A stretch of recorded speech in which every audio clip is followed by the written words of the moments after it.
The Autobiography of Benjamin Franklin with Introduction and Notes, edited by Charles W. Eliot LLDPF Collier and S.O.N. Company, New York, 1909. Introductory notes. Benjamin Franklin was born in Milk Street, Boston, on January 6, 1706. His father, Josiah Franklin, was a tallow chandler who married twice, and of his 17 children Benjamin was the youngest son.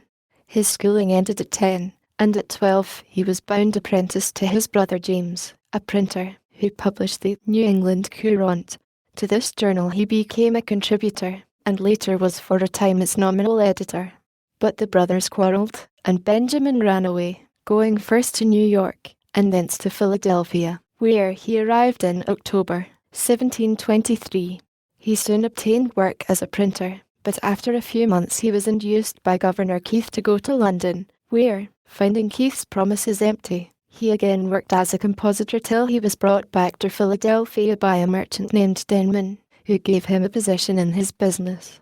On Denman's death he returned to his former trade, and shortly set up a printing house of his own from which he published the Pennsylvania Gazette, to which he contributed many essays, and which he made a medium for agitating a variety of local reforms. In 1732 he began to issue his famous Poor Richard's Almanac, for the enrichment of which he borrowed or composed those pithy utterances of worldly wisdom which are the basis of a large part of his popular reputation. In 1758, the year in which he ceases writing for the Almanac, he printed in it Father Abraham's Sermon, now regarded as the most famous piece of literature produced in colonial America. Meantime Franklin was concerning himself more and more with public affairs. He set forth a scheme for an academy, which was taken up later and finally developed into the University of Pennsylvania, and he founded an American Philosophical Society for the purpose of enabling scientific men to communicate their discoveries to one another. He himself had already begun his electrical researches, which, with other scientific inquiries, he called on in the intervals of money-making and politics to the end of his life. In 1748 he sold his business in order to get leisure for study, having now acquired comparative wealth, and in a few years he had made discoveries that gave him a reputation with the learned throughout Europe. In politics he proved very able both as an administrator and as a controversialist, but his record as an office holder is stained by the use he made of his position to advance his relatives. His most notable service in home politics was his reform of the postal system, but his fame as a statesman rests chiefly on his services in connection with the relations of the colonies with Great Britain, and later with France. In 1757 he was sent to England to protest against the influence of the Puritans in the government of the colony, and for 5 years he remained there, striving to enlighten the people and the Ministry of England as to colonial conditions. On his return to America he played an honourable part in the Paxton affair, through which he lost his seat in the Assembly, but in 1764 he was again dispatched to England as agent for the colony, this time to petition the king to resume the government from the hands of the proprietors.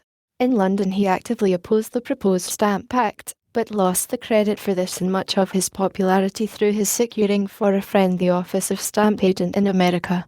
Even his effective work in helping to obtain the repeal of the Act left him still a suspect, but he continued his efforts to present the case for the colonies as the troubles thickened toward the crisis of the Revolution.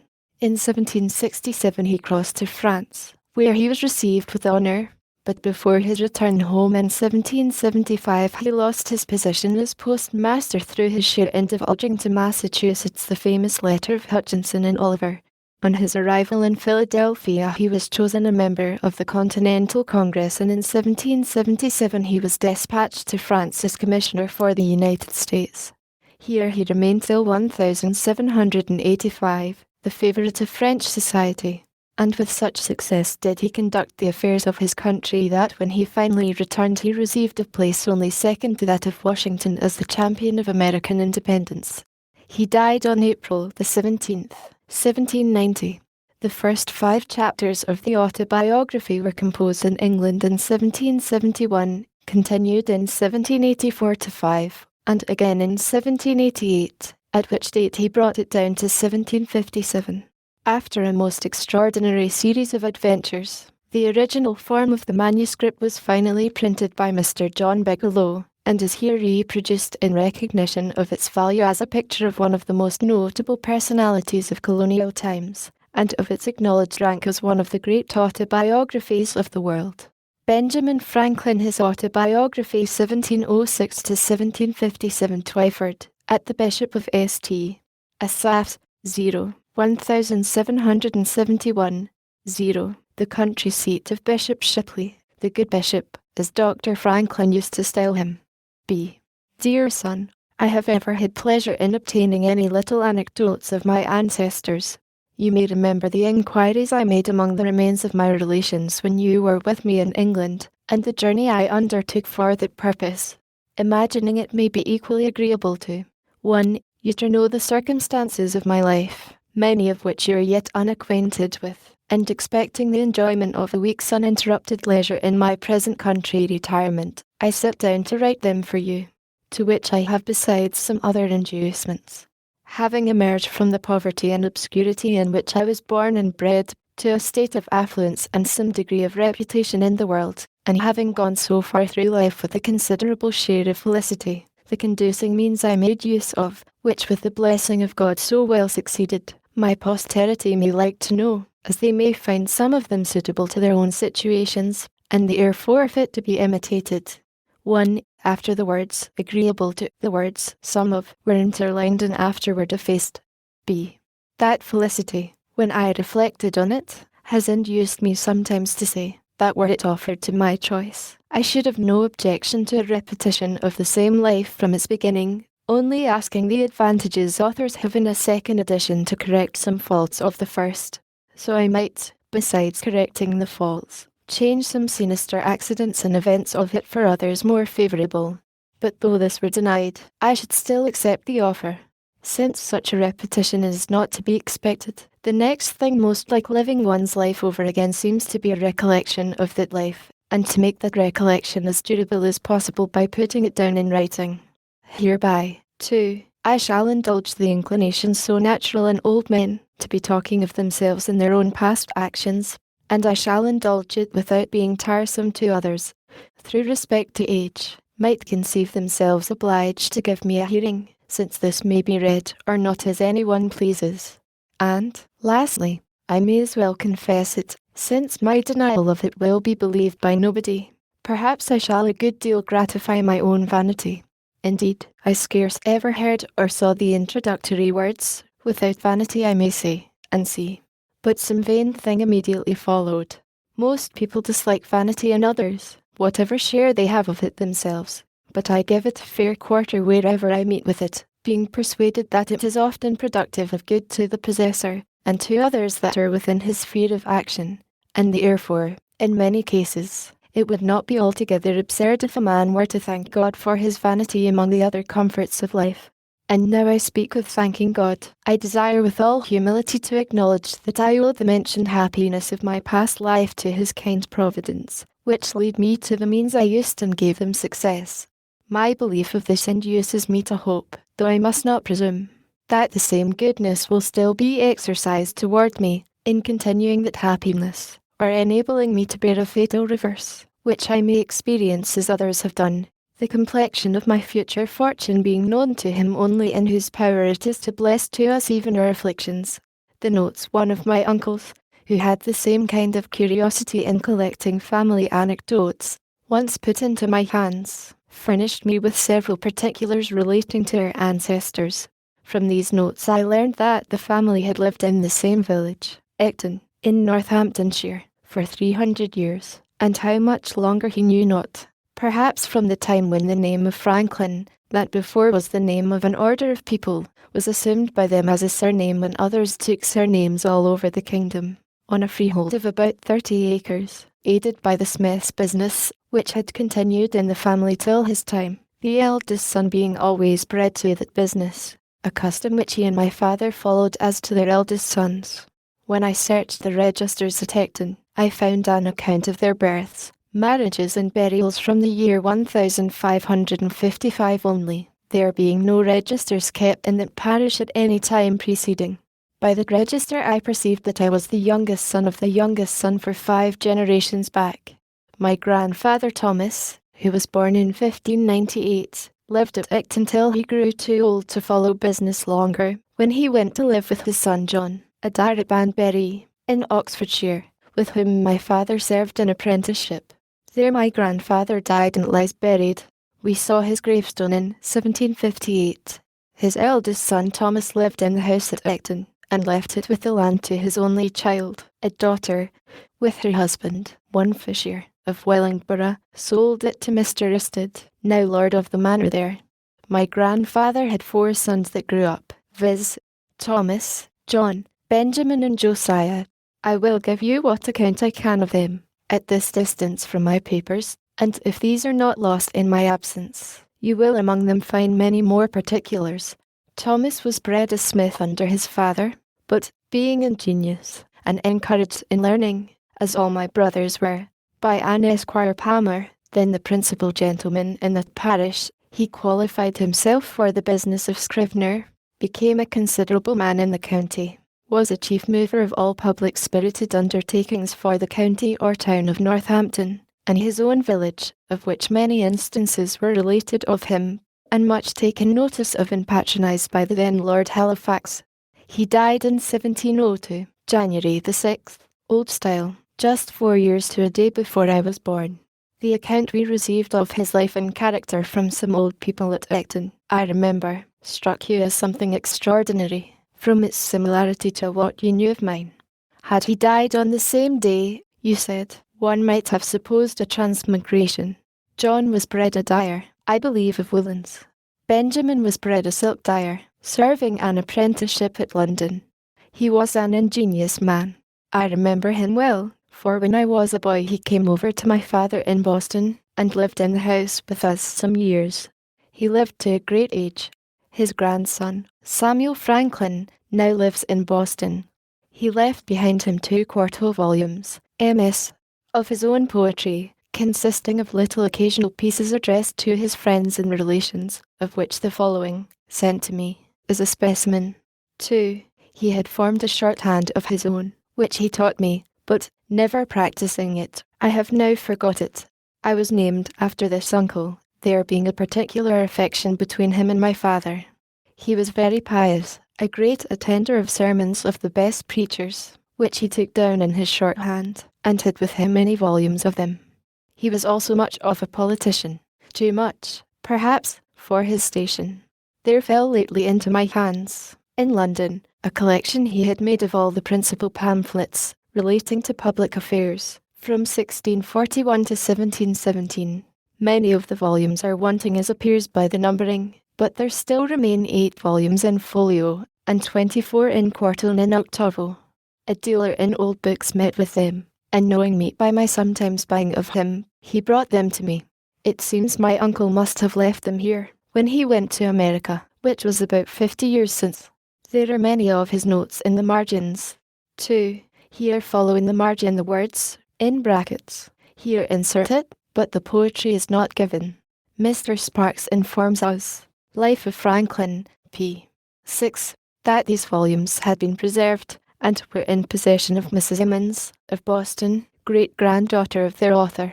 This obscure family of ours was early in the Reformation, and continued Protestants through the reign of Queen Mary, when they were sometimes in danger of trouble on account of their zeal against popery.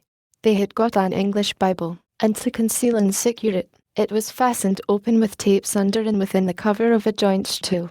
When my great-great-grandfather read it to his family, he turned up the joint tool upon his knees, turning over the leaves in under the tapes. One of the children stood at the door to give notice if he saw the apparitor coming, who was an officer of the spiritual court. In the case this tool was turned down again upon its feet, when the Bible remained concealed under it as before. This anecdote I had from my uncle Benjamin. The family continued all of the Church of England till about the end of Charles II's reign, when some of the ministers that had been outed for nonconformity holding conventicles in Northamptonshire, Benjamin and Josiah adhered to them, and so continued all their lives. The rest of the family remained with the Episcopal Church.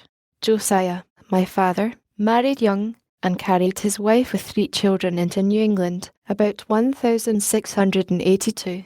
The conventicles having been forbidden by law, and frequently disturbed, induced some considerable men of his acquaintance to remove to that country, and he was prevailed with to accompany them thither, where they expected to enjoy their mode of religion with freedom. By the same wife he had 4 children more born there, and by a second wife 10 more, in all 17, of which I remember 13 sitting at one time at his table, who all grew up to be men and women, and married. I was the youngest son, and the youngest child but 2, and was born in Boston, New England.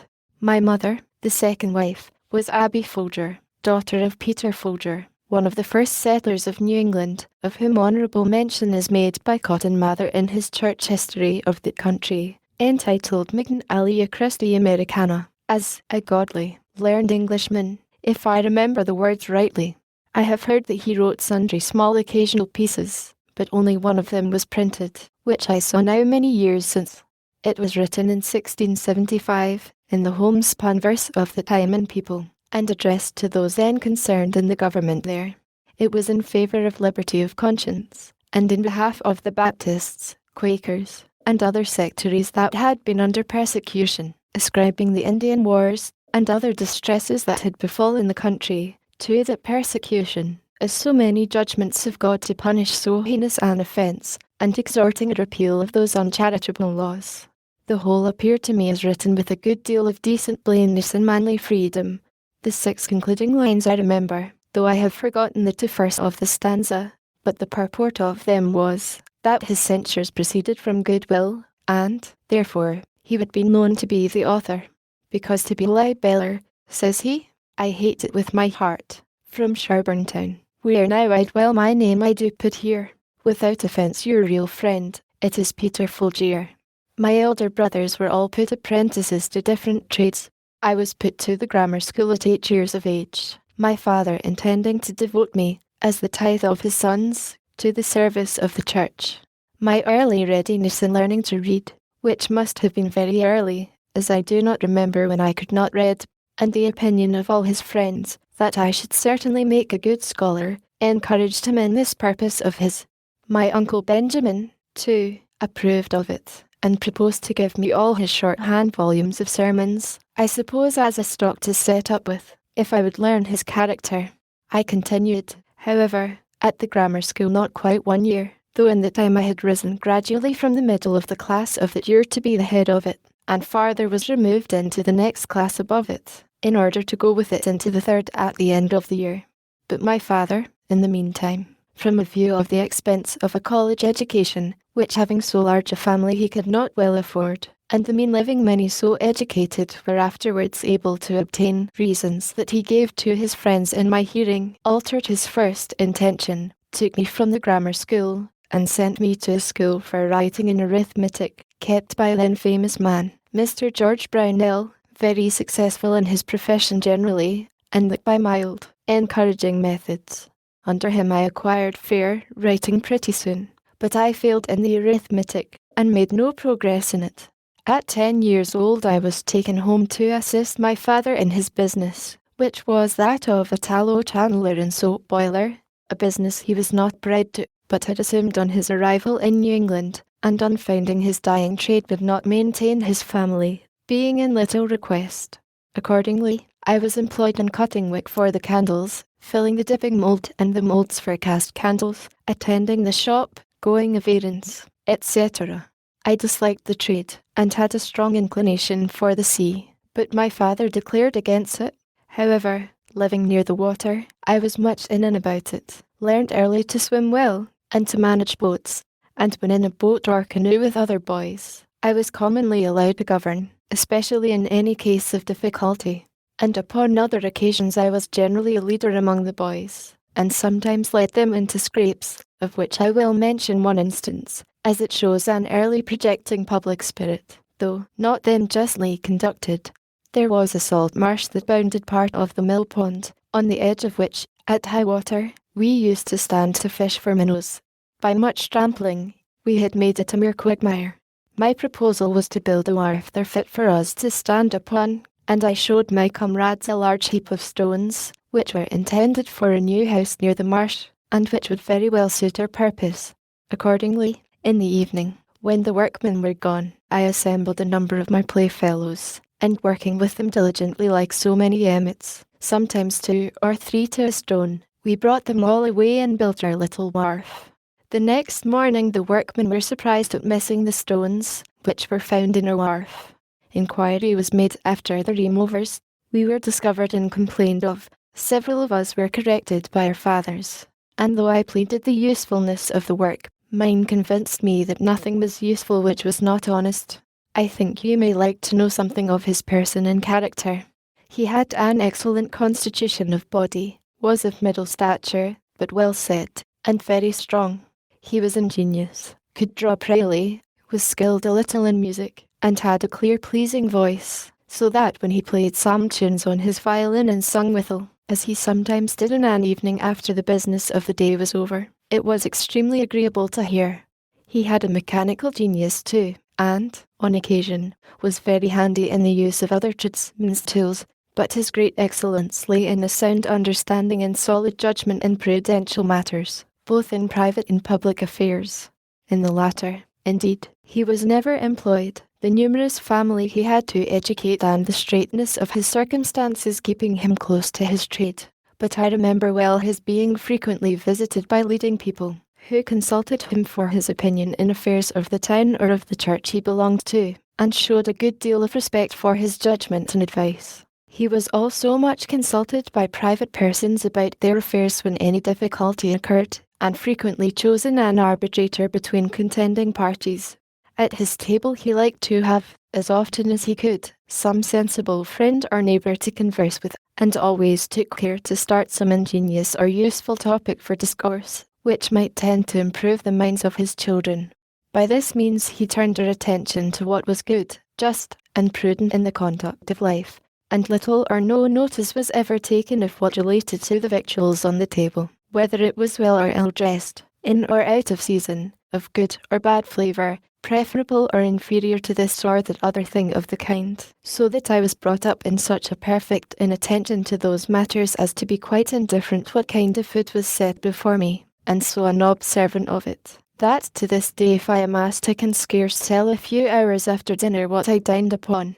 This has been a convenience to me in travelling, where my companions have been sometimes very unhappy for want of a suitable gratification of their more delicate, because better instructed, tastes and appetites.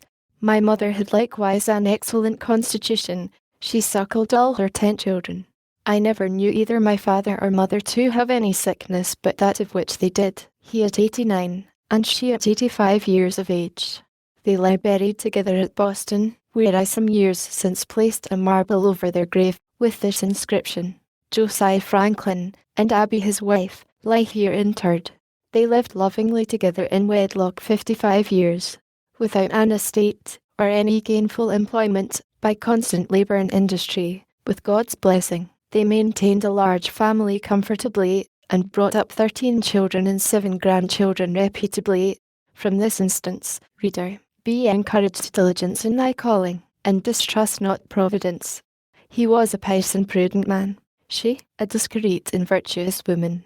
Their youngest son, in filial regard to their memory, places this stone. J.F., born 1655, died 1744, at 89. A.F., born 1667, died 1752, -95. By my rambling digressions I perceived myself to be grown old. I used to write more methodically. But one does not dress for private company as for a public ball. 'Tis perhaps only negligence. To return, I continued thus employed in my father's business for 2 years, that is, till I was 12 years old, and my brother John, who was bred to that business, having left my father, married, and set up for himself at Rhode Island, there was all appearance that I was destined to supply his place, and become a tallow chandler. But my dislike to the trade continuing, my father was under apprehensions that if he did not find one for me more agreeable, I should break away and get to sea, as his son Josiah had done, to his great vexation. He therefore sometimes took me to walk with him, and see joiners, bricklayers, turners, braziers, etc. at their work, that he might observe my inclination, and endeavour to fix it on some trade or other on land. It has ever since been a pleasure to me to see good workmen handle their tools, and it has been useful to me, having learned so much by it as to be able to do little jobs myself in my house when the workmen could not readily be got, and to construct little machines for my experiments, while the intention of making the experiment was fresh and warm in my mind. My father at last fixed upon the cutler's trade, and my uncle Benjamin's son Samuel, who was bred to that business in London, being about the time established in Boston, I was sent to be with him some time on liking. But his expectations of a fee with me displeasing my father, I was taken home again. From a child I was fond of reading, and all the little money that came into my hands was ever laid out in books. Pleased with the Pilgrim's Progress, my first collection was of John Bunyan's works in separate little volumes. I afterwards sold them to enable me to buy Arberton's historical collections. They were small chapman's books, and cheap, 40 or 50 in all. My father's little library consisted chiefly of books in polemic divinity, most of which I read, and have since often regretted that, at a time when I had such a thirst for knowledge, more proper books had not fallen in my way, since it was now resolved I should not be a clergyman. Plutarch's Lives there was in which I read abundantly, and I still think the time spent to great advantage. There was also a book of Defoe's, called An Essay on Projects, and another of Dr. Mather's, called Essays to Do Good, which perhaps gave me a turn of thinking that had an influence on some of the principal future events of my life. This bookish inclination at length determined my father to make me a printer, though he had already one son, James, of the profession. In 1717 my brother James returned from England with the pressing letters to set up his business in Boston. I liked it much better than that of my father, but still had a hankering for the sea.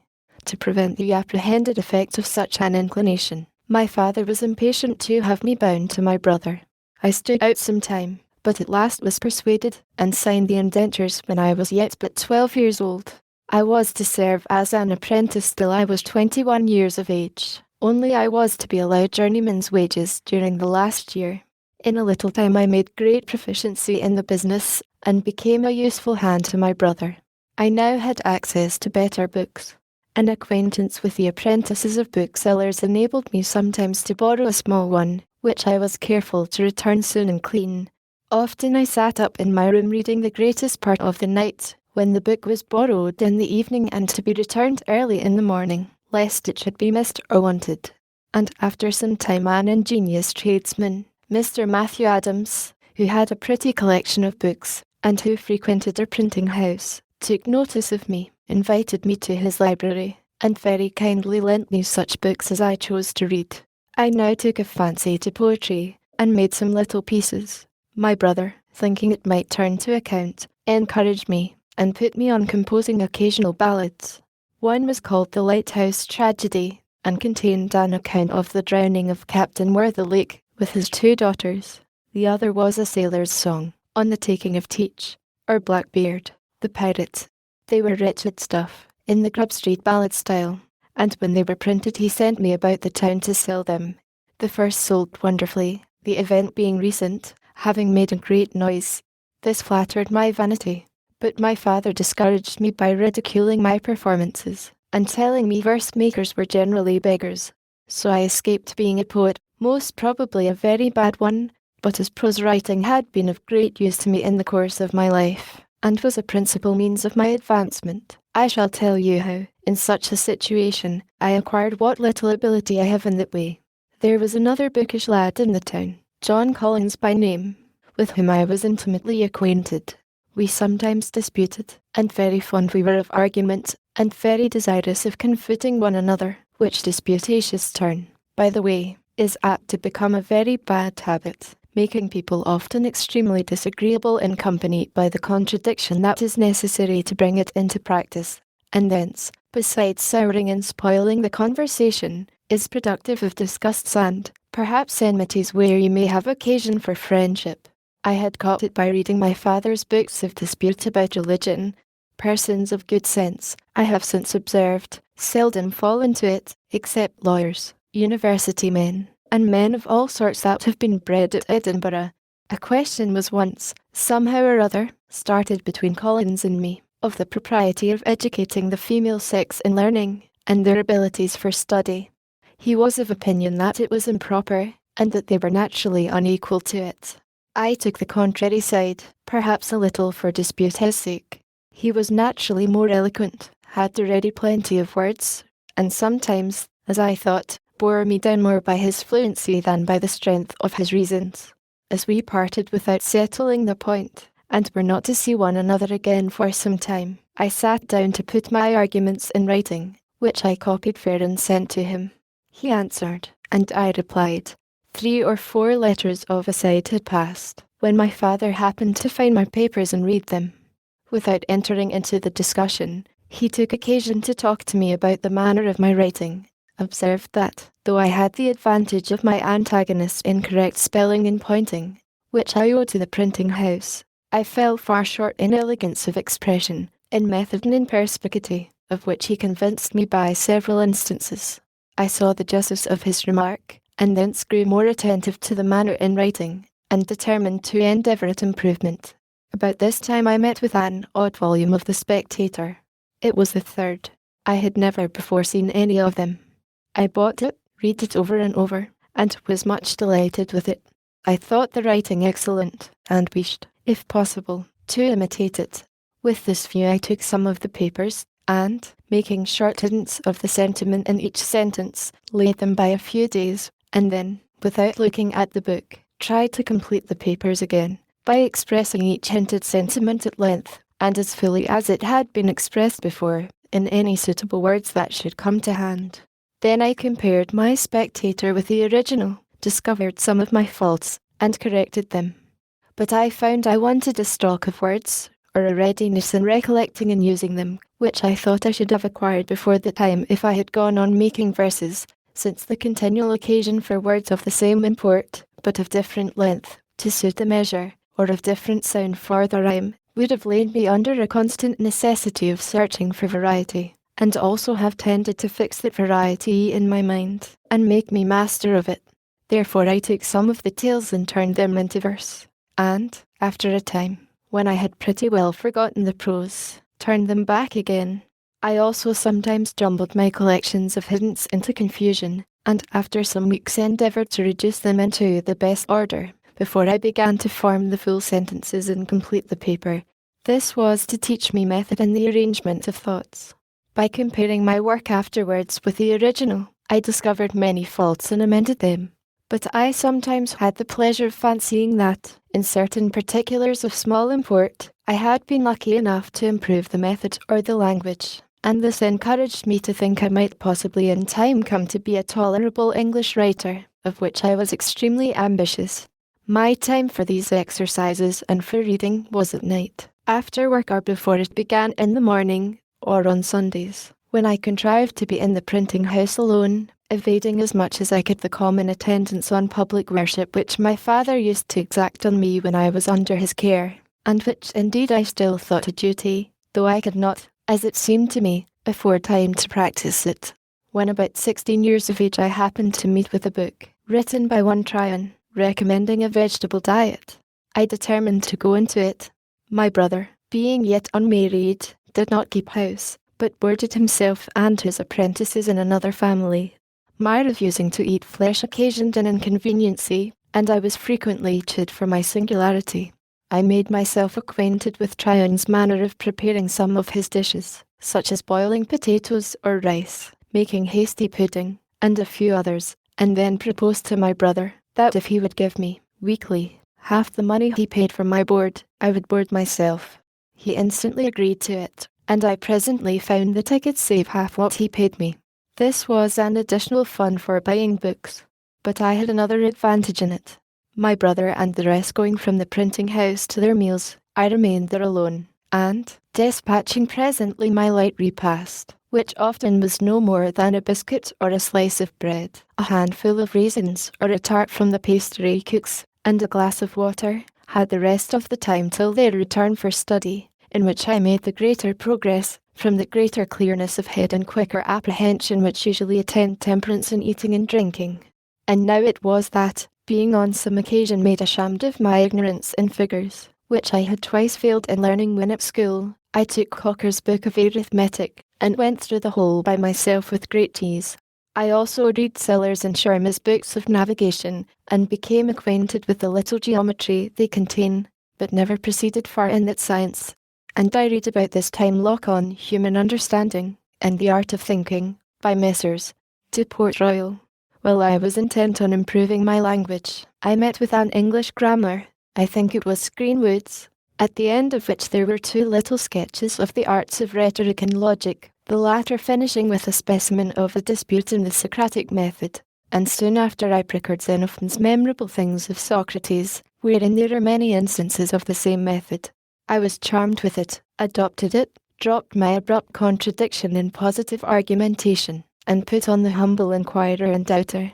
And being then, from reading Shaftesbury and Collins, become a real doubter in many points of our religious doctrine, I found this method safest for myself and very embarrassing to those against whom I used it. Therefore I took a delight in it, practised it continually, and grew very artful and expert in drawing people, even of superior knowledge, into concessions, the consequences of which they did not foresee, entangling them in difficulties out of which they could not extricate themselves, and so obtaining victories that neither myself nor my cause always deserved. I continued this method some few years, but gradually left it, retaining only the habit of expressing myself in terms of modest diffidence, never using, when I advanced anything that may possibly be disputed, the words certainly, undoubtedly, or any others that give the air of positiveness to an opinion, but rather say, I conceive or apprehend a thing to be so and so, it appears to me, or I should think it so or so, for such and such reasons, or I imagine it to be so, or it is so, if I am not mistaken. This habit, I believe, has been of great advantage to me when I have had occasion to inculcate my opinions, and persuade men into measures that I have been from time to time engagged in promoting. And, as the chief ends of conversation are to inform or to be informed, to please or to persuade, I wish well-meaning, sensible men would not lessen their power of doing good by a positive, assuming manner, that seldom fails to disgust, tends to create opposition, and to defeat every one of those purposes for which speech was given to us, to wit, giving or receiving information or pleasure. For, if you would inform, a positive and dogmatical manner in advancing your sentiments may provoke contradiction and prevent a candid attention. If you wish information and improvement from the knowledge of others, and yet at the same time express yourself as firmly fixed in your present opinions, modest, sensible men, who do not love disputation, will probably leave you undisturbed in the possession of your error. And by such a manner, you can seldom hope to recommend yourself in pleasing your hearers, or to persuade those whose concurrence you desire. Pope says, judiciously, men should be taught as if you taught them not, and things unknown proposed as things forgot, farther recommending to us to speak, though, sure, with seeming diffidence. And he might have coupled with this line that which he has coupled with another, I think, less properly, for want of modesty is want of sense. If you ask, why less properly? I must repeat the lines, immodest words admit of no defence, for want of modesty is want of sense. Now, is not want of sense, where a man is so unfortunate as to want it, some apology for his want of modesty? And did not the lines stand more justly thus? Immodest words admit but this defence, that want of modesty is want of sense. This, however, I should submit to better judgments. My brother had, in 1720 or 1721, begun to print a newspaper. It was the second that appeared in America, and was called the New England Courant. The only one before it was the Boston Newsletter. I remember his being dissuaded by some of his friends from the undertaking, as not likely to succeed, one newspaper being, in their judgment, enough for America. At this time, 1771, there are not less than 25. He went on, however, with the undertaking, and after having worked in composing the types and printing off the sheets, I was employed to carry the papers through the streets to the customers. He had some ingenious men among his friends, who amused themselves by writing little pieces for this paper, which gained it credit and made it more in demand, and these gentlemen often visited us. Hearing their conversations, and their accounts of the approbation their papers were received with. I was excited to try my hand among them, but, being still a boy, and suspecting that my brother would object to printing anything of mine in his paper if he knew it to be mine, I contrived to disguise my hand, and, writing an anonymous paper, I put it in at night under the door of the printing house. It was found in the morning, and communicated to his writing friends when they came in as usual. They read it, commented on it in my hearing, and I had the exquisite pleasure of finding it met with their approbation, and that, in their different guesses at the author, none were named but men of some character among us for learning and ingenuity. I suppose now that I was rather lucky in my judges, and that perhaps they were not really so very good ones as I then esteemed them. Incorrect, however, by this. I wrote and conveyed in the same way to the press several more papers which were equally approved, and I kept my secret till my small fund of cents for such performances was pretty well exhausted, and then I discovered it, when I began to be considered a little more by my brother's acquaintance, and in a manner that did not quite please him, as he thought, probably with reason, that it tended to make me too vain. And, perhaps, this might be one occasion of the differences that we began to have about this time. Though brother, he considered himself as my master, and me as his apprentice, and accordingly expected the same services from me as he would from another, while I thought he deemed me too much in some he required of me, who from a brother expected more indulgence. Our disputes were often brought before their father, and I fancy I was either generally in the right, or else a better pleader, because the judgment was generally in my favour. But my brother was passionate, and he had often beaten me, which I took extremely amiss, and, thinking my apprenticeship very tedious, I was continually wishing for some opportunity of shortening it, which at length offered in a manner unexpected. 3. I fancy his harsh and tyrannical treatment of me might be a means of impressing me with that aversion to arbitrary power that has stuck to me through my whole life. One of the pieces in a newspaper on some political point, which I have now forgotten, gave offence to the Assembly. He was taken up, censured, and imprisoned for a month, by the Speaker's warrant, I suppose, because he would not discover his author. I too was taken up and examined before the council, but, though I did not give them any satisfaction, they contented themselves with admonishing me, and dismissed me, considering me, perhaps, as an apprentice, who was bound to keep his master's secrets. During my brother's confinement, which I resented a good deal, notwithstanding our private differences, I had the management of the paper, and I made bold to give our rulers some rubs in it, which my brother took very kindly, while others began to consider me in an unfavourable light, as a young genius that had a turn for libelling and satire. My brother's discharge was accompanied with an order of the House, a very odd one, that James Franklin should no longer print the paper called the New England Courant. There was a consultation held in a printing house among his friends, what he should do in this case. Some proposed to evade the order by changing the name of the paper, but my brother, seeing inconveniences in that, it was finally concluded on as a better way, to let it be printed for the future under the name of Benjamin Franklin, and to avoid the censure of the Assembly that might fall on him as still printing it by his apprentice. The contrivance was that my old indenture should be returned to me, with a full discharge on the back of it, to be shown on occasion, but to secure to him the benefit of my service, I was to sign new indentures for the remainder of the term, which were to be kept private. A very flimsy scheme it was. However, it was immediately executed, and the paper went on accordingly, under my name for several months. At length, a fresh difference arising between my brother and me, I took upon me to assert my freedom, presuming that he would not venture to produce the new indentures. It was not fair in me to take this advantage, and this I therefore reckon one of the first days of my life. But the unfairness of it weighed little with me, when under the impressions of resentment for the blows his passion too often urged him to bestow upon me, though he was otherwise not an ill-natured man. Perhaps I was too saucy and provoking. When he found I would leave him, he took care to prevent my getting employment in any other printing house of the town, by going round and speaking to every master, who accordingly refused to give me work. I then thought of going to New York, as the nearest place where there was a printer, and I was rather inclined to leave Boston when I reflected that I had already made myself a little obnoxious to the governing party, and, From the arbitrary proceedings of the assembly in my brother's case, it was likely I might, if I stayed, soon bring myself into scrapes, and farther, that my indiscreet disputations about religion began to make me pointed at with horror by good people as an infidel or atheist. I determined on the point, but my father now siding with my brother, I was sensible that, if I attempted to go openly, means would be used to prevent me. My friend Collins, therefore, undertook to manage a little for me.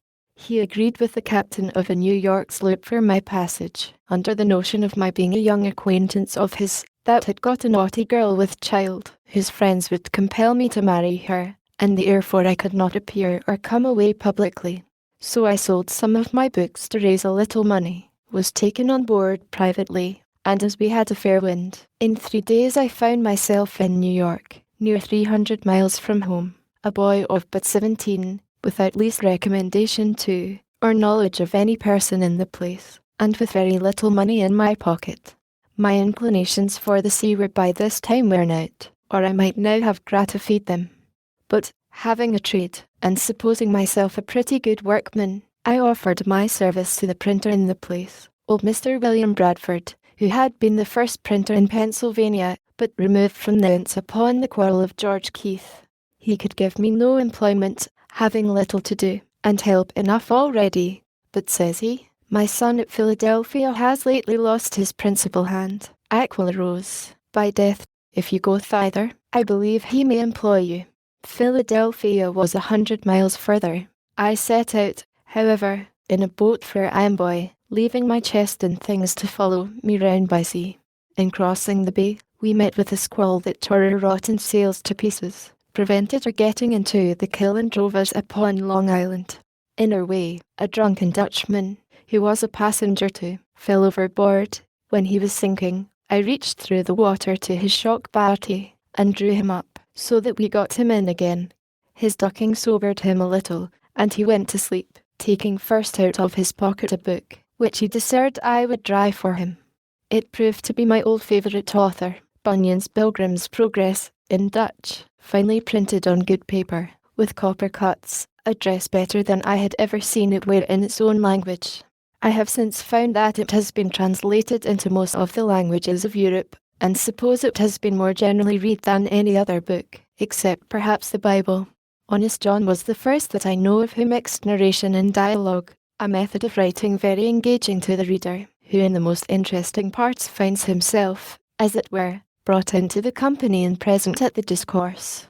Defoe in his Crusoe, his Moll Flanders, Religious Courtship, Family Instructor, and other pieces, has imitated it with success, and Richardson has done the same in his Pamela, etc.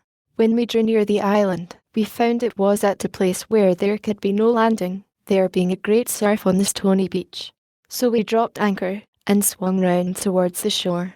Some people came down to the water edge and hallooed to us, as we did to them, but the wind was so high, and the surf so loud, that we could not hear so as to understand each other. There were canoes on the shore, and we made signs, and hallooed that they should fetch us, but they either did not understand us, or thought it impracticable, so they went away, and night coming on, we had no remedy but to wait till the wind should abate, and, in the meantime, the boatman and I concluded to sleep, if we could, and so crowded into the scuttle, with the Dutchman, who was still wet, and the spray beating over the head of our boat, leaked through to us, so that we were soon almost as wet as he. In this manner we lay all night, with very little rest, but, the wind abating the next day, we made a shift to reach Amboy before night, having been 30 hours on the water, without victuals, or any drink but a bottle of filthy rum, and the water we sailed on being salt. In the evening I found myself very feverish, and went into bed, but, having read somewhere that cold water drank plentifully was good for a fever, I followed the prescription, sweat plentiful most of the night. My fever left me, and in the morning, crossing the ferry, I proceeded on my journey on foot, having 15 miles to Burlington, where I was told I should find boats that would carry me the rest of the way to Philadelphia. It rained very hard all the day. I was thoroughly soaked, and by noon a good deal tired, so I stopped at a poor inn, where I stayed all night, beginning now to wish that I had never left home. I cut so miserable a figure, too, that I found, by the questions asked me, I was suspected to be some runaway servant, and in danger of being taken up on that suspicion. However, I proceeded the next day, and got in the evening to an inn, within 8 or 10 miles of Burlington, kept by one Dr. Brown. He entered into conversation with me while I took some refreshment, and, finding I had read a little, became very sociable and friendly. Our acquaintance continued as long as he lived. He had been, I imagine, an itinerant doctor, for there was no town in England, or country in Europe, of which he could not give a very particular account. He had some letters, and was ingenious, but much of an unbeliever, and wickedly undertook, some years after, to travesty the Bible in doggerel verse, as Cotton had done Virgil. By this means he set many of the facts in a very ridiculous light, and might have hurt weak minds if his work had been published, but it never was. At his house I lay that night, and the next morning reached Burlington, but had the mortification to find that the regular boats were gone a little before my coming, and no other expected to go before Tuesday, this being Saturday. Wherefore I returned to an old woman in the town, of whom I had bought gingerbread to eat on the water, and asked her advice. She invited me to lodge at her house till a passage by water should offer, and being tired with my foot travelling, I accepted the invitation. She, understanding I was a printer, would have had me stay at the town and follow my business, being ignorant of the stock necessary to begin with. She was very hospitable, gave me a dinner of ox cheek with great goodwill, accepting only a pot of ale in return, and I thought myself fixed till Tuesday should come. However, walking in the evening by the side of the river, a boat came by, which I found was going towards Philadelphia, with several people in her. They took me in, and, as there was no wind, we rowed all the way, and about midnight, not having yet seen the city, some of the company were confident we must have passed it, and would row no farther. The others knew not where we were, so we put toward the shore, got into a creek, landed near an old fence, with the rails of which we made a fire, the night being cold, in October, and there we remained till daylight. Then one of the company knew the place to be Cooper's Creek, a little above Philadelphia, which we saw as soon as we got out of the creek, and arrived there about 8 or 9 o'clock on the Sunday morning, and landed at the Market Street wharf. I have been the more particular in this description of my journey, and shall be so of my first entry into that city, that you may in your mind compare such unlikely beginnings with the figure I have since made there. I was in my working dress, my best clothes being to come round by sea. I was dirty from my journey, my pockets were stuffed out with shirts and stockings, and I knew no soul nor where to look for lodging. I was fatigued with travelling, rowing, and want of rest. I was very hungry, and my whole stock of cash consisted of a Dutch dollar, and about a shilling in copper. The latter I gave the people of the boat for my passage, who at first refused it, on account of my rowing, but I insisted on their taking it, a man being sometimes more generous when he has but a little money than when he has plenty, perhaps through fear of being thought to have but little. Then I walked up the street, gazing about till near the market house I met a boy with bread. I had made many a meal on bread, and, inquiring where he got it, I went immediately to the baker's he directed me to, in Second Street, and asked for biscuit, intending such as we had in Boston, but they, it seems, were not made in Philadelphia. Then I asked for a 3-penny loaf, and was told they had none such. So not considering or knowing the difference of money, and the greater cheapness nor the names of his bread, I made him give me 3 penny worth of any sort. He gave me, accordingly, 3 great puffy rolls. I was surprised at the quantity, but took it, and, having no room in my pockets, walked off with a roll under each arm, and eating the other. Thus I went up Market Street as far as 4th Street, passing by the door of Mr. Reed, my future wife's father, when she, standing at the door, saw me, and thought I made, as I certainly did, a most awkward, ridiculous appearance. Then I turned and went down Chestnut Street and part of Walnut Street, eating my roll all the way, and, coming round, found myself again at Market Street wharf, near the boat I came in, to which I went for a draught of the river water, and, being filled with one of my rolls, gave the other 2 to a woman and her child that came down the river in the boat with us, and were waiting to go farther. Thus refreshed, I walked again up the street, which by this time had many clean-dressed people in it, who were all walking the same way. I joined them, and thereby was led into the great meeting house of the Quakers near the market. I sat down among them, and, after looking round a while and hearing nothing said, being very drowsy through labour and want of rest the preceding night, I fell fast asleep, and continued so till the meeting broke up, when one was kind enough to rouse me. This was, therefore, the first house I was in, or slept in Philadelphia. Walking down again toward the river, and, looking in the faces of people, I met a young Quaker man, whose countenance I liked, and, accosting him, requested he would tell me where a stranger could get lodging. We were then near the sign of the Three Mariners. Here, says he, is one place that entertains strangers, but it is not a reputable house. If thee wilt walk with me, I'll show thee a better. He brought me to the Crooked Billet in Water Street. Here I got a dinner, and, while I was eating it, several slight questions were asked me, as it seemed to be suspected from my youth and appearance, that I might be some runaway. After dinner, my sleepiness returned, and being shown to a bed, I lay down without undressing, and slept till 6 in the evening, was called to supper, went to bed again very early, and slept soundly till next morning.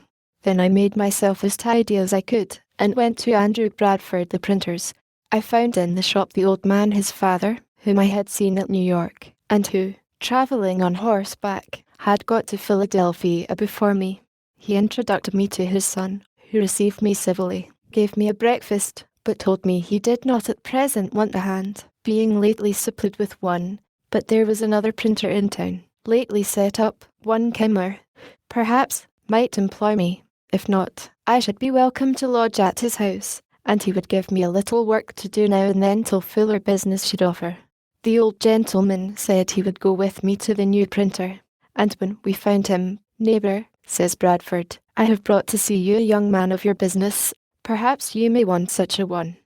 He asked me a few questions, put a composing stick in my hand to see how I worked, and then said he would employ me soon, though he had just then nothing for me to do, and, taking old Bradford, whom he had never seen before, to be one of the townspeople that had a good will for him, entered into a conversation on his present undertaking and projects.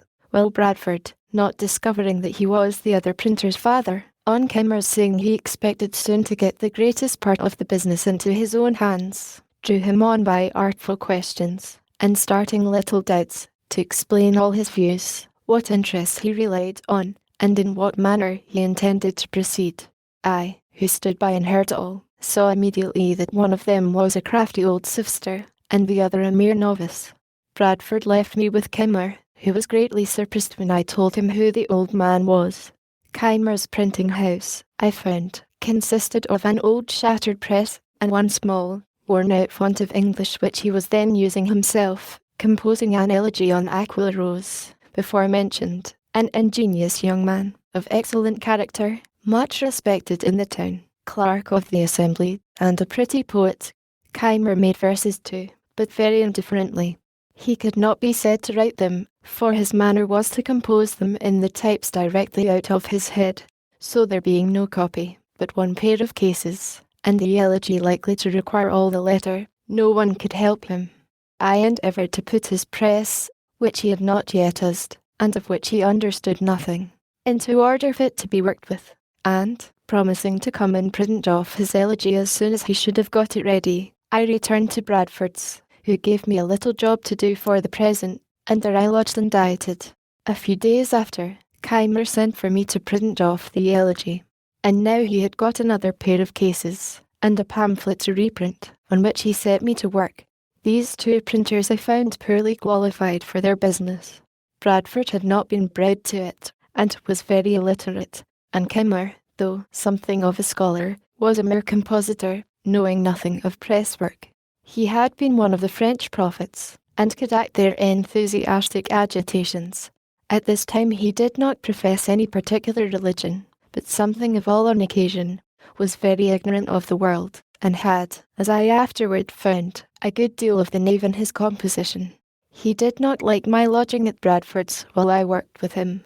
He had a house, indeed, but without furniture, so he could not lodge me, but he got me a lodging at Mr. Reed's, before mentioned, who was the owner of his house, and, my chest and clothes being come by this time, I made rather a more respectable appearance in the eyes of Miss Reed than I had done when she first happened to see me eating my roll in the street.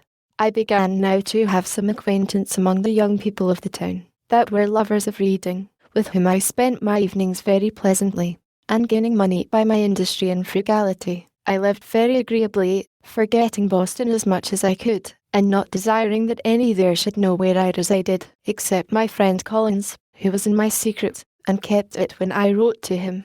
At length, an incident happened that sent me back again much sooner than I had intended. I had a brother-in-law, Robert Holmes, master of a sloop that traded between Boston and Delaware. He being at Newcastle, 40 miles below Philadelphia, heard there of me, and wrote me a letter mentioning the concern of my friends in Boston at my abrupt departure, assuring me of their goodwill to me, and that everything would be accommodated to my mind if I would return, to which he exhorted me very earnestly. I wrote an answer to his letter, thanked him for his advice, but stated my reasons for quitting Boston fully and in such a light as to convince him I was not so wrong as he had apprehended.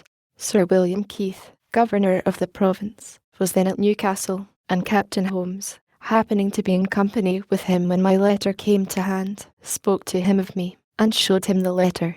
The governor read it, and seemed surprised when he was told my age. He said I appeared a young man of promising parts, and therefore should be encouraged. The printers at Philadelphia were wretched ones, and, if I would set up there, he made no doubt I should succeed. For his part, he would procure me the public business, and do me every other service in his power. This my brother-in-law afterwards told me in Boston, but I knew as yet nothing of it. When, one day, Keimer and I being at work together near the window, we saw the governor and another gentleman, which proved to be Colonel French, of Newcastle, finely dressed, come directly across the street to our house, and heard them at the door. Keimer ran down immediately, thinking it a visit to him, but the governor inquired for me, came up, and with a condescension of politeness I had been quite unused to, made me many compliments, desired to be acquainted with me, blamed me kindly for not having made myself known to him when I first came to the place, and would have me away with him to the tavern, where he was going with Colonel French to taste, as he said, some excellent Madeira. I was not a little surprised, and Keimer started like a pig poisoned. I went, however, with the governor and Colonel French to a tavern, at the corner of 3rd Street, and over the Madeira he proposed my setting up my business, laid before me the probabilities of success, and both he and Colonel French assured me I should have their interest and influence in procuring the public business of both governments. On my doubting whether my father would assist me in it, Sir William said he would give me a letter to him, in which he would state the advantages, and he did not doubt of prevailing with him. So it was concluded I should return to Boston in the first vessel, with the governor's letter recommending me to my father. In the meantime the intention was to be kept a secret, and I went on working with Keimer as usual, the governor sending for me now and then to dine with him, a very great honour I thought it, and conversing with me in the most affable, familiar, and friendly manner imaginable. About the end of April, 1724, a little vessel offered for Boston. I took leave of Keimer as going to see my friends. The governor gave me an ample letter, saying many flattering things of me to my father, and strongly recommending the project of my setting up at Philadelphia as a thing that must make my fortune. We struck on a shoal and going down the bay, and sprung a leak. We had a blustering time at sea, and were obliged to pump almost continually, at which I took my turn. We arrived safe, however, at Boston in about a fortnight. I had been absent 7 months, and my friends had heard nothing of me, for my Br. Holmes was not yet returned, and had not written about me. My unexpected appearance surprised the family. All were, however, very glad to see me, and made me welcome, except my brother. I went to see him at his printing house.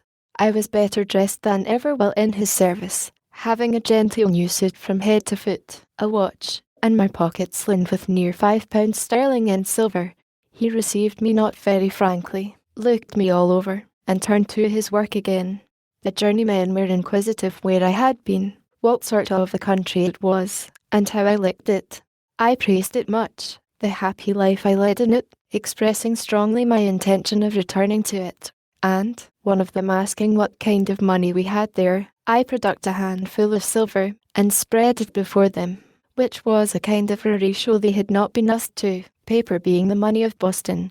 Then I took an opportunity of letting them see my watch, and, lastly, my brother still grim and sullen, I gave them a piece of it to drink, and took my leave. This visit of mine offended him extremely, for, when my mother some time after spoke to him of a reconciliation, and of her wishes to see us on good terms together, and that we might live for the future as brothers, he said I had insulted him in such a manner before his people that he could never forget or forgive it. In this, however, he was mistaken. My father received the governor's letter with some apparent surprise, but said little of it to me for some days. When Captain Holmes, returning, he showed it to him, asked him if he knew Keith, and what kind of man he was, adding his opinion that he must be of small discretion to think of setting a boy up in business who wanted yet 3 years of being at man's estate. Holmes said what he could in favour of the project, but my father was clear in the impropriety of it, and at last gave a flat denial to it. Then he wrote a civil letter to Sir William, thanking him for the patronage he had so kindly offered me, but declining to assist me as yet in setting up, I being, in his opinion, too young to be trusted with the management of a business so important, and for which the preparation must be so expensive. My friend and companion Collins, who was a clerk in the post office, pleased with the account I gave him of my new country, determined to go thither also, and, while I waited for my father's determination, he set out before me by land to Rhode Island, leaving his books, which were a pretty collection of mathematics and natural philosophy, to come with mine and me to New York, where he proposed to wait for me. My father, though he did not approve Sir William's proposition, was yet pleased that I had been able to obtain so advantageous a character from a person of such note where I had resided, and that I had been so industrious and careful as to acquit myself so handsomely in so short a time. Therefore, seeing no prospect of an accommodation between my brother and me, he gave his consent to my returning again to Philadelphia, advised me to behave respectfully to the people there, endeavour to obtain the general esteem, and avoid lampooning and libeling, to which he thought I had too much inclination, telling me that by steady industry and a prudent parsimony I might save enough by the time I was 21 to set me up, and that, if I came near the matter, he would help me out with the rest. This was all I could obtain, except some small gifts as tokens of his and my mother's love, when I embarked again for New York, now with their approbation and their blessing. The sloop putting in at Newport, Rhode Island, I visited my brother John, who had been married and settled there some years. He received me very affectionately, for he always loved me. A friend of his, one Vernon, having some money due to him in Pennsylvania, about £35 currency, desired I would receive it for him, and keep it till I had his directions what to remit it in. Accordingly, he gave me an order. This afterwards occasioned me a good deal of uneasiness. At Newport we took in a number of passengers for New York, among which were 2 young women, companions, and a grave, sensible, matron-like Quaker woman, with her attendants. I had shown an obliging readiness to do her some little services, which impressed her I suppose with a degree of goodwill toward me. Therefore, when she saw a daily growing familiarity between me and the 2 young women, which they appeared to encourage, she took me aside, and said, "Young man, I am concerned for thee, as thou hast no friend with thee, and seems not to know much of the world, or of the snares youth is exposed to. Depend upon it, those are very bad women. I can see it in all their actions, and if thou art not upon thy guard, they will draw thee into some danger. They are strangers to thee, and I advise thee, in a friendly concern for thy welfare, to have no acquaintance with them." As I seemed at first not to think so ill of them as she did, she mentioned some things she had observed and heard that had escaped my notice, but now convinced me she was right. I thanked her for her kind advice, and promised to follow it. When we arrived at New York, they told me where they lived, and invited me to come and see them. But I avoided it, and it was well I did, for the next day the captain missed a silver spoon and some other things that had been taken out of his cabin, and, knowing that these were a couple of strumpets, he got a warrant to search their lodgings, found the stolen goods, and had the thieves punished. So, Though we had escaped a sunken rock, which we scrapped upon in the passage, I thought this escape of rather more importance to me. At New York I found my friend Collins, who had arrived there some time before me. We had been intimate from children, and had read the same books together, but he had the advantage of more time for reading and studying, and a wonderful genius for mathematical learning, in which he far outstripped me. While I lived in Boston, most of my hours of leisure for conversation were spent with him, and he continued a sober as well as an industrious lad, was much respected for his learning by several of the clergy and other gentlemen, and seemed to promise making a good figure in life. But, during my absence, he had acquired a habit of sotting with brandy, and I found by his own account, and what I heard from others, that he had been drunk every day since his arrival at New York, and behaved very oddly. He had gambled, too, and lost his money, so that I was obliged to discharge his lodgings, and defray his expenses to and at Philadelphia, which proved extremely inconvenient to me. The then governor of New York, Burnet, son of Bishop Burnet, hearing from the captain that a young man, one of his passengers, had a great many books, desired he would bring me to see him. I waited upon him accordingly, and should have taken Collins with me but that he was not sober. The governor treated me with great civility, showed me his library, which was a very large one, and we had a good deal of conversation about books and authors. This was the second governor who had done me the honour to take notice of me, which, to a poor boy like me, was very pleasing. We proceeded to Philadelphia. I received on the way Vernon's money, without which we could hardly have finished our journey. Collins wished to be employed in some counting house, but whether they discovered his drumming by his breath, or by his behaviour, though he had some recommendations, he met with no success in any application, and continued lodging and boarding at the same house with me, and at my expense.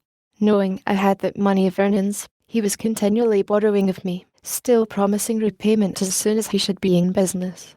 At length he had got so much of it that I was distressed to think what I should do in case of being called on to remit it. His drinking continued, about which we sometimes quarrelled, for, when a little intoxicated, he was very fractious. Once, in a boat on the Delaware with some other young men, he refused to row in his turn. "I will be rowed home," says he. "We will not row you," says I. "You must, or stay all night on the water," says he. "Just as you please." The other said, "Let us row. What signifies it?" But, my mind being soured with his other conduct, I continued to refuse. So he swore he would make me row, or throw me overboard, and coming along, stepping on the thwarts, toward me, when he came up and struck at me, I clapped my hand under his crutch, and, rising, pitched him head foremost into the river. I knew he was a good swimmer, and so was under little concern about him, but before he could get round to lay hold of the boat, we had with a few strokes pulled her out of his reach, and ever when he drew near the boat, we asked if he would row, striking a few strokes to slide her away from him. He was ready to die with vexation, and obstinately would not promise to row. However, seeing him at last beginning to tire, we lifted him in and brought him home dripping wet in the evening. We hardly canged a civil word afterwards, and the West India captain, who had a commission to procure a tutor for the sons of a gentleman at Barbados, happening to meet with him, agreed to carry him thither. He left me then, promising to remit me the first money he should receive in order to discharge the debt, but I never heard of him after. The breaking into this money of Vernon's was one of the first great events of my life, and this affair showed that my father was not much out in his judgment when he supposed me too young to manage business of importance. But Sir William, on reading his letter, said he was too prudent. There was great difference in persons, and discretion did not always accompany years, nor was youth always without it. And since he will not set you up, says he, I will do it myself. Give me an inventory of the things necessary to be had from England, and I will send for them. You shall repay me when you are able. I am resolved to have a good printer here, and I am sure you must succeed. This was spoken with such an appearance of cordiality, that I had not least doubt of his meaning what he said. I had hitherto kept the proposition of my setting up a secret in Philadelphia, and I still kept it. Had it been known that I depended on the governor, probably some friend that knew him better would have advised me not to rely on him. as I afterwards heard it as his known character to be liberal of promises which he never meant to keep. Yet, unsolicited as he was by me, how could I think his generous offers insincere? I believed him one of the best men in the world. I presented him an inventory of a little prudent house, amounting by my computation to about £100 sterling. He looked it, but asked me if my being on the spot in England to choose the types, and see that everything was good of the kind, might not be of some advantage. Then, says he, when there, you may make acquaintances, and establish correspondences in the bookselling and stationery way. I agreed that this might be advantageous. Then, says he, get yourself ready to go with Annie's, which was the annual ship, and the only one at that time usually passing between London and Philadelphia. But it would be some months before Annie sailed, so I continued working with Kimmer, fretting about the money Collins had got from me, and in daily apprehensions of being cad upon by Vernon, which, however, did not happen for some years after. I believe I have omitted mentioning that, in my first voyage from Boston, being becalmed off Block Island, our people set about catching cod, and hauled up a great many. Hitherto I had stuck to my resolution of not eating animal food, and on this occasion considered, with my master Tryon, the taking every fish as a kind of unprovoked murder, since none of them had, or ever could do us any injury that might justify the slaughter. All this seemed very reasonable, but I had formerly been a great lover of fish, and, when this came hot out of the frying pan, it smelt admirably well. I balanced some time between principle and inclination, till I recollected that, when the fish were opened, I saw smaller fish taken out of their stomachs. Then thought I, if you eat one another, I don't see why we mayn't eat you. So I didn't upon cod very heartily, and continued to eat with other people, returning only now and then occasionally to a vegetable diet. So convenient a thing it is to be a reasonable creature, since it enables one to find or make a reason for everything one has a mind to do. Keimer and I lived on a pretty good familiar footing, and agreed tolerably well, for he suspected nothing of my setting up. He retained a great deal of his old enthusiasms and loved argumentation. We therefore had many disputations. I used to work him so with my Socratic method, and had trepanned him so often by questions apparently so distant from any point we had in hand, and yet by degrees lead to the point, and brought him into difficulties and contradictions, that at last he grew ridiculously cautious, and would hardly answer me the most common question, without asking first, what do you intend to infer from that? However, it gave him so high an opinion of my abilities in the confuting way, that he seriously proposed my being his colleague in a project he had of setting up a new sect. He was to preach the doctrines, and I was to confound all opponents. When he came to explain with me upon the doctrines, I found several conundrums which I objected to, unless I might have my way a little too, and introduce some of mine. Keimer wore his beard at full length, because somewhere in the Mosaic law it is said, Thou shalt not mar the corners of thy beard.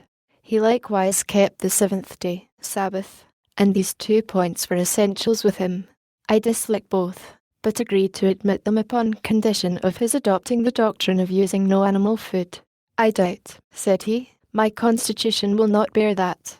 I assured him it would, and that he would be the better for it. He was usually a great glutton, and I promised myself some diversion in his starving him. He agreed to try the practice, if I would keep him company. I did so, and we held it for 3 months.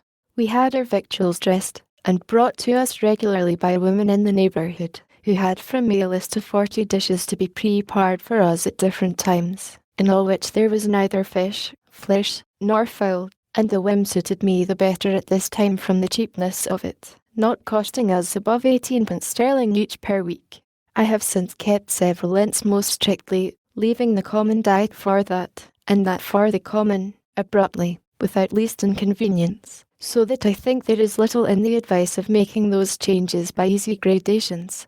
I went on pleasantly, but poor Keimer suffered grievously, tired of the project, longed for the flesh pots of Egypt, and ordered a roast pig.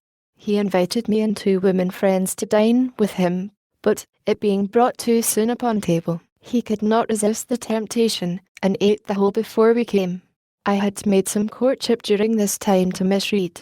I had a great respect and affection for her, and had some reason to believe she had the same for me. But as I was about to take a long voyage, and we were both very young, only a little above 18, it was thought most prudent by her mother to prevent her going too far at present, as a marriage, if it was to take place, would be more convenient after my return, when I should be, as I expected, set up in my business.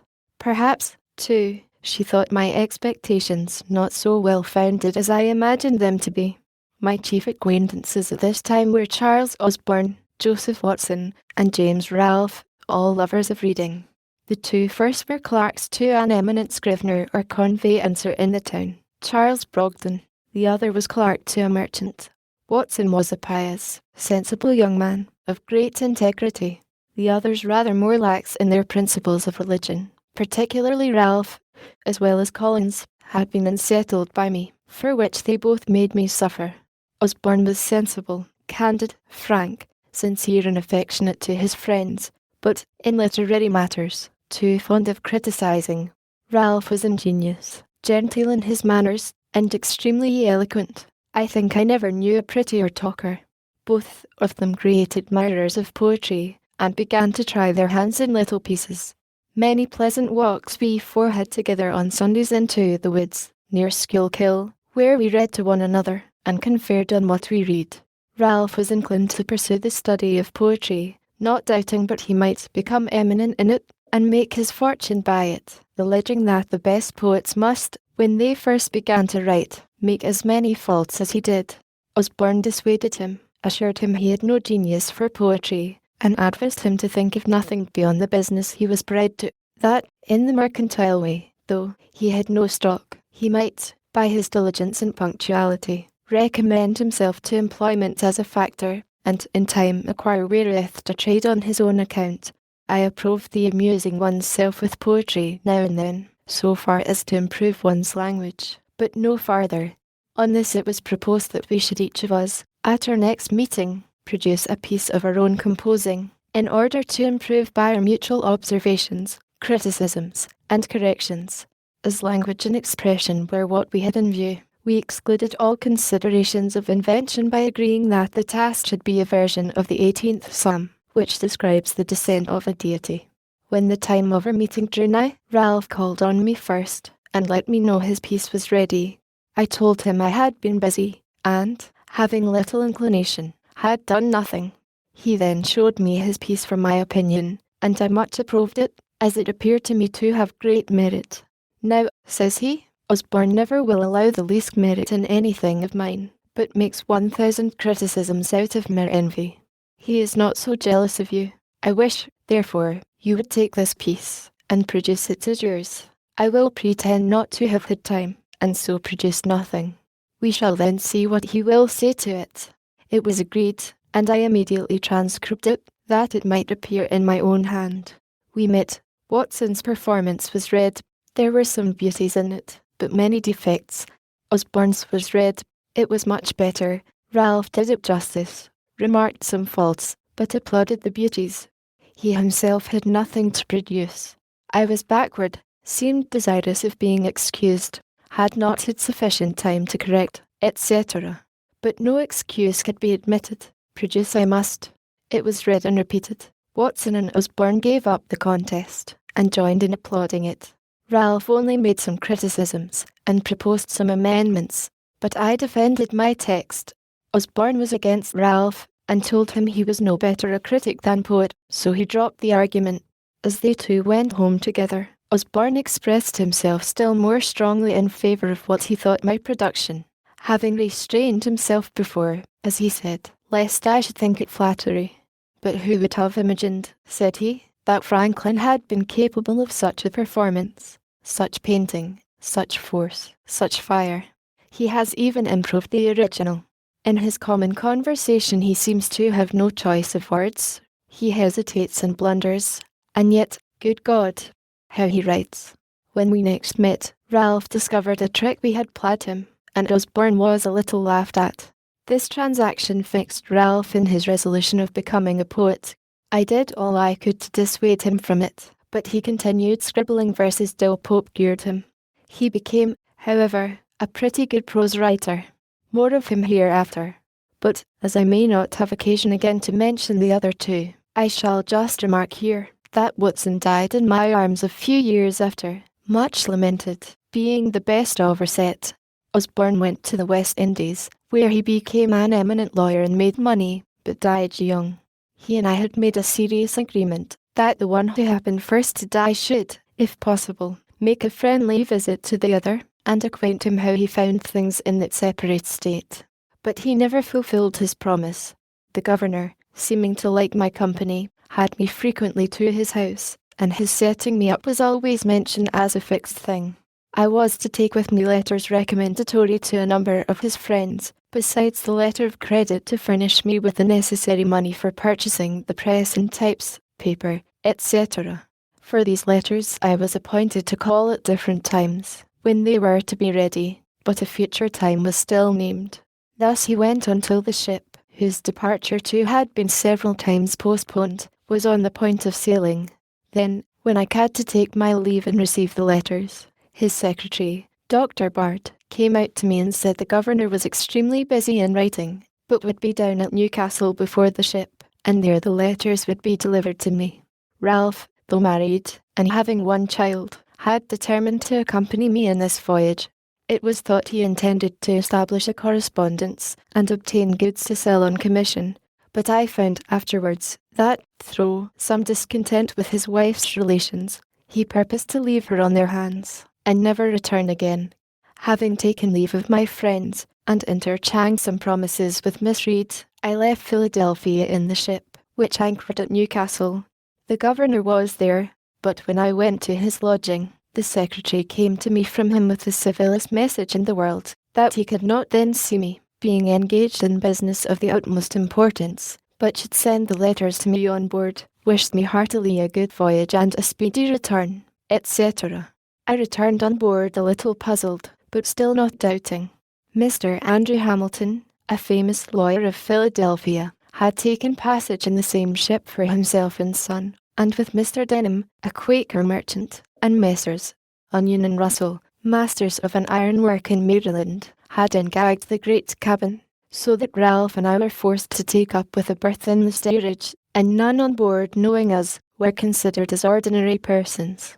But Mr. Hamilton and his son, it was James, since governor, returned from Newcastle to Philadelphia, the father being recalled by a great fee to plead for a seized ship, and, just before we sailed, Colonel French coming on board, and showing me great respect, I was more taken notice of, and, with my friend Ralph, invited by the other gentlemen to come into the cabin, there being no room. Accordingly, we removed thither.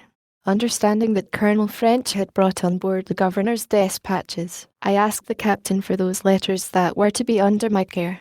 He said all were put into the bag together and he could not then come at them, but, before we landed in England, I should have an opportunity of picking them out. So I was satisfied for the present, and we proceeded on our voyage.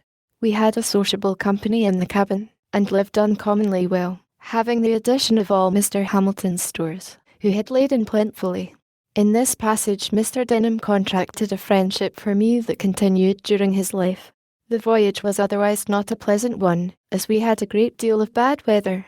When we came into the Channel, the captain kept his word with me, and gave me an opportunity of examining the bag for the governor's letters.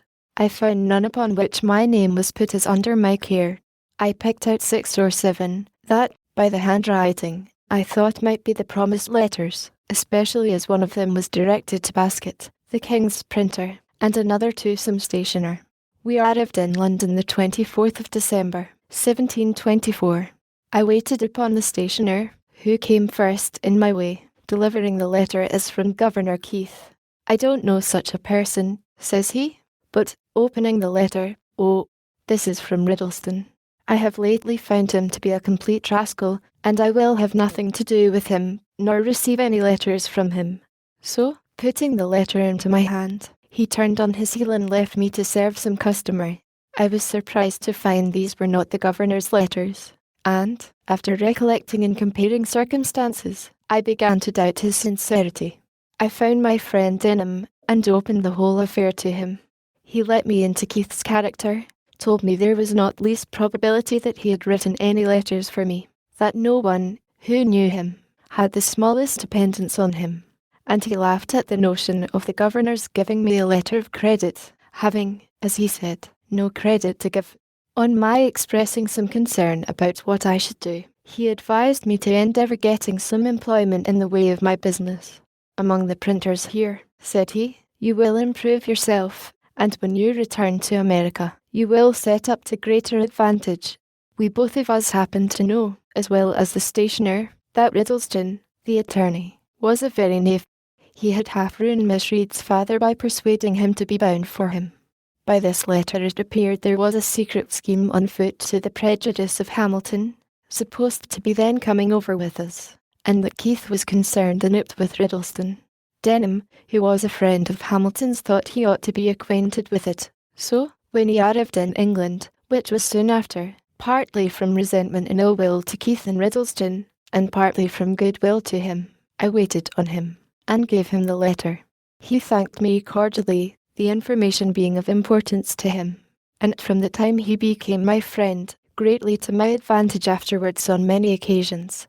But what shall we think of the governor's playing such beautiful tricks, and imposing so grossly on a poor ignorant boy?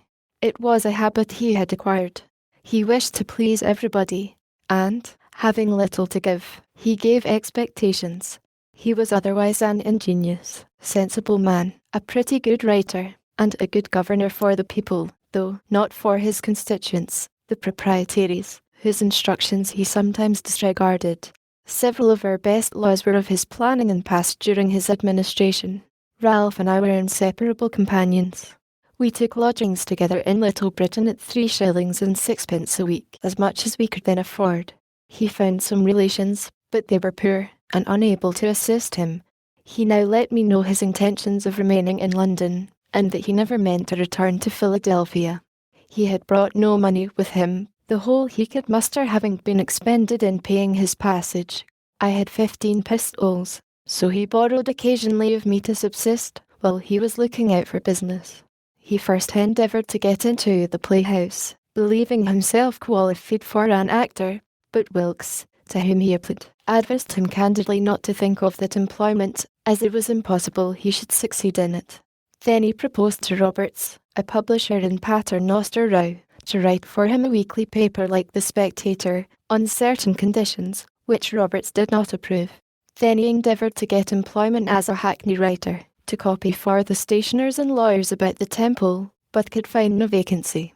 I immediately got into work at Palmer's, then a famous printing house in Bartholomew Close, and here I contended near a year. I was pretty diligent, but spent with Ralph a good deal of my earnings in going to plays and other places of amusement. We had together consumed all my pistoles, and now just rubbed on from hand to mouth. He seemed quite to forget his wife and child, and I, by degrees, my engagements with Miss Reed, to whom I never wrote more than 1 letter, and that was to let her know I was not likely soon to return. This was another of the great airs of my life, which I should wish to correct if I were to live it over again. In fact, by her expenses, I was constantly kept unable to pay my passage. At Palmer's I was employed in composing for the 2nd edition of Wollaston's Religion of Nature. Some of his reasonings not appearing to me well founded, I wrote a little metaphysical piece in which I made remarks on them. It was entitled A Dissertation on Liberty and Necessity, Pleasure on Pain. I inscribed it to my friend Ralph. I printed a small number. It occasioned my being more considered by Mr. Palmer as a young man of some ingenuity, though he seriously expostulated with me upon the principles of my pamphlet, which to him appeared abominable. My printing this pamphlet was another erratum. While I lodged in Little Britain, I made an acquaintance with one Wilcox, a bookseller, whose shop was at the next door. He had an immense collection of second-hand books. Circulating libraries were not then in use, but we agreed that, on certain reasonable terms, which I have now forgotten, I might take, read, and return any of his books. This I esteemed a great advantage, and I made as much use of it as I could. My pamphlet by some means falling into the hands of one Lyons, a surgeon, author of a book entitled The Infallibility of Human Judgment, it occasioned an acquaintance between us. He took great notice of me, called on me often to converse on those subjects, carried me to the Horns, a pale ale house in Lane, Cheapside, and introduced me to Dr. Mandeville, author of the Fable of the Bees, who had a club there, of which he was the soul, being a most facetious, entertaining companion. Lyons, too, introduced me to Dr. Pemberton, at Batson's Coffee House, who promised to give me an opportunity, some time or other, of seeing Sir Isaac Newton, of which I was extremely desirous, but this never happened. I had brought over a few curiosities, among which the principal was a purse made of the asbestos, which purifies by fire. Sir Hans Sloane heard of it, came to see me, and invited me to his house in Bloomsbury Square, where he showed me all his curiosities, and persuaded me to let him add that to the number, for which he paid me handsomely. In her house there lodged a young woman, a milliner, I think, had a shop in the cloisters. She had been genteelly bred, was sensible and lively, and of most pleasing conversation. Ralph read plays to her in the evenings. They grew intimate, she took another lodging, and he followed her.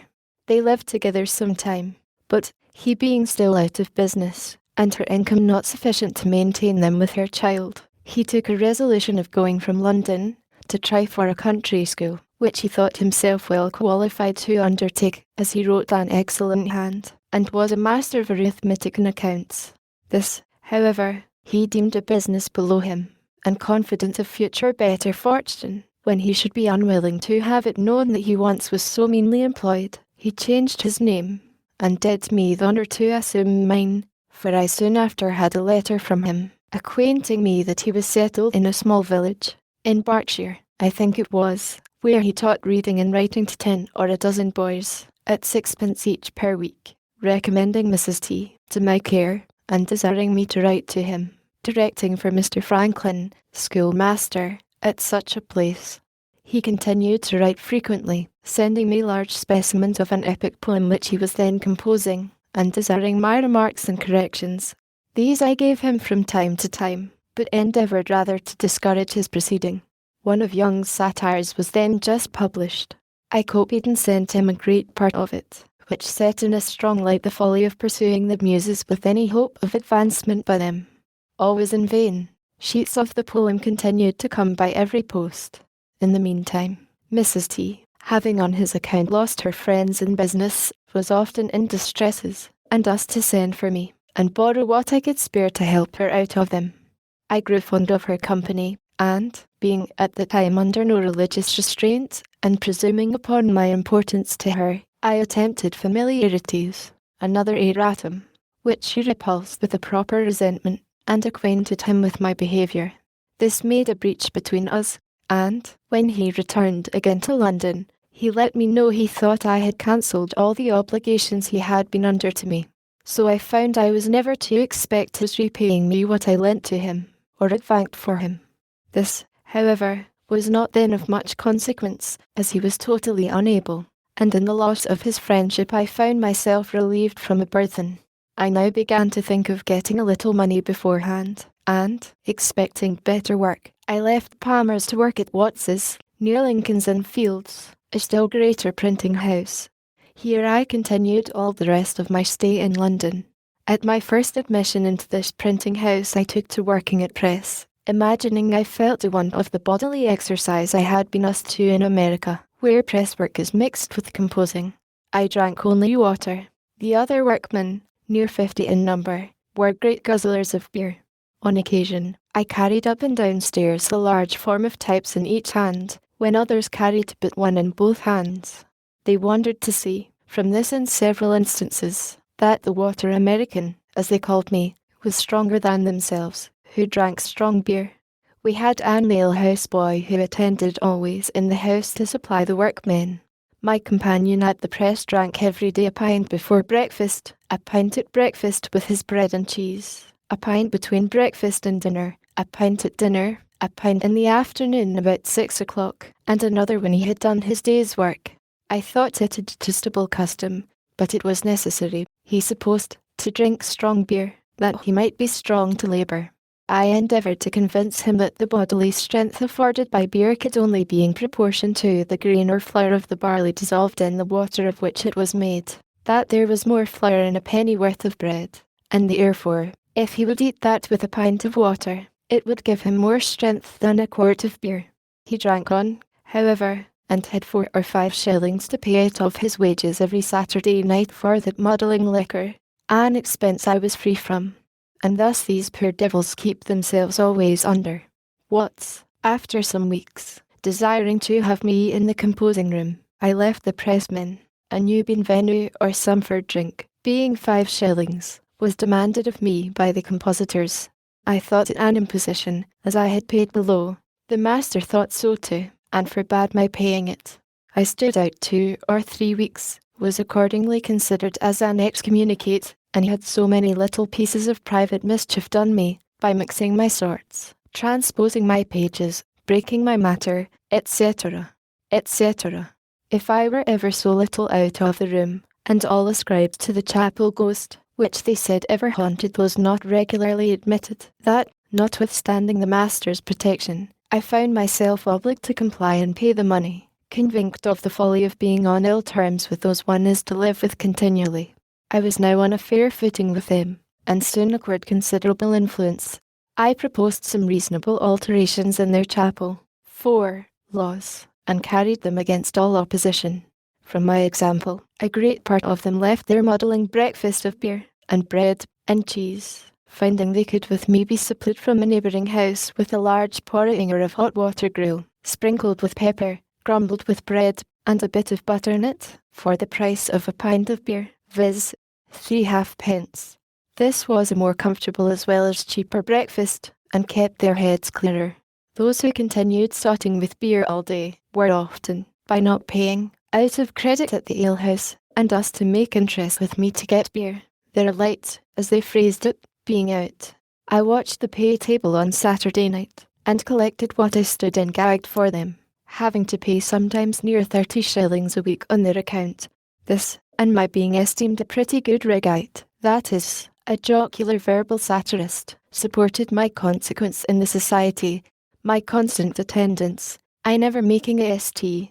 Monday, recommended me to the master, and my uncommon quickness at composing occasioned my being put upon all work of dispatch, which was generally better paid. So I went on now very agreeably. 4. A printing house is always called a chapel by the workmen, the origin of which appears to have been that printing was first carried on in England in an ancient chapel converted into a printing house, and the title has been preserved by tradition. The bienvenue among the printers answers to the terms entrance and footing among mechanics. Thus a journeyman, on entering a printing house, was accustomed to pay 1 or more gallons of beer for the good of the chapel. This custom was falling into disuse 30 years ago. It is very properly rejected entirely in the United States. W.T.F. My lodging in Little Britain being too remote, I found another in Duke Street, opposite to the Romit Chapel. It was 2 pair of stairs backwards, at an Italian warehouse. A widow lady kept the house. She had a daughter, and a maidservant, and a journeyman who attended the warehouse, but lodged abroad. After sending to inquire my character at the house where I last lodged, she agreed to take me in at the same rate, 3s, 6d, per week, cheaper, as she said, from the protection she expected in having a man lodge in the house.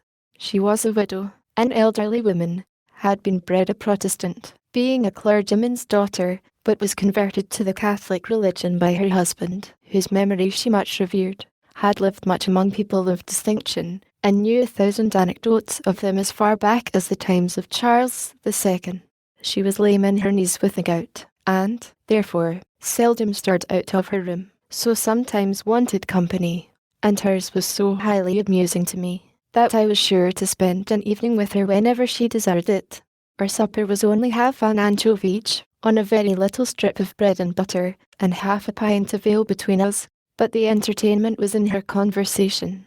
My always keeping good hours, and giving little trouble in the family, made her unwilling to part with me, so that, when I tacked of a lodging I had heard of, nearer my business, for 2 shillings a week, which, intent as I now was on saving money, made some difference, she bid me not think of it, for she would abate me 2 shillings a week for the future.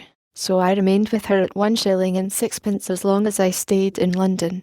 In a garret of her house there lived a maiden lady of 70, in the most retired manner, of whom my landlady gave me this account, that she was a Roman Catholic, had been sent abroad when young, and lodged in a nunnery with an intent of becoming a nun.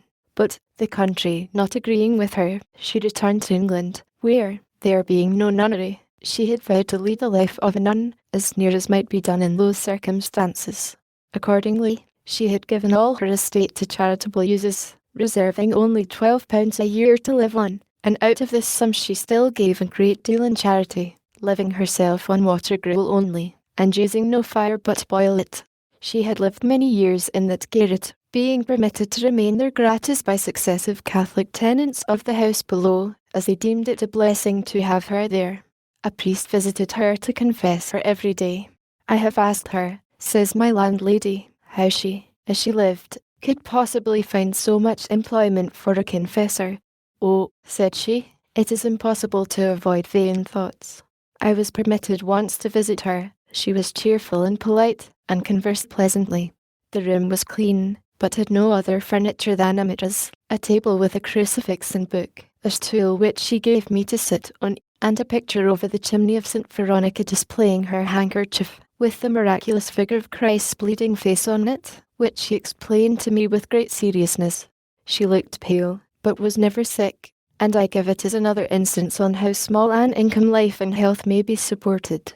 At Watts's printing house I contracted an acquaintance with an ingenious young man, one Wygate, having wealthy relations, had been better educated than most printers, was a tolerable Latinist, spoke French, and loved reading. I taught him and a friend of his to swim it twice going into the river, and they soon became good swimmers. They introduced me to some gentlemen from the country, who went to Chelsea by water to see the college and unsolved Ross curiosities. In a return, at the request of the company, whose curiosity Wygate had excited, I stripped and leaped into the river, and swam from near Chelsea to Blackfriars, performing on the way many feats of activity, both upon and under water, that surpassed and pleased those to whom they were novelties. I had from a child been ever delighted with this exercise, had studied and practised all Thevenot's motions and positions, added some of my own, aiming at the graceful and easy as well as the useful. All these I took this occasion of exhibiting to the company, and was much flattered by their admiration, and Wygate, who was desirous of becoming a master, grew more and more attached to me on that account, as well as from the similarity of our studies. He at length proposed to me travelling all over Europe together, supporting ourselves everywhere by working at our business. I was once inclined to it, but, mentioning it to my good friend Mr. Denham, with whom I often spent an hour when I had leisure, he dissuaded me from it, advising me to think only of returning to Pennsylvania, which he was now about to do. I must record one trait of this good man's character. He had formerly been in business at Bristol, but failed in debt to a number of people, compounded and went to America. There, by a close application to business as a merchant, he acquired a plentiful fortune in a few years. Returning to England in the ship with me, he invited his old creditors to an entertainment, at which he thanked them for the easy composition they had favoured him with, and, when they expected nothing but the treat, every man at the first remove found under his plate an order on a banker for the full amount of the unpaid remainder with interest. He now told me he was about to return to Philadelphia, and should carry over a great quantity of goods in order to open a store there. He proposed to take me over as his clerk, to keep his books, in which he would instruct me, copy his letters, and attend the store. He added that, as soon as I should be acquainted with mercantile business, he would promote me by sending me with a cargo of flour and bread, etc., to the West Indies, and procure me commissions from others which would be profitable, and, if I managed well, would establish me handsomely. The thing pleased me, for I was grown tired of London, remembered with pleasure the happy months I had spent in Pennsylvania, and wished again to see it. Therefore I immediately agreed on the terms of £50 a year, Pennsylvania money, less, indeed, than my present gettings as a compositor, but affording a better prospect. I now took leave of printing, as I thought, for ever, and was daily employed in my new business, going about with Mr. Denham among the tradesmen to purchase various articles, and seeing them packed up, doing errands, calling upon workmen to dispatch, etc. And, when all was on board, I had a few days' leisure. On one of these days, I was, to my surprise, sent for by a great man I knew only by name, a Sir William Wyndham, and I waited upon him. He had heard by some means or other of my swimming from Chelsea to Blackfriars, and of my teaching Wygate and another young man to swim in a few hours. He had 2 sons, about to set out on their travels. He wished to have them first taught swimming, and proposed to gratify me handsomely if I would teach them. They were not yet come to town, and my stay was uncertain, so I could not undertake it.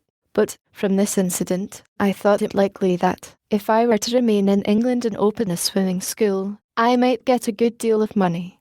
And it struck me so strongly, that, had the overture been sooner made me, probably I should not so soon have returned to America. After many years, you and I had something of more importance to do with one of these sons of Sir William Wyndham, become Earl of Egremont, which I shall mention in its place. Thus I spent about 18 months in London.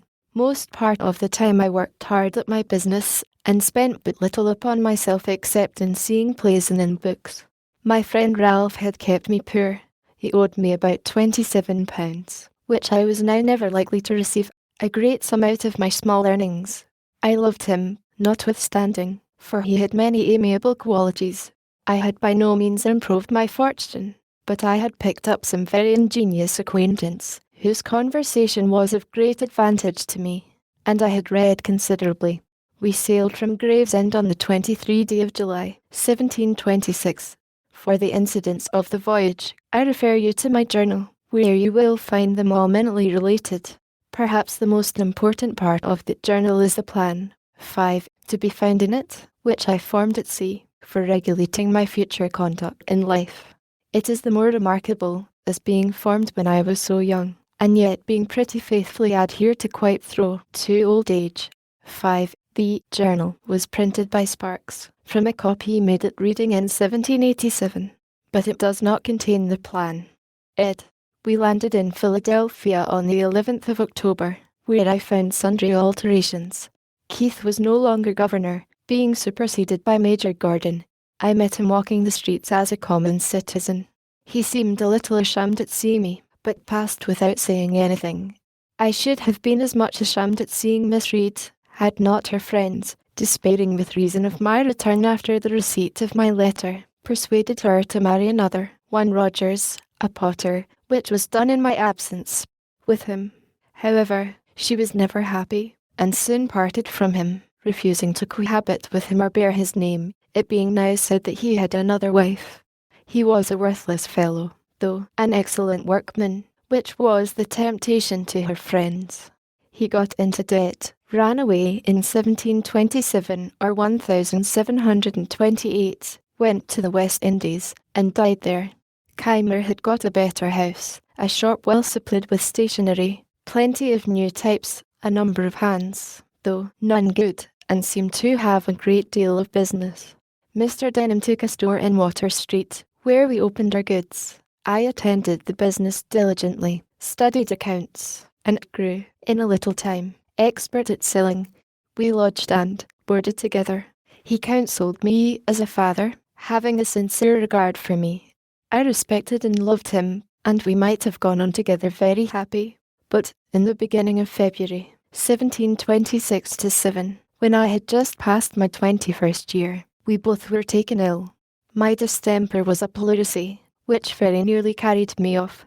I suffered a good deal, gave up the point in my own mind, and was rather disappointed when I found myself recovering, regretting, in some degree, that I must now, some time or other, have all that disagreeable work to do over again. I forget what his distemper was. It held him a long time, and at length carried him off. He left me a small legacy in an uncooperative will, as a token of his kindness for me, and he left me once more to the wide world, for the store was taken into the care of his executors, and my employment under him ended. My brother-in-law, Holmes, being now at Philadelphia, advised my return to my business, and Keimer tempted me, with an offer of large wages by the year, to come and take the management of his printing house, that he might better attend his stationer's shop. I had heard a bad character of him in London from his wife and her friends, and was not fond of having any more to do with him. I tried for further employment as a merchant's clerk, but, not readily meeting with any, I closed again with Kimmer. I found in his house these hands: Hugh Meredith, a Welsh Pennsylvanian, 30 years of age, bred to country work, honest, sensible, had a great deal of solid observation, was something of a reader, but given to drink. Stephen Potts, a young countryman of full age, bred to the same, of uncommon natural parts, and great wit and humour, but a little idle. These he had agreed with at extreme low wages per week, to be raised a shilling every 3 months, as they would deserve by improving in their business, and the expectation of these high wages, to come on hereafter, was what he had drawn them in with. Meredith was to work at press, Potts at bookbinding, which he, by agreement, was to teach them, though he knew neither one nor t'other. John, a wild Irishman, brought up to no business, whose service, for 4 years, Kimber had purchased from the captain of a ship. He, too, was to be made a pressman. George Webb, an Oxford scholar, whose time for 4 years he had likewise bought, intending him for a compositor, of whom more presently, and David Harry, a country boy, whom he had taken apprentice. I soon perceived that the intention of engaging me at wages so much higher than he had been asked to give, was, to have these raw, cheap hands formed through me, and, as soon as I had instructed them, then they being all articled to him, he should be able to do without me. I went on, however, very cheerfully, put his printing house in order, which had been in great confusion, and brought his hands by degrees to mind their business and to do it better. It was an odd thing to find an Oxford scholar in the situation of a bought servant.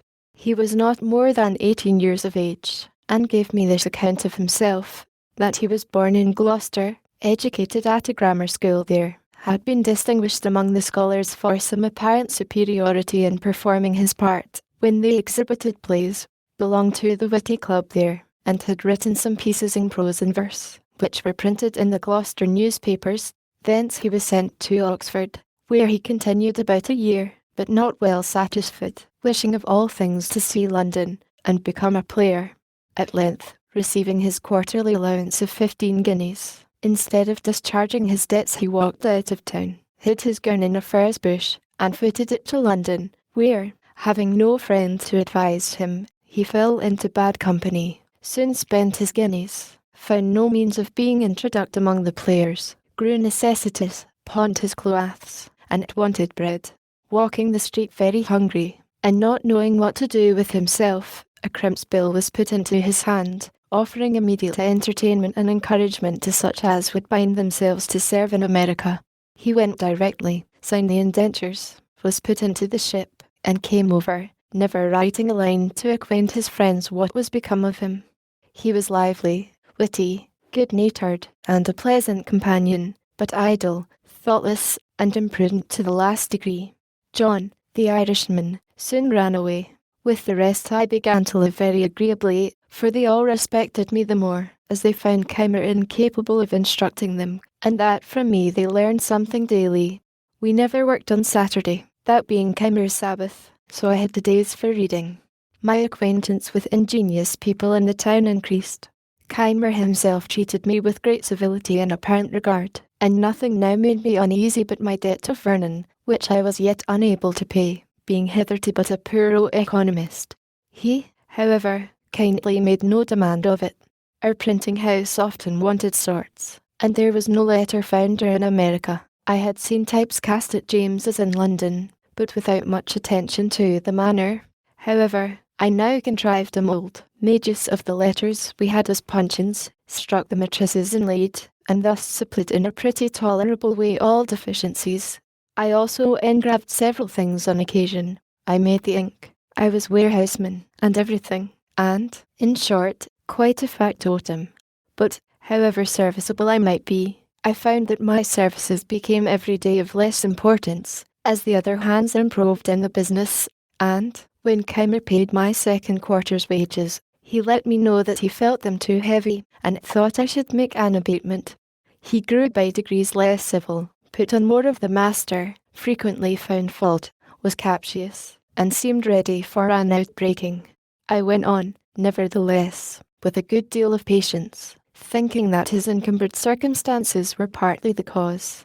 At length a trifle snapped our connections, for, a great noise happening near the courthouse, I put my head out of the window to see what was the matter.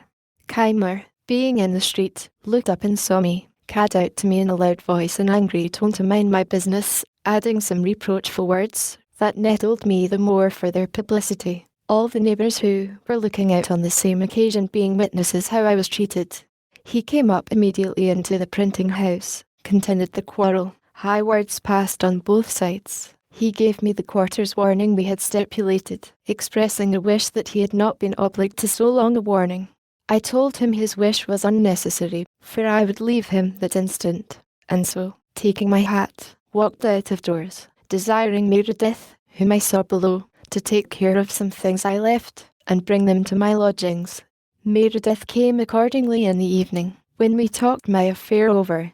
He had conceived a great regard for me, and was very unwilling that I should leave the house while he remained in it. He dissuaded me from returning to my native country, which I began to think of. He reminded me that Keimer was in debt for all he possessed, that his creditors began to be uneasy, that he kept his shop miserably, sold often without profit for ready money, and often trusted without keeping accounts, that he must therefore fall, which would make a vacancy I might profit of. I objected my want of money. He then let me know that his father had a high opinion of me, and, from some discourse that had passed between them, he was sure would advance money to set us up, if I would enter into partnership with him. My time, says he, will be out with Keimer in the spring. By that time we may have our press and types in from London. I'm sensible I am no workman. If you like it, your skill in the business shall be set against the stock I furnish, and we will share the profits equally. The proposal was agreeable, and I consented.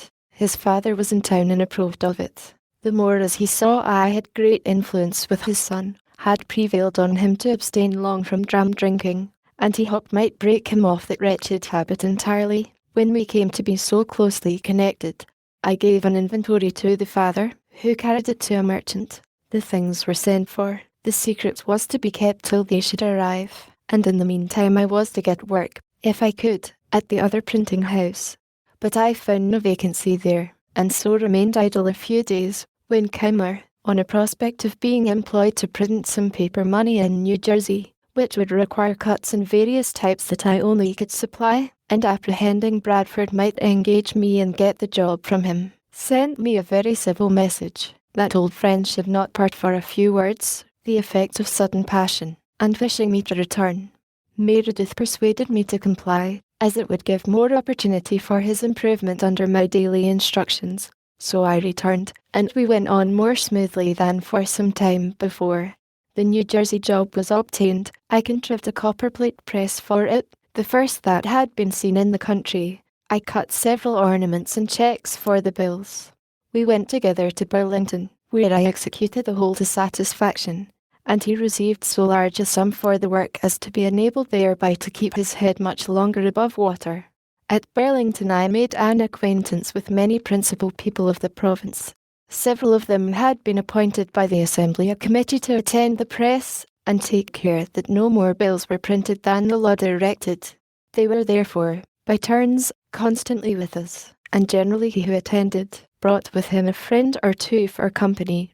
My mind having been much more improved by reading than Keimer's, I suppose it was for that reason my conversation seemed to be more valid. They had me to their houses, introduced me to their friends, and showed me much civility, while he, though the master, was a little neglected. In truth, he was an odd fish, ignorant of common life, fond of rudely opposing received opinions, slovenly to extreme dirtiness, enthusiastic in some points of religion, and a little knavish withal. We continued there near 3 months, and by that time I could reckon among my acquired friends Judge Allen, Samuel Bustill, the Secretary of the Province, Isaac Pearson, Joseph Cooper, and several of the Smiths, members of Assembly, and Isaac Deco, the Surveyor General. The latter was a shrewd, sagacious old man, who told me that he began for himself, when young, by wheeling clay for the brickmakers, learned to write after he was of age, carried the chain for surveyors, who taught him surveying, and he had now by his industry acquired a good estate, and says he, I foresee that you will soon work this man out of business, and make a fortune in it at Philadelphia. He had not then the least intimation of my intention to set up there or anywhere.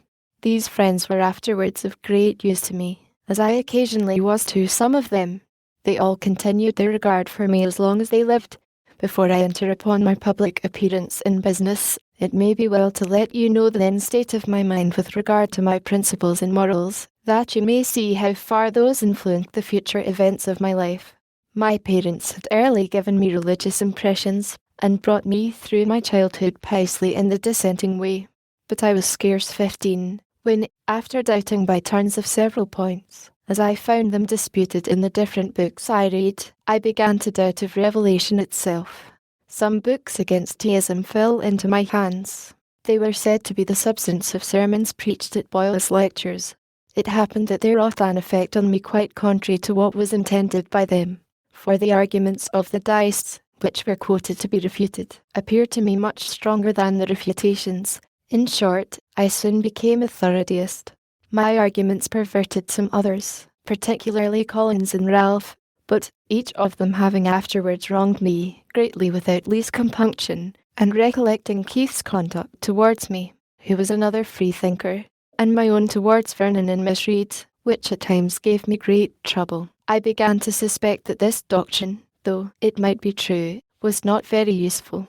My London pamphlet, which had for its motto these lines of Dryden, whatever is right. Though purblind man sees but a part o' the chain, the nearest link, his eyes not carrying to the equal beam, that poise all above, and from the attributes of God, his infinite wisdom, goodness and power, concluded that nothing could possibly be wrong in the world, and that vice and virtue were empty distinctions, no such things existing, appeared now not so clever a performance as I once thought it. And I doubted whether some error had not insinuated itself unperceived into my argument, so as to infect all that followed, as is common in metaphysical reasonings. I grew convinced that truth, sincerity and integrity in dealings between man and man were of the utmost importance to the felicity of life, and I formed written resolutions, which still remain in my journal book, to practice them ever while I lived. Revelation had indeed no weight with me, as such, but I entertained an opinion that, though certain actions might not be bad because they were forbidden by it, or good because it commanded them, yet probably these actions might be forbidden because they were bad for us, or commanded because they were beneficial to us, in their own natures, all the circumstances of things considered. And this persuasion, with the kind hand of Providence, or some guardian angel, or accidental favourable circumstances and situations, or altogether, preserve me, through this dangerous time of youth, and the hazardous situations I was sometimes in among strangers, remote from the eye and advice of my father, without any wilful gross immorality or injustice, that might have been expected from my want of religion. I say wilful, because the instances I have mentioned had something of necessity in them, from my youth, inexperience, and the knavery of others. I had therefore a tolerable character to begin the world with. I valued it properly, and determined to preserve it. We had not been long returned to Philadelphia before the new types arrived from London. We settled with Kimmer, and left him by his consent before he heard of it. We found a house to hire near the market, and took it, to lessen the rent, which was then but £24 a year, though I have since known it to let for 70. We took in Thomas Godfrey, a glazier, and his family, who were to pay a considerable part of it to us, and we to board with them. We had scarce opened our letters and put our press in order, before George House, an acquaintance of mine, brought a countryman to us, whom he had met in the street inquiring for a printer. All our cash was now expended in the variety of particulars we had been obliged to procure, and this countryman's 5 shillings, being our first fruits, and coming so seasonably, gave me more pleasure than any crown I have since earned, and the gratitude I felt towards House has made me often more ready than perhaps I should otherwise have been to assist young beginners. There are crowers in every country, always boding its ruin. Such a one then lived in Philadelphia, a person of note, an elderly man, with a wise look and a very grave manner of speaking. His name was Samuel Mickle. This gentleman, a stranger to me, stopped one day at my door and asked me if I was the young man who had lately opened a new printing house. Being answered in the affirmative, he said he was sorry for me, because it was an expensive undertaking, and the expense would be lost, for Philadelphia was a sinking place, the people already half bankrupts, or near being so, all appearances to the contrary, such as new buildings and the rise of rents, being to his certain knowledge fallacious, for they were, in fact, among the things that would soon ruin us. And he gave me such a detail of misfortunes now existing, or that were soon to exist, that he left me half melancholy. Had I known him before I engaged in this business, probably I never should have done it.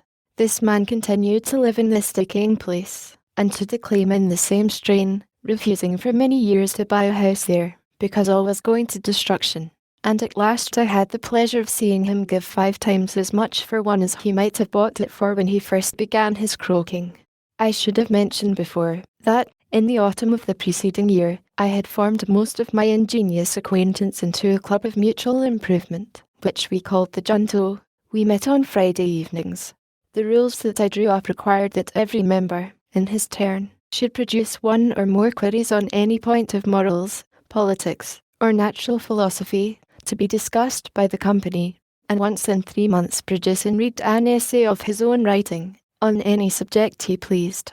Our debates were to be under the direction of a president, and to be conducted in the sincere spirit of inquiry after truth, without fondness for dispute, or desire of victory, and, to prevent warmth, all expressions of positiveness in opinions, or direct contradiction, were after some time made contraband, and prohibited under small pecuniary penalties.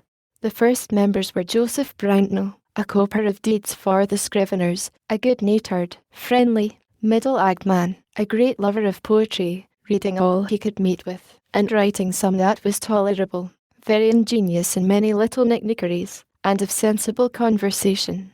Thomas Godfrey, a self-taught mathematician, great in his way, and afterward inventor of what is now called Hadley's quadrant. But he knew little out of his way, and was not a pleasing companion, as, like most great mathematicians I have met with, he expected universal precision in everything said, or was for ever denying or distinguishing upon trifles, to the disturbance of all conversation. He soon left us.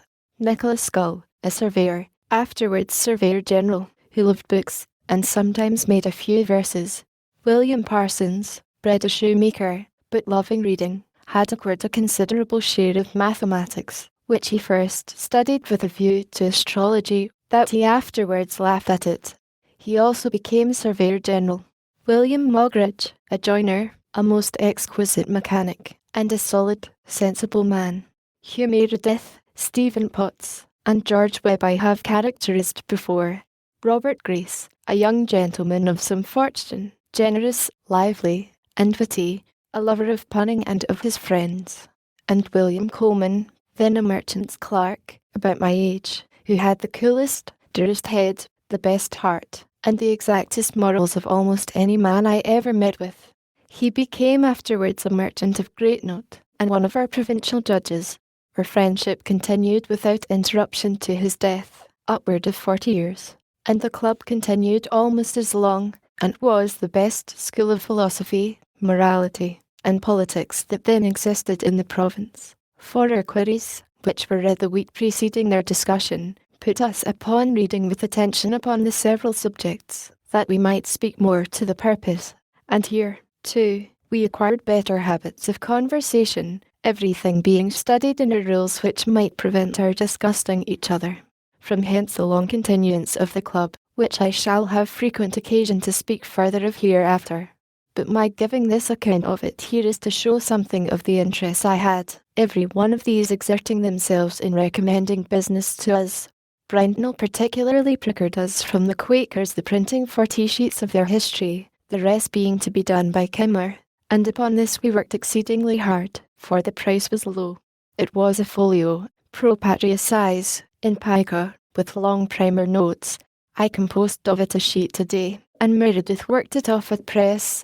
It was often 11 at night, and sometimes later, before I had finished my distribution for the next day's work, for the little jobs sent in by other friends now and then put us back.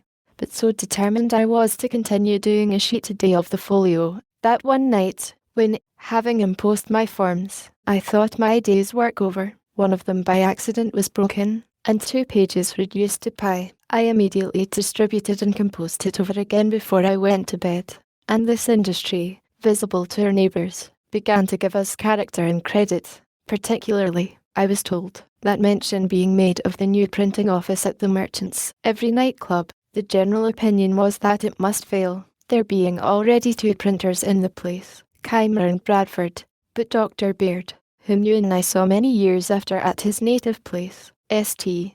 Andrews in Scotland, gave a contrary opinion, for the industry of the Franklin, says he, is superior to anything I ever saw of the kind. I see him still at work when I go home from club, and he is at work again before his neighbours are out of bed. This struck the rest, and we soon after had offers from one of them to supply us with stationery, but as yet we did not choose to engage in shop business. I mention this industry the more particularly and the more freely, though it seems to be talking in my own praise, that those of my posterity, who shall read it, may know the use of that virtue, when they see its effects in my favour throughout this relation. George Webb, who had found a female friend that lent him wherewith to purchase his time of Keimer, now came to offer himself as a journeyman to us. We could not then employ him, but I foolishly let him know as a secret that I soon intended to begin a newspaper, and might then have work for him. My hopes of success, as I told him, were founded on this, that the then only newspaper, printed by Bradford, was a paltry thing, wretchedly managed, no way entertaining, and yet was profitable to him. I therefore thought a good paper would scarcely fail of good encouragement. I requested Webb not to mention it, but he told it to Keimer, who immediately, to be beforehand with me, published proposals for printing one himself, on which Webb was to be employed.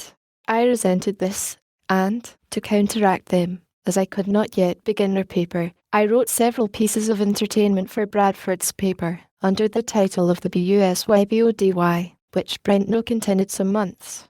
By this means the attention of the public was fixed on its paper, and Keimer's proposals, which we brusqued and ridiculed, were disregarded.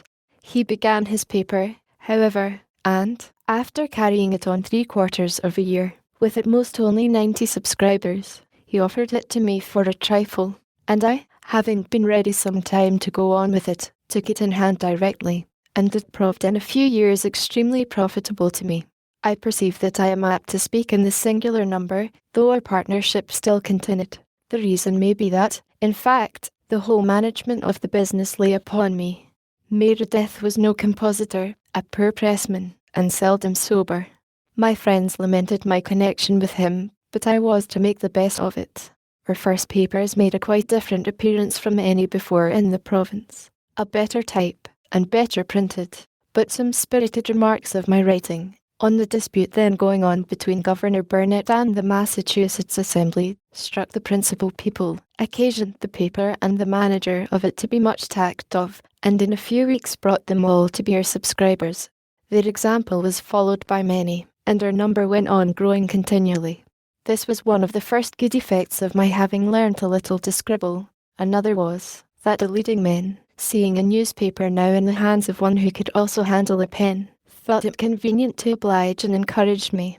Bradford still printed the votes, and laws, and other public business. He had printed an address of the House to the Governor, in a coarse, blundering manner. We reprinted it elegantly and correctly, and sent one to every member. They were sensible of the difference. It strengthened the hands of our friends in the House, and they voted us their printers for the year ensuing. Among my friends in the House I must not forget Mr. Hamilton, before mentioned, who was then returned from England, and had a seat in it. He interested himself for me strongly in that instance, as he did in many others afterward, continuing his patronage till his death. 6. I got his son once L 500. March. Note. Mr. Vernon, about this time, put me in mind of the debt I owed him, but did not press me. I wrote him an ingenuous letter of acknowledgment, craved his forbearance a little longer, which he owed me, and as soon as I was able, I paid the principal with interest, and many thanks, so that erratum was in some degree corrected. But now another difficulty came upon me which I had never least reason to expect. Mr. Meredith's father, who was to have paid for our printing house, according to the expectations given me, was able to advance only £100 currency, which had been paid, and 100 more was due to the merchant, who grew impatient, and so does all. We gave bail, but saw that, if the money could not be raised in time, the suit must soon come to a judgment and execution, and our hopeful prospects must, with us, be ruined, as the pressing letters must be sold for payment, perhaps at half price. In this distress 2 true friends, whose kindness I have never forgotten, nor ever shall forget while I can remember anything, came to me separately, unknown to each other, and, without any application from me, offering each of them to advance me all the money that should be necessary to enable me to take the whole business upon myself, if that should be practicable. But they did not like my continuing the partnership with Meredith, as they said, was often seen drunk in the streets, and playing at low games in alehouses, much to her discredit. These 2 friends were William Coleman and Robert Grace. I told them I could not propose a separation while any prospect remained of the Merediths fulfilling their part of our agreement, because I thought myself under great obligations to them for what they had done, and would do if they could. But, if they finally failed in their performance, and our partnership must be dissolved, I should then think myself at liberty to accept the assistance of my friends. Thus the matter rested for some time, when I said to my partner, "Perhaps your father is dissatisfied at the part you have undertaken in this affair of ours, and is unwilling to advance for you and me what he would for you alone. If that is the case, tell me, and I will resign the whole to you, and go about my business." "No," said he, "my father has really been disappointed, and is really unable, and I am unwilling to distress him farther. I see this is a business I am not fit for. I was bred a farmer, and it was a folly in me to come to town, and put myself, at 30 years of age, an apprentice to learn a new trade. Many of our Welsh people are going to settle in North Carolina, where land is cheap. I am inclined to go with them, and follow my old employment. You may find friends to assist you. If you will take the debts of the company upon you, return to my father the £100 he has advanced, pay my little personal debts, and give me £30 and a new saddle, I will relinquish the partnership, and leave the whole in your hands." I agreed to this proposal. It was drawn up in writing, signed, and sealed immediately. I gave him what he demanded, and he went soon after to Carolina, from whence he sent me next year 2 long letters, containing the best account that had been given of the country, the climate, the soil, husbandry, etc. For in those matters he was very judicious.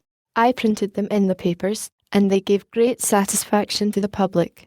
As soon as he was gone, I recurred to my 2 friends, and because I would not give an unkind preference to either, I took half of what each had offered, and I wanted of one, and half of the other, paid off the company's debts, and went on with the business in my own name, advertising that the partnership was dissolved. I think this was in or about the year 1729. About this time there was a cry among the people for more paper money, only £15,000 being extant in the province, and it soon to be sunk. The wealthy inhabitants opposed any addition, being against all paper currency, from an apprehension that it would depreciate, as it had done in New England, to the prejudice of all creditors. We had discussed this point in our junto, where I was on the side of an addition, being persuaded that the first small sum struck in 1723 had done much good by increasing the trade, employment, and number of inhabitants in the province, since I now saw all the old houses inhabited, and many new ones building, whereas I remembered well, that when I first walked about the streets of Philadelphia, eating my roll, I saw most of the houses in Walnut Street, between Second and Front Streets, with bills on their doors, to be let, and many likewise in Chestnut Street and other streets, which made me then think the inhabitants of the city were deserting it one after another. Our debates possessed me so fully of the subject, that I wrote and printed an anonymous pamphlet on it, entitled The Nature and Necessity of a Paper Currency. It was well received by the common people in general, but the rich men disliked it, for it increased and strengthened the clamour for more money, and they happening to have no writers among them that were able to answer it, their opposition slackened, and the point was carried by a majority in the House.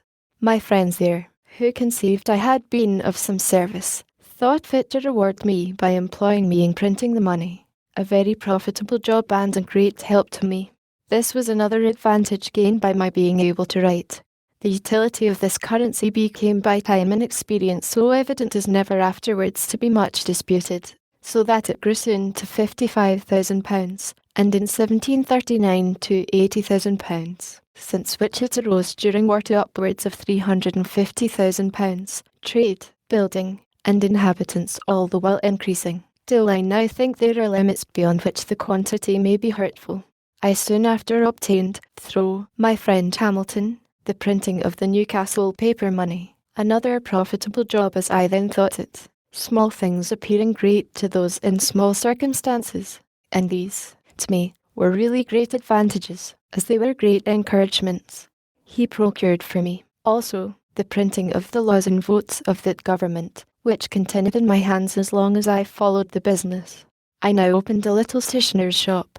I had in it blanks of all sorts, the correctest that ever appeared among us, being assisted in that by my friend Brownell.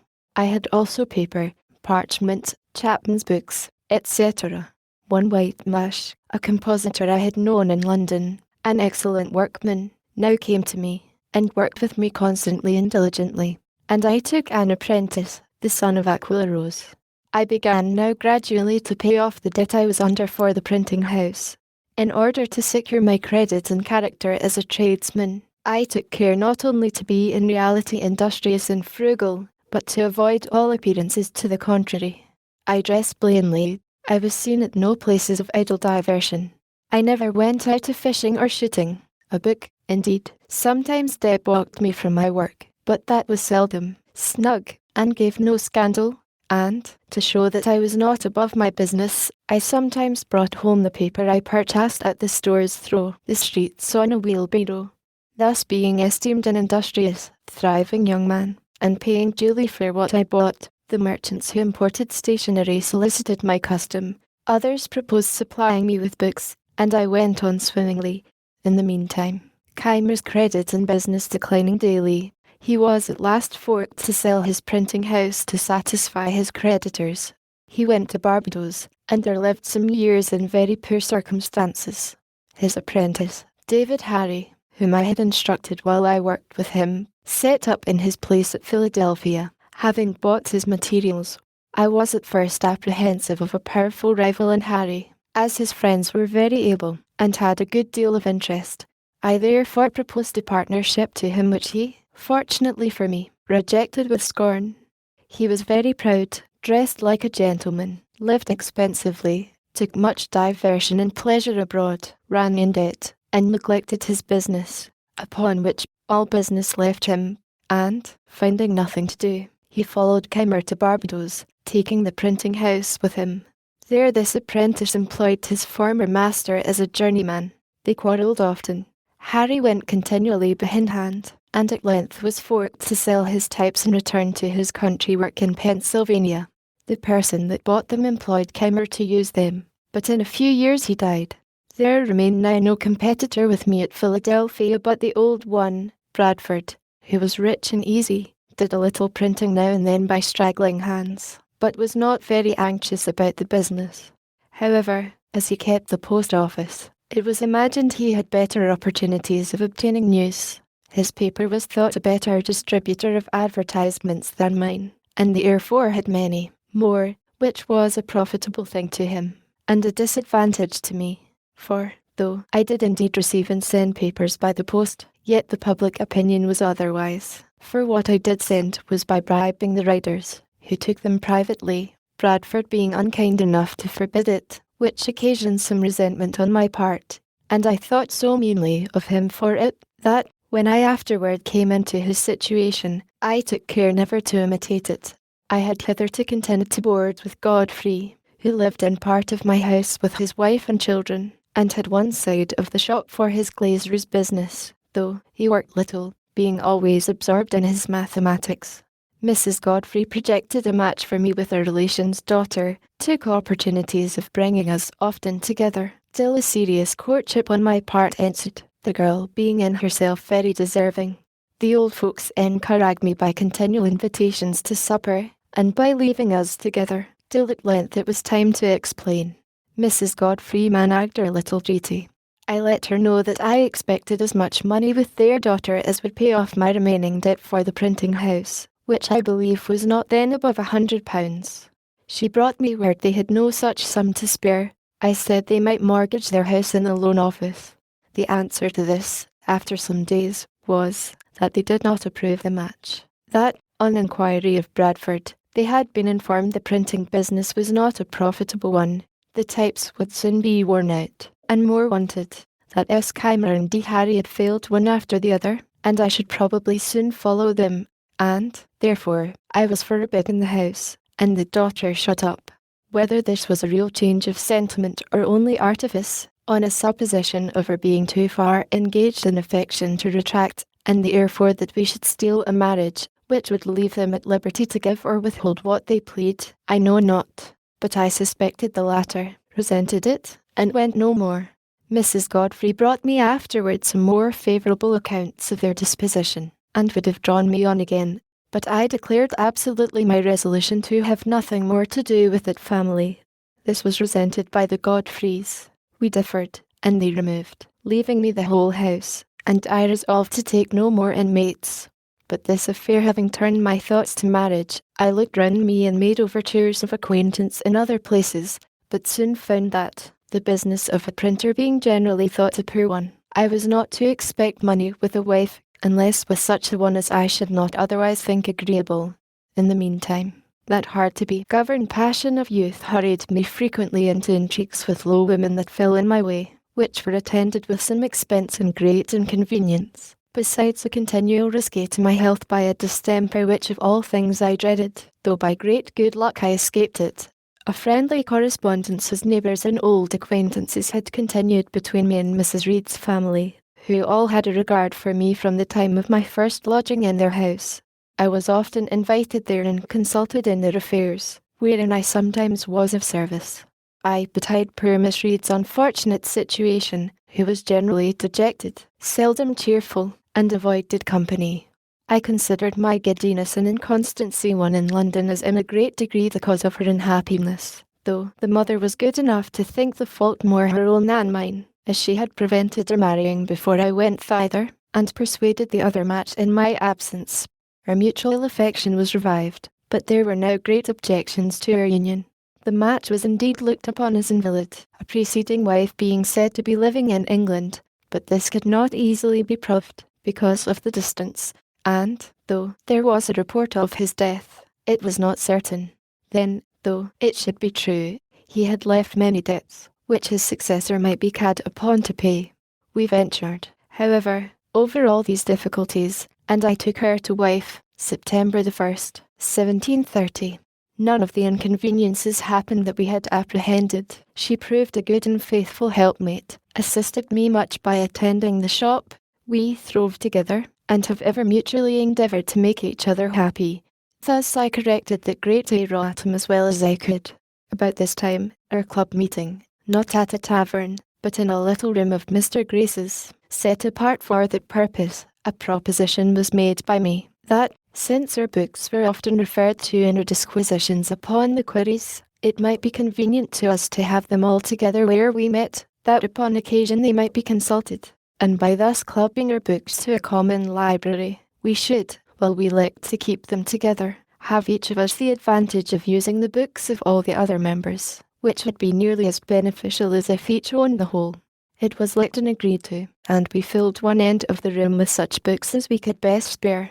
The number was not so great as we expected, and though they had been of great use, yet some inconveniences occurring for want of due care of them, the collection, after about a year, was separated, and each took his books home again, and now I set on foot my first project of a public nature, that for a subscription library.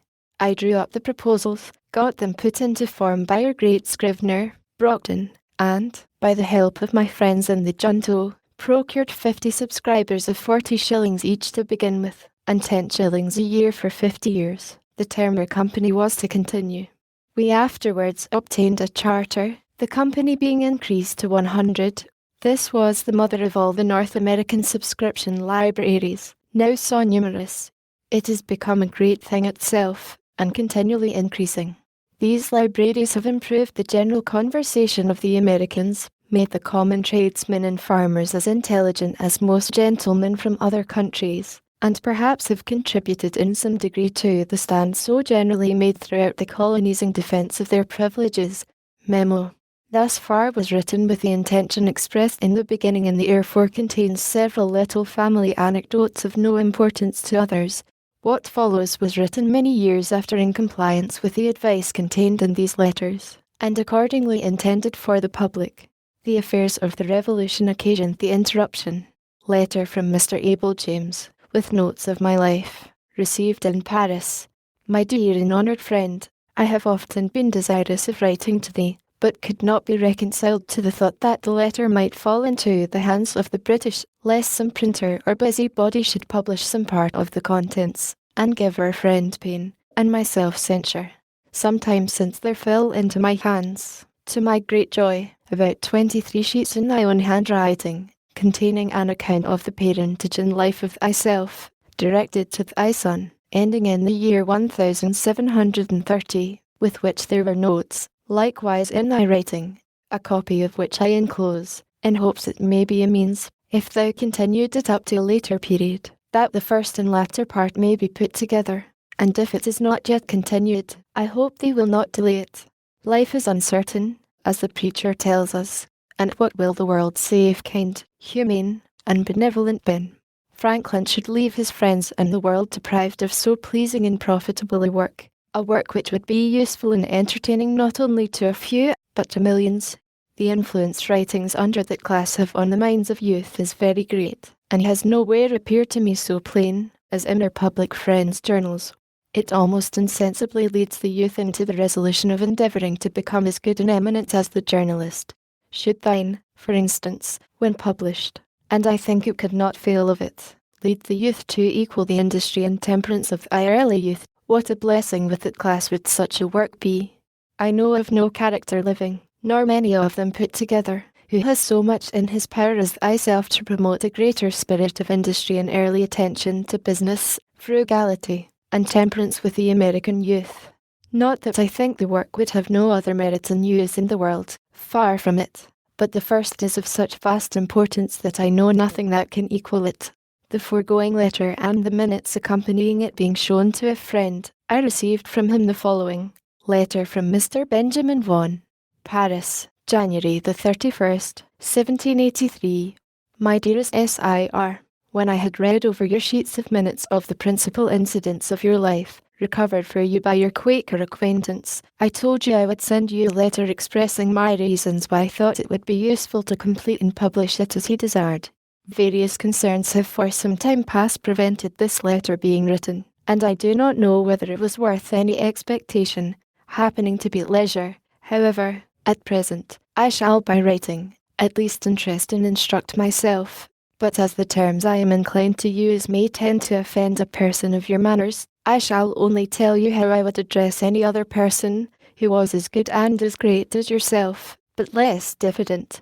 I would say to him, Sir, I solicit the history of your life from the following motives. Your history is so remarkable, that if you do not give it, somebody else will certainly give it, and perhaps so as nearly to do as much harm, as your own management of the thing might do good.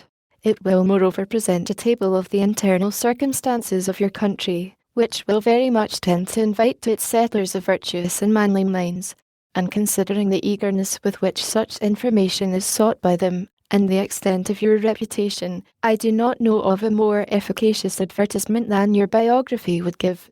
All that has happened to you is also connected with the detail of the manners and situation of a rising people, and in this respect I do not think that the writings of Caesar and Tacitus can be more interesting to a true judge of human nature and society. But these, sir, are small reasons, in my opinion, compared with the chance which your life will give for the forming of future great men, and in conjunction with your art of virtue, which you design to publish, of improving the features of private character, and consequently evading all happiness, both public and domestic. The two works I allude to, sir, will in particular give a noble rule and example of self-education. School and other education constantly proceed upon false principles, and show a clumsy apparatus pointed at a false mark, but your apparatus is simple, and the mark a true one. And while parents and young persons are left destitute of other just means of estimating and becoming prepared for a reasonable course in life, your discovery that the thing is in many a man's private power will be invaluable. Influence upon the private character, late in life, is not only an influence late in life, but a weak influence. It is in youth that we plant our chief habits and prejudices. It is in youth that we take our party as to profession, pursuits and matrimony. In youth, therefore, the turn is given. In youth the education even of the next generation is given. In youth the private and public character is determined, and the term of life extending but from youth to age. Life ought to begin well from youth, and more especially before we take our party as to our principal objects. But your biography will not merely teach self-education, but the education of a wise man, and the wisest man will receive lights and improve his progress by seeing detailed the conduct of another wise man. And why are weaker men to be deprived of such helps, when we see a race has been blundering on in the dark, almost without a guide in this particular, from the farthest trace of time? Show then, sir, how much is to be done, both to sons and fathers, and invite all wise men to become like yourself, and other men to become wise. When we see how cruel statesmen and warriors can be to the human race, and how absurd distinguished men can be to their acquaintance, it will be instructive to observe the instances multiply of pacific, acquiescing manners, and to find how compatible it is to be great and domestic, enviable and yet good-humoured. The little private incidents which you will also have to relate, will have considerable use, as we want, above all things, rules of prudence in ordinary affairs, and it will be curious to see how you have acted in these. It will be so far a sort of key to life, and explain many things that all men ought to have once explained to them, to give them a chance of becoming wise by foresight. The nearest thing to having experience of one's own is to have other people's affairs brought before us in a shape that is interesting.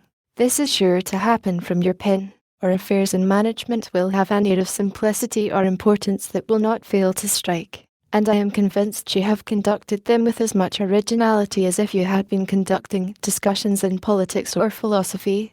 And what more worthy of experiments in system, its importance and its errors considered, than human life?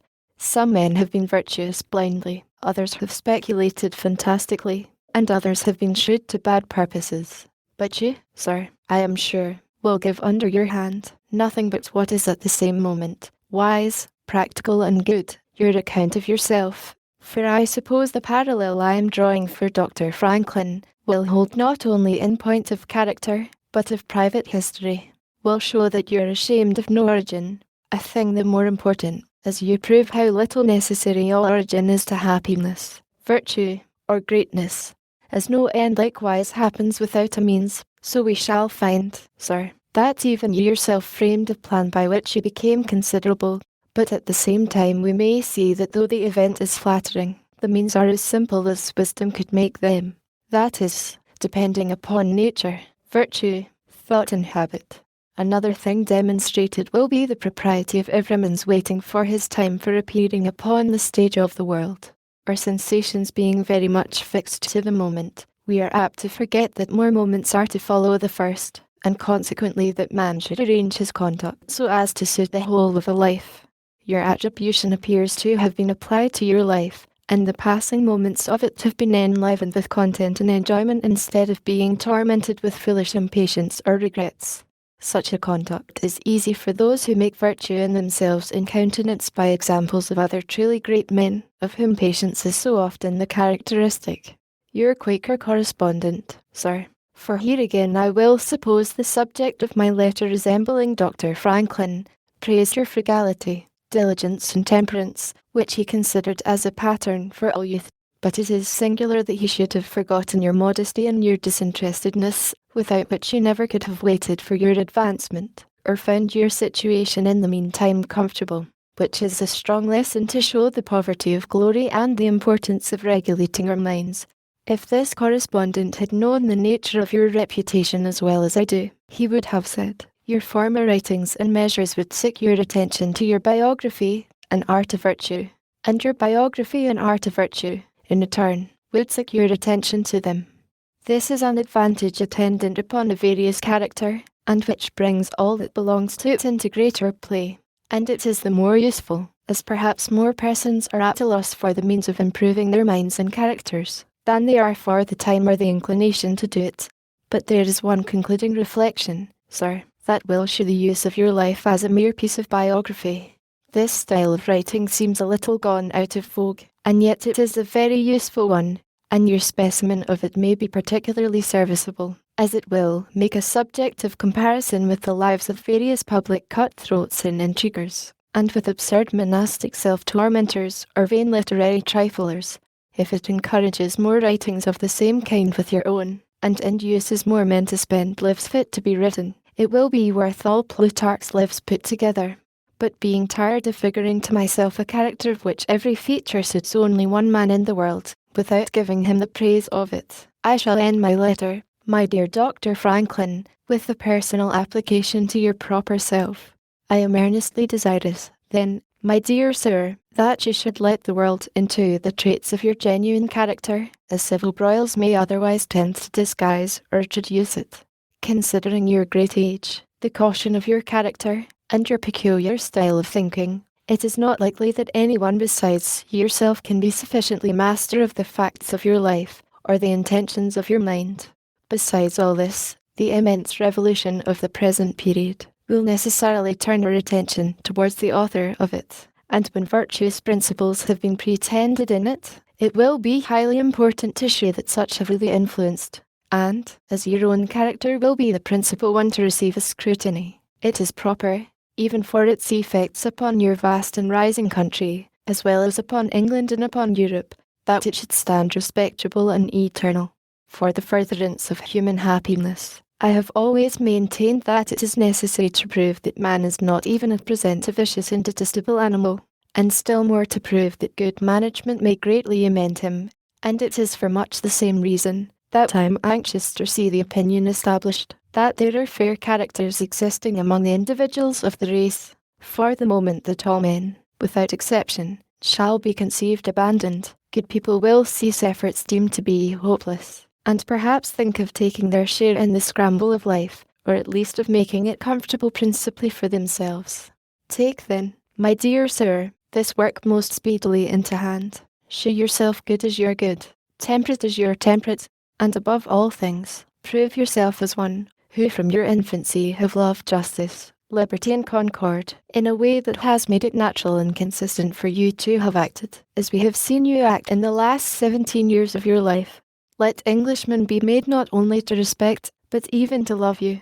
When they think well of individuals in your native country, they will go nearer to thinking well of your country, and when your countrymen see themselves well thought of by Englishmen, they will go nearer to thinking well of England. Extend your views even further. Do not stop at those who speak the English tongue, but after having settled so many points in nature and politics, think of bettering the whole race of men. As I have not read any part of the life in question, but know only the character that lived it, I write somewhat at hazard. I am sure, however, that the life and the treatise I allude to, on the art of virtue, will necessarily fulfill the chief of my expectations, and still more so if you take up the measure of suiting these performances to the several views above stated. Should they even prove unsuccessful in all that a sanguine admirer of yours hopes from them, you will at least have framed pieces to interest the human mind, and whoever gives a feeling of pleasure that is innocent to man, has added so much to the fair side of a life otherwise too much darkened by anxiety and too much injured by pain. In the hope, therefore, that you will listen to the prayer addressed to you in this letter, I beg to subscribe myself, my dear sir, etc., etc. Saint Benj. Vaughan. Continuation of the account of my life, begun at Passy, near Paris, 1784. It is some time since I received the above letters, but I have been too busy till now to think of complying with the request they contain. It might, too, be much better done if I were at home among my papers, which would aid my memory, and help to ascertain dates. But my return being uncertain and having just now a little leisure, I will endeavour to recollect and write what I can. If I live to get home, it may there be corrected and improved.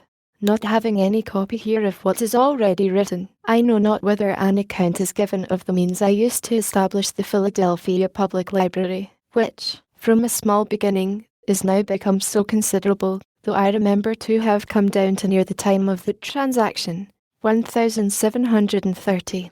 I will therefore begin here with an account of it, which may be struck out if found to have been already given. At the time I established myself in Pennsylvania, there was not a good bookseller shop in any of the colonies to the southward of Boston. In New York and Philadelphia the printers were indeed stationers. They sold only paper, etc., almanacs, ballads, and a few common school books.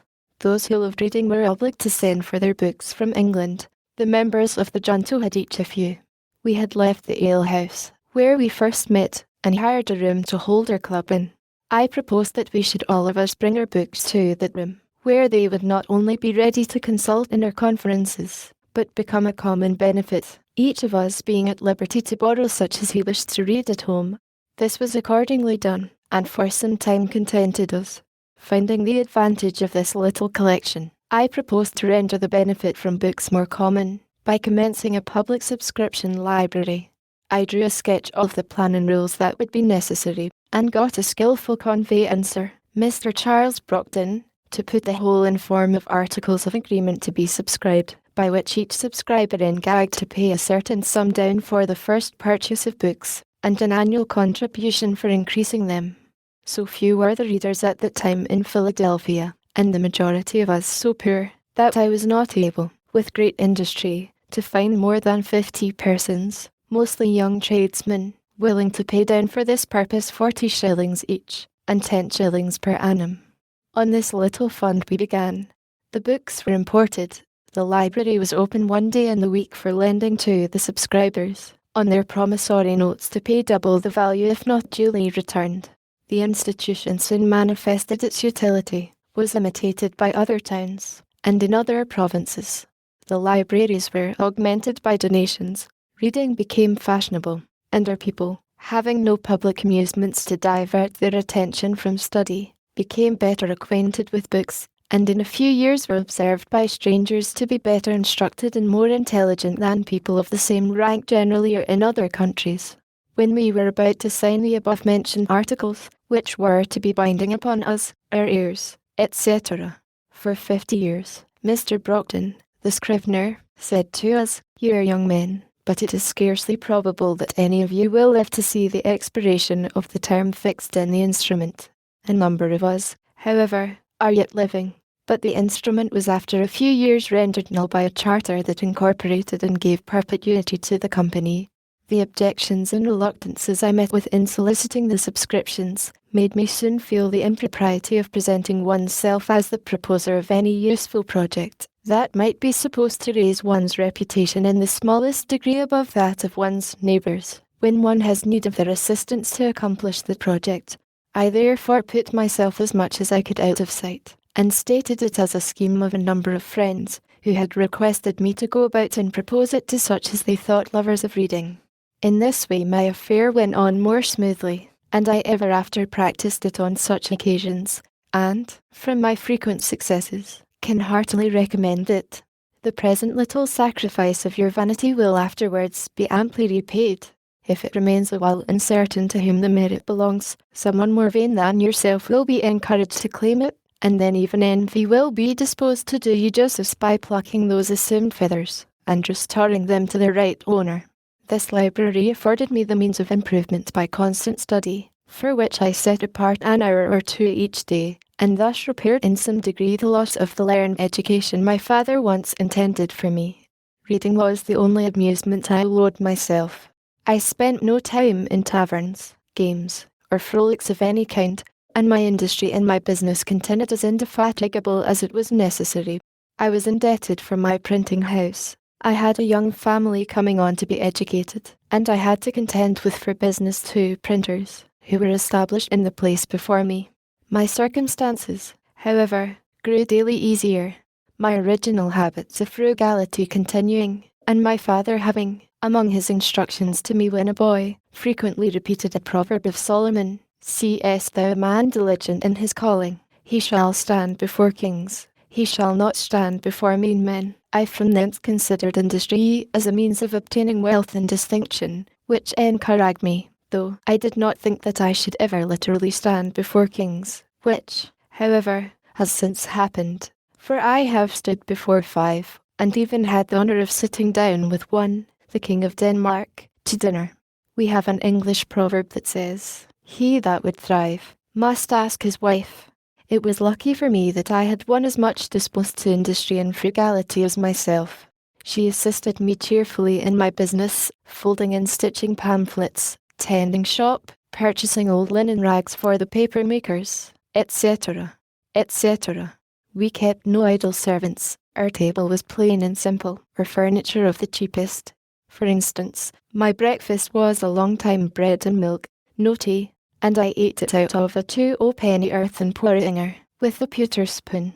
But mark how luxury will enter families, and make a progress, in spite of principle. Being called one morning to breakfast, I found it in a china bowl, with a spoon of silver. They had been bought for me without my knowledge by my wife, and had cost her the enormous sum of 23 shillings, for which she had no other excuse or apology to make, but that she thought her husband deserved a silver spoon and china bowl as well as any of his neighbours. This was the first appearance of plate and china in our house, which afterward, in a course of years, as her wealth increased, augmented gradually to several £100 in value. I had been religiously educated as a Presbyterian, and though some of the dogmas of the persuasion, such as the eternal decrees of God, election, reprobation, etc., appeared to me unintelligible, others doubtful, and I early absented myself from the public assemblies of the sect, Sunday being my studying day. I never was without some religious principles. I never doubted, for instance, the existence of the deity, that he made the world, and governed it by his providence, that the most acceptable service of God was the doing good to man, that our souls are immortal, and that all crime will be punished, and virtue rewarded, either here or hereafter.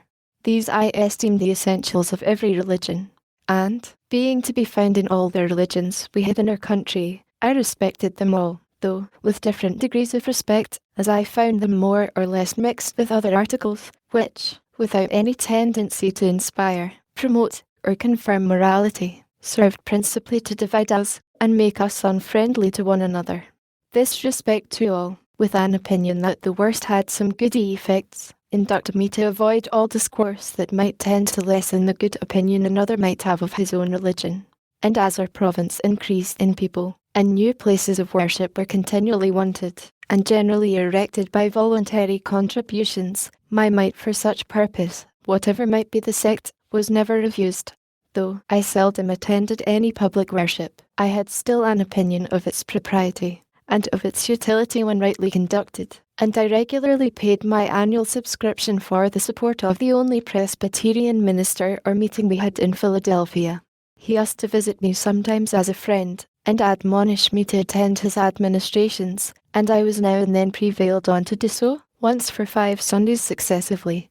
Had he been, in my opinion, a good preacher, perhaps I might have continued, notwithstanding the occasion I had for the Sunday's leisure in my course of study.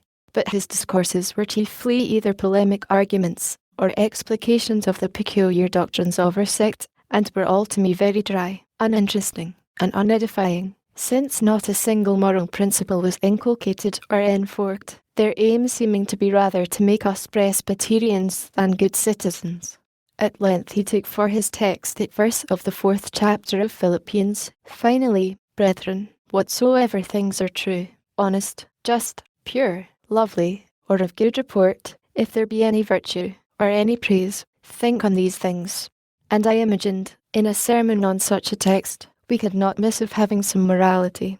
But he confined himself to 5 points only, as meant by the Apostle, viz. 1. Keeping holy the Sabbath day. 2. Being diligent in reading the Holy Scriptures. 3. Attending duly the public worship. 4. Partaking of the sacrament. 5. Paying a due respect to God's ministers. These might be all good things, But, as they were not the kind of good things that I expected from the text, I despaired of ever meeting with them from any other, was disgusted, and attended his preaching no more. I had some years before composed a little liturgy, or form of prayer, for my own private use, viz., in 1728, entitled Articles of Belief and Acts of Religion. I returned to the use of this, and went no more to the public assemblies. My conduct might be blamable, but I leave it, without attempting further to excuse it, my present purpose being to relate facts, and not to make apologies for them. It was about this time I conceived the bold and arduous project of arriving at moral perfection. I wished to live without committing any fault at any time. I would conquer all that either natural inclination, custom, or company might lead me into. As I knew, or thought I knew, what was right and wrong, I did not see why I might not always do the one and avoid the other. But I soon found I had undertaken a task of more difficulty than I had imagined. While my care was employed in guarding against one fault, I was often surprised by another. Habit took the advantage of inattention. Inclination was sometimes too strong for reason. I concluded, at length, that the mere speculative conviction that it was our interest to be completely virtuous was not sufficient to prevent our slipping, and that the contrary habits must be broken, and good ones acquired and established, before we can have any dependence on a steady, uniform rectitude of conduct. For this purpose I therefore contrived the following method. In the various enumerations of the moral virtues I had met with in my reading, I found the catalogued more or less numerous, as different writers included more or fewer ideas under the same name. Temperance, for example, was by some confined to eating and drinking, while by others it was extended to mean the moderating every other pleasure, appetite, inclination, or passion, bodily or mental, even to avarice and ambition.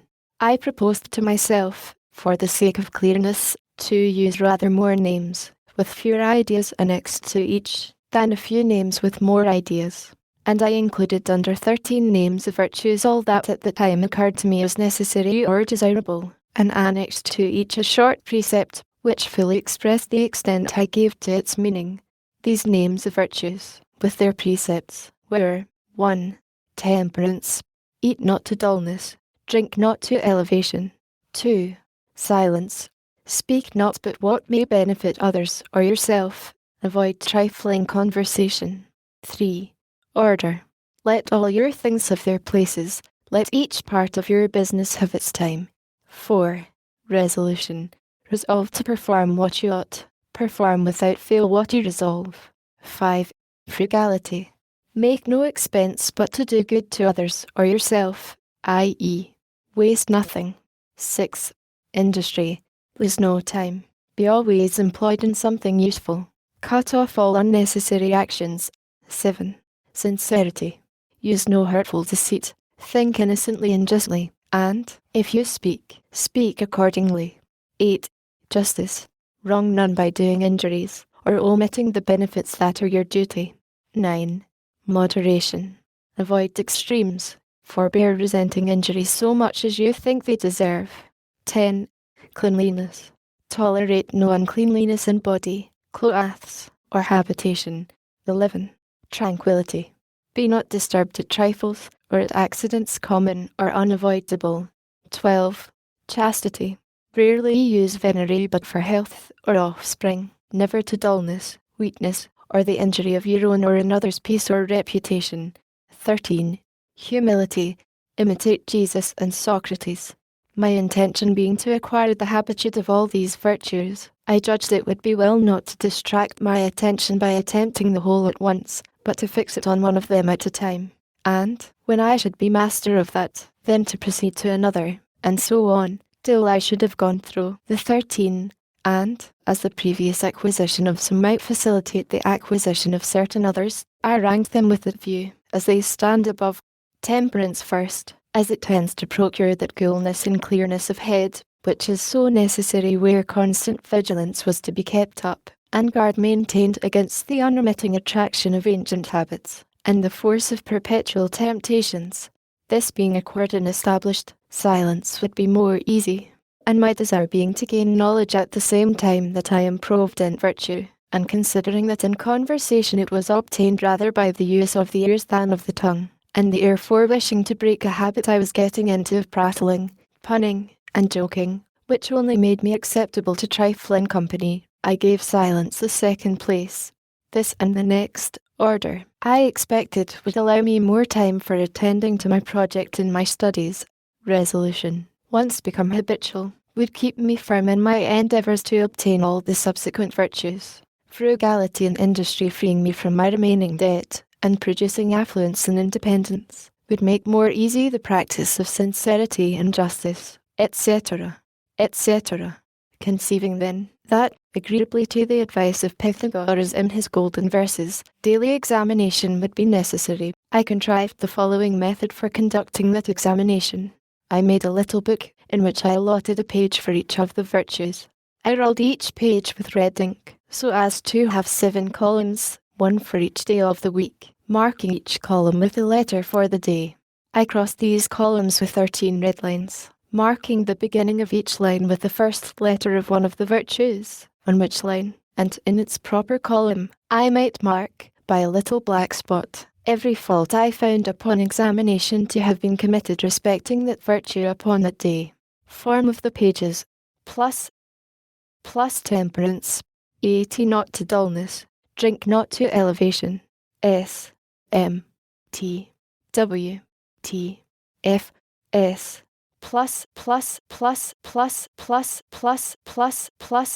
T, S, asterisk asterisk asterisk asterisco, asterisk asterisk asterisk asterisk asterisk asterisk asterisk car, asterisk asterisk F, asterisk asterisk I, asterisk S, J, M, C, T, C, H, plus I determined to give a week's strict attention to each of the virtues successively. Thus, in the first week, my great guard was to avoid the least offence against temperance, leaving the other virtues to their ordinary chance, only marking every evening the faults of the day. Thus, if in the first week I could keep my first line, marked T, clear of spots, I supposed the habit of that virtue so much strengthened and its opposite weakened, that I might venture extending my attention to include the next, and for the following week keep both lines clear of spots. Proceeding thus to the last, I could go through a course complete in 13 weeks, and 4 courses in a year. And like him who, having a garden to weed, does not attempt to eradicate all the bad herbs at once, which would exceed his reach and his strength, but works on one of the beds at a time, and, having accomplished the first, proceeds to a second, so I should have, I hoped, the encouraging pleasure of seeing on my pages the progress I made in virtue, by clearing successively my lines of their spots, till in the end, by a number of courses, I should be happy in viewing a clean book, after a 13 weeks daily examination. This my little book had for its motto these lines from Adson's Gato: Here will I hold, if there's a power above us, and that there's all nature cries aloud through all her works, he must delight in virtue, and that which he delights in must be happy. Another from Cicero: O vita philosophia dux, O virtutum indigatrix expultrix vitiorum, unus dies, bene ex praexiptis actus, beccanti immortalitati est antiponendis. Another from the Proverbs of Solomon, speaking of wisdom or virtue: Length of days is in her right hand, and in her left hand riches and honour. Her ways are ways of pleasantness, and all her paths are peace. E. 16:17. And conceiving God to be the fountain of wisdom, I thought it right and necessary to solicit his assistance for obtaining it. To this end I formed the following little prayer, which was prefixed to my tables of examination, for daily use. O powerful goodness, bountiful Father, merciful guide, increase in me that wisdom which discovers my truest interest. Strengthen my resolutions to perform what that wisdom dictates. Accept my kind offices to thy other children as the only return in my power for thy continual favours to me. I used also sometimes a little prayer which I took from Thomson's poems, viz. Father of light and life, thou good supreme. O teach me what is good, teach me thyself. Save me from folly, vanity, and vice, from every low pursuit, and fill my soul with knowledge, conscious peace, and virtue pure, sacred, substantial, never fading bliss. The precept of order requiring that every part of my business should have its allotted time. One page in my little book contained the following scheme of employment for the 24 hours of the natural day. The morning. 5. Rise, wash, and address powerful goodness. Contrive question. What good shall 6 days' business, and take the I do this day? Resolution of the day. Prosecute 7 the present study, and breakfast. 8. 9 work. 10. 11 noon. 12 read, or overlook my one accounts, and dine. 2. 3 work. 4. 5 evening. 6. Put things in their places. 7. Supper, music or diversion. Question. What good of 8 or conversation? Examination I done today. 9 of the day. 10. 11 12 night. 1 sleep. 2. 3 4 I entered upon the execution of this plan for self-examination, and continued it with occasional intermissions for some time. I was surprised to find myself so much fuller of faults than I had imagined, but I had the satisfaction of seeing them diminish. To avoid the trouble of renewing now and then my little book, which, by scraping out the marks on the paper of old faults to make room for new ones in the new course, became full of holes, I transferred my tables and precepts to the ivory leaves of a memorandum book, on which the lines were drawn with red ink. That made a durable stain, and on those lines I marked my faults with a black lead pencil, which marks I could easily wipe out with a wet sponge. After a while I went through one course only in a year, and afterwards only one in several years, till at length I omitted them entirely, being employed in voyages and business abroad, with a multiplicity of affairs that interfered. But I always carried my little book with me. My scheme of order gave me the most trouble, and I found that, though it might be practicable where a man's business was such as to leave him the disposition of his time, that of a journeyman printer, for instance, it was not possible to be exactly observed by a master, who must mix with the world, and often receive people of business at their own hours. Order, too, with regard to places for things, papers, etc., I found extremely difficult to acquire. I had not been early accustomed to it, and, having an exceeding good memory, I was not so sensible of the inconvenience attending want of method. This article, therefore, cost me so much painful attention, and my faults in it vexed me so much, and I made so little progress in amendment, and had such frequent relapses, that I was almost ready to give up the attempt, and content myself with a faulty character in that respect, like the man who, in buying an axe of a smith, my neighbour, desired to have the whole of its surface as bright as the edge. The smith consented to grind it bright for him if he would turn the wheel. He turned, while the smith pressed the broad face of the axe hard and heavily on the stone, which made the turning of it very fatiguing. The man came every now and then from the wheel to see how the work went on, and at length would take his axe as it was, without farther grinding.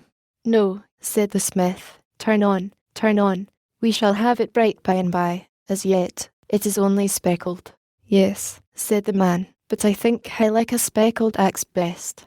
And I believe this may have been the case with many, having, for want of some such means as I employed, found the difficulty of obtaining good and breaking bad habits in other points of vice and virtue, have given up the struggle, and concluded that a speckled axe was best, for something that pretended to be reason, was every now and then suggesting to me that such extreme necessity as I exacted of myself might be a kind of foppery in morals, which, if it were known, would make me ridiculous, that a perfect character might be attended with the inconvenience of being envied and hated, and that a benevolent man should allow a few faults in himself, to keep his friends in countenance.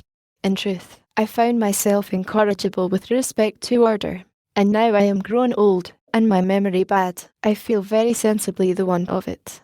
But, on the whole, though I never arrived at the perfection I had been so ambitious of obtaining, but fell far short of it, yet I was, by the endeavour, a better and a happier man than I otherwise should have been if I had not attempted it, as those who aim at perfect writing by imitating the engraved copies, though they never reach the wished for excellence of those copies, their hand is mended by the endeavour, and is tolerable while it continues fair and legible. It may be well my posterity should be informed that to this little artifice, with the blessing of God, their ancestor owed the constant felicity of his life, down to his 79th year, in which this is written.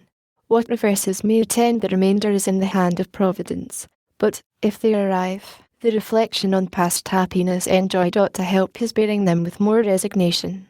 To temperance he ascribes his long-continued health, and what is still left to him of a good constitution, to industry and frugality, the early easiness of his circumstances and acquisition of his fortune, with all that knowledge that enabled him to be a useful citizen, and obtain for him some degree of reputation among the learned, to sincerity and justice, the confidence of his country, and the honourable employs it conferred upon him, and to the joint influence of the whole mass of the virtues, even in the imperfect state he was able to acquire them, all that evenness of temper, and that cheerfulness in conversation, which makes his company still sought for, and agreeable even to his younger acquaintance. I hope, therefore, that some of my descendants may follow the example and reap the benefit. It will be remarked that, though my scheme was not wholly without religion, there was in it no mark of any of the distinguishing tenets of any particular sect. I had purposely avoided them, for, being fully persuaded of the utility and excellency of my method, and that it might be serviceable to people in all religions, and intending some time or other to publish it, I would not have anything in it that should prejudice anyone, of any sect, against it. I purposed writing a little comment on each virtue, in which I would have shown the advantages of possessing it, and the mischiefs attending its opposite vice. And I should have called my book The Virtue, 7, because it would have shown the means and manner of obtaining virtue, which would have distinguished it from the mere exhortation to be good, that does not instruct and indicate the means, but is like the apostle's man of verbal charity, who only without showing to the naked and hungry how or where they might get clothes or victuals, exhorted them to be fed and clothed. James 15:16, 7. Nothing so likely to make a man's fortune as virtue. Marge. Note. But it so happened that my intention of writing and publishing this comment was never fulfilled. I did, indeed, from time to time, put down short hints of the sentiments, reasonings, etc., to be made use of in it, some of which I have still by me, but the necessary close attention to private business in the earlier part of thy life, and public business since, have occasioned my postponing it, for, it being connected in my mind with a great and extensive project, that required the whole man to execute, and which an unforeseen succession of employs prevented my attending to, it has hitherto remained unfinished. In this piece it was my design to explain and enforce this doctrine, that vicious actions are not hurtful because they are forbidden, but forbidden because they are hurtful, the nature of man alone considered, that it was, therefore, everyone's interest to be virtuous who wished to be happy even in this world, and I should, from this circumstance, there being always in the world a number of rich merchants, nobility, states, and princes, who have need of honest instruments for the management of their affairs, and such being so rare, have endeavoured to convince young persons that no qualities were so likely to make a poor man's fortune as those of probity and integrity.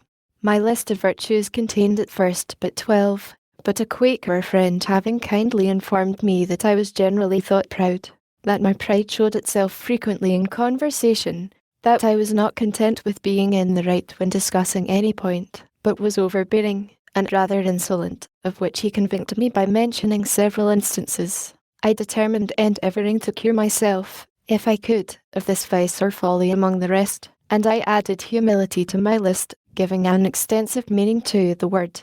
I cannot boast of much success in acquiring the reality of this virtue, but I had a good deal with regard to the appearance of it. I made it a rule to forbear all direct contradiction to the sentiments of others, and all positive assertion of my own.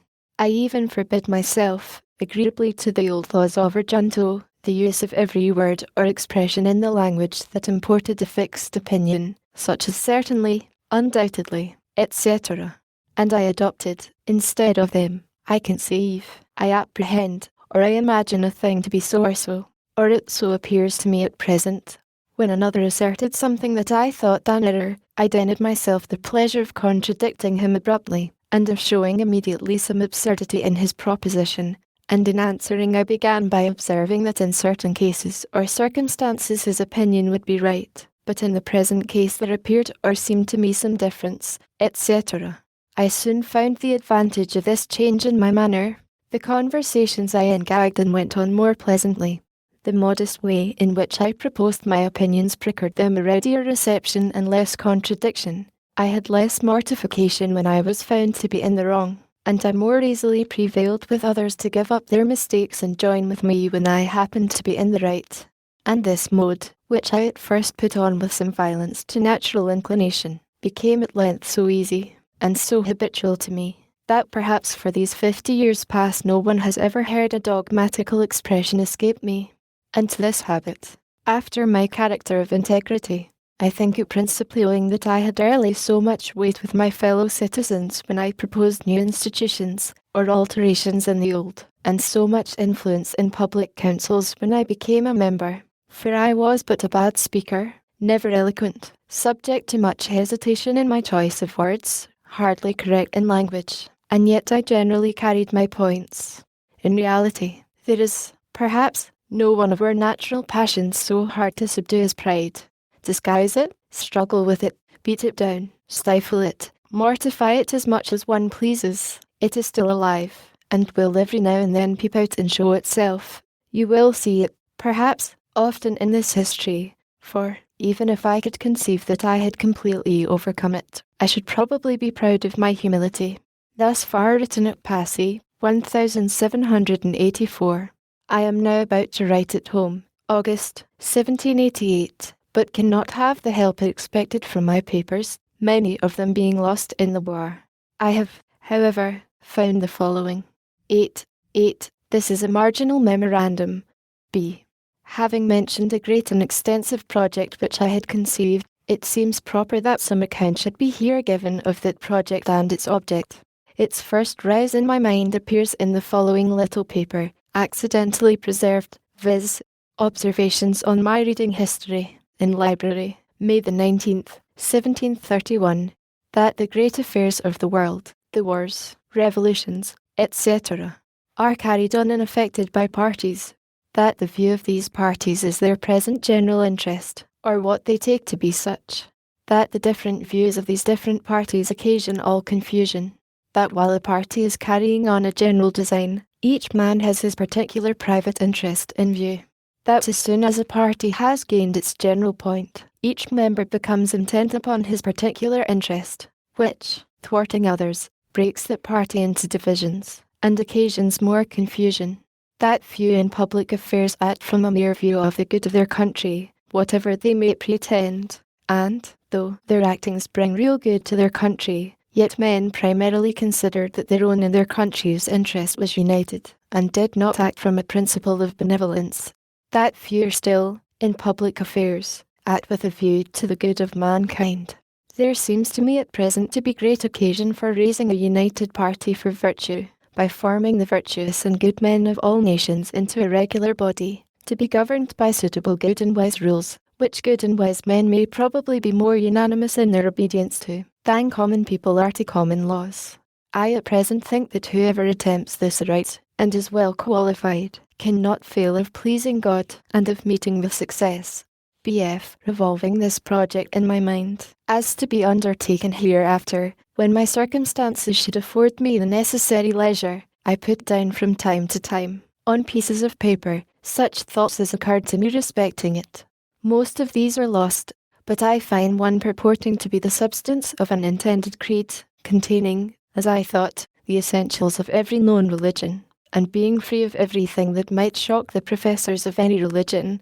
It is expressed in these words, viz., that there is one God, who made all things, that he governs the world by his providence, that he ought to be worshipped by adoration, prayer, and thanksgiving, but that the most acceptable service of God is doing good to man, that the soul is immortal, and that God will certainly reward virtue and punish vice either here or hereafter. 9. In the Middle Ages, Franklin, if such a phenomenon as Franklin were possible in the Middle Ages, would probably have been the founder of a monastic order. B.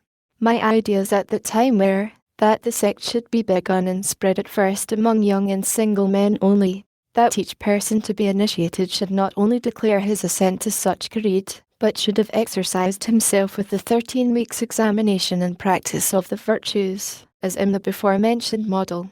That the existence of such a society should be kept a secret, till it was become considerable, to prevent solicitations for the admission of improper persons, but that the members should each of them search among his acquaintance for ingenious, well-disposed youths, to whom, with prudent caution, the scheme should be gradually communicated, that the members should engage to afford their advice, assistance, and support to each other in promoting one another's interests, business, and advancement in life, that, for distinction, we should be called the society of the free and easy, free, as being, by the general practice and habit of the virtues, free from the dominion of vice, and particularly by the practice of industry and frugality, free from debt, which exposes a man to confinement, and a species of slavery to his creditors.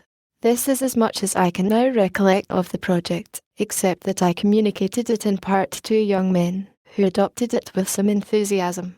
But my then narrow circumstances, and the necessity I was under of sticking close to my business, occasioned my postponing the further prosecution of it at the time, and my multifarious occupations, public and private, induced me to continue postponing, so that it has been omitted till I have no longer strength or activity left sufficient for such an enterprise, though I'm still of opinion that it was a practicable scheme, and might have been very useful, by forming a great number of good citizens, and I was not discouraged by the seeming magnitude of the undertaking, as I have always thought that one man of tolerable abilities may work great changes, and accomplish great affairs among mankind, if he first forms a good plan, and, cutting off all amusements or other employments that would divert his attention, makes the execution of that same plan his sole study and business.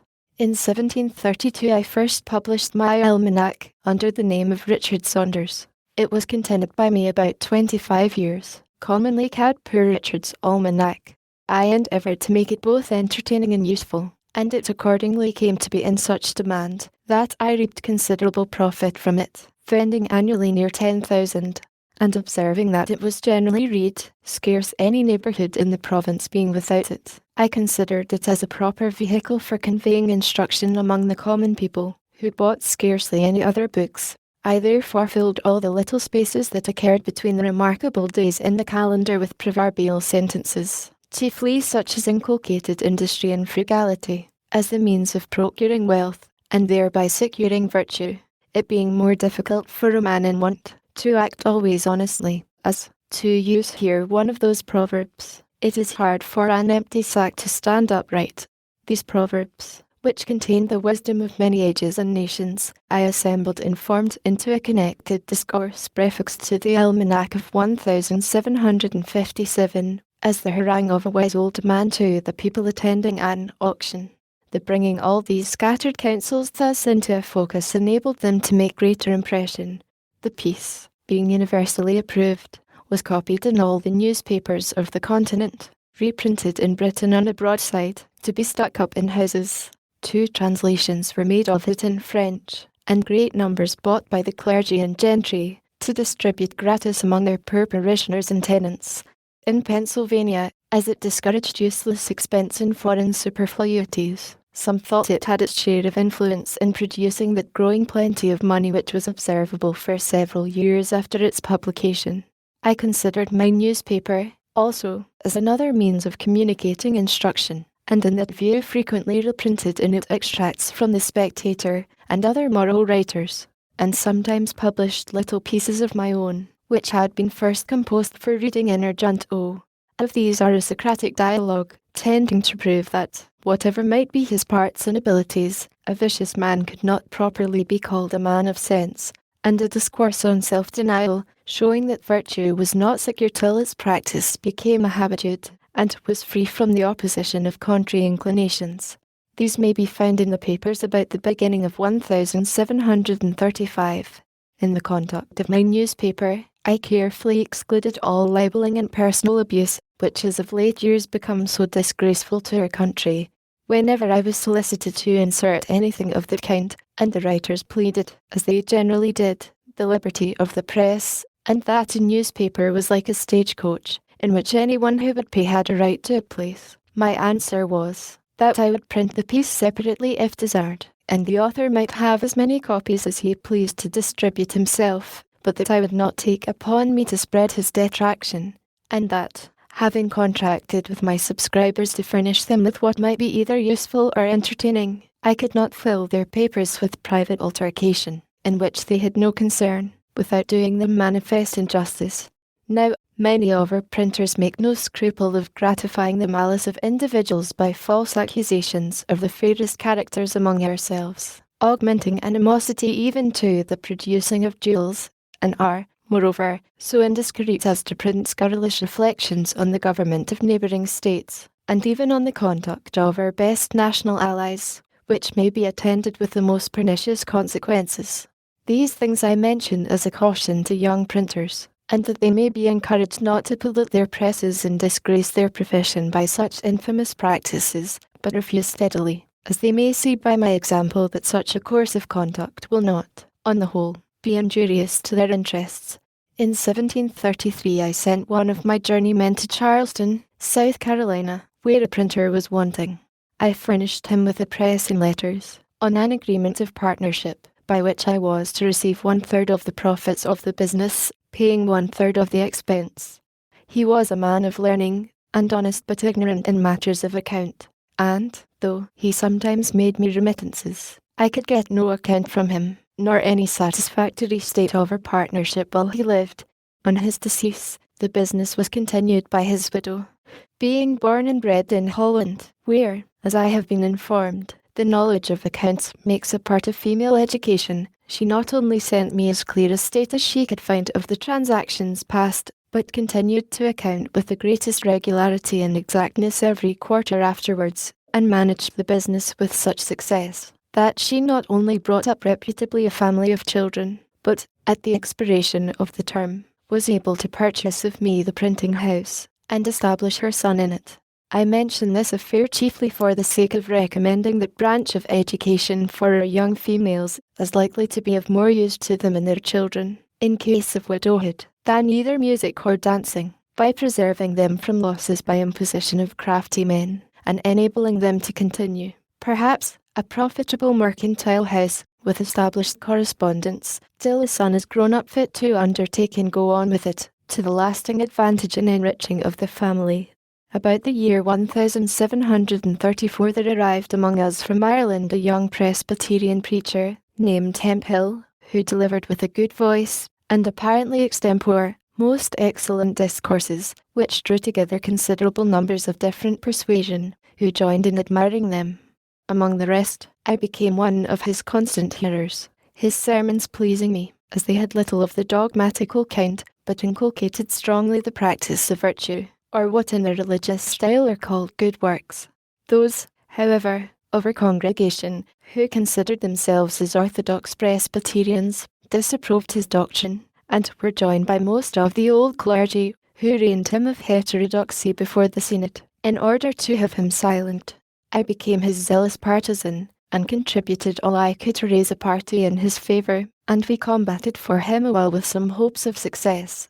There was much scribbling pro and con upon the occasion, and finding that, though an elegant preacher, he was but a poor writer, I lent him my pen and wrote for him 2 or 3 pamphlets, and one piece in the Gazette of April, 1735. Those pamphlets, as is generally the case with controversial writings, though eagerly read at the time, were soon out of vogue, and I question whether a single copy of them now exists. During the contest an unlucky occurrence hurt his cause exceedingly. One of our adversaries, having heard him preach a sermon that was much admired, thought he had somewhere read the sermon before, or at least a part of it. On search he found that part quoted at length, in one of the British reviews, from a discourse of Dr. Foster's. This detection gave many of our party disgust, who accordingly abandoned his cause, and occasioned our more speedy discomfit during the synod. I stuck by him, however, as I rather approved his giving us good sermons composed by others, than bad ones of his own manufacture, though the latter was the practice of our common teachers. He afterward acknowledged to me that none of those he preached were his own, adding, that his memory was such as enabled him to retain and repeat any sermon after one reading only. On our defeat, He left us in search elsewhere of better fortune, and I quitted the congregation, never joining it after, though I continued many years my subscription for the support of its ministers. I had begun in 1733 to study languages. I soon made myself so much a master of the French as to be able to read the books with ease. I then undertook the Italian. An acquaintance, who was also learning it, used often to tempt me to play chess with him. Finding this took up too much of the time I had to spare for study, I at length refused to play any more, unless on this condition, that the victor in every game should have a right to impose a task, either in parts of the grammar to be got by heart, or in translations, etc., which tasks the vanquished was to perform upon honour, before our next meeting. As we played pretty equally, we thus beat one another into the language. I afterwards, with a little painstaking, acquired as much of the Spanish as to read their books also. I have already mentioned that I had only 1 year's instruction in a Latin school, and that went very young, after which I neglected that language entirely.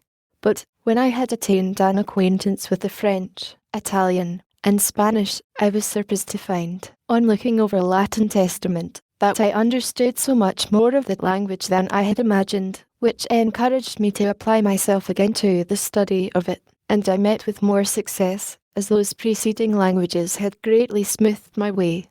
From these circumstances, I have thought that there is some inconsistency in our common mode of teaching languages. We are told that it is proper to begin first with the Latin, and, having acquired that, it will be more easy to attain those modern languages which are derived from it. And yet we do not begin with the Greek, in order more easily to acquire the Latin. It is true that, if you can clamber and get to the top of a staircase without using the steps, you will more easily gain them in descending. But certainly, if you begin with the lowest, you will with more ease ascend to the top. And I would therefore offer it to the consideration of those who superintend the education of our youth, whether, since many of those who begin with the Latin quit the same after spending some years without having made any great proficiency, and what they have learned becomes almost useless, so that their time has been lost, it would not have been better to have begun with the French, proceeding to the Italian, etc. For, though, after spending the same time, they should quit the study of languages and never arrive at the Latin, they would, however, have acquired another tongue or two, that, being in modern use, might be serviceable to them in common life. After 10 years' absence from Boston, and having become easy in my circumstances, I made a journey thither to visit my relations, which I could not sooner well afford.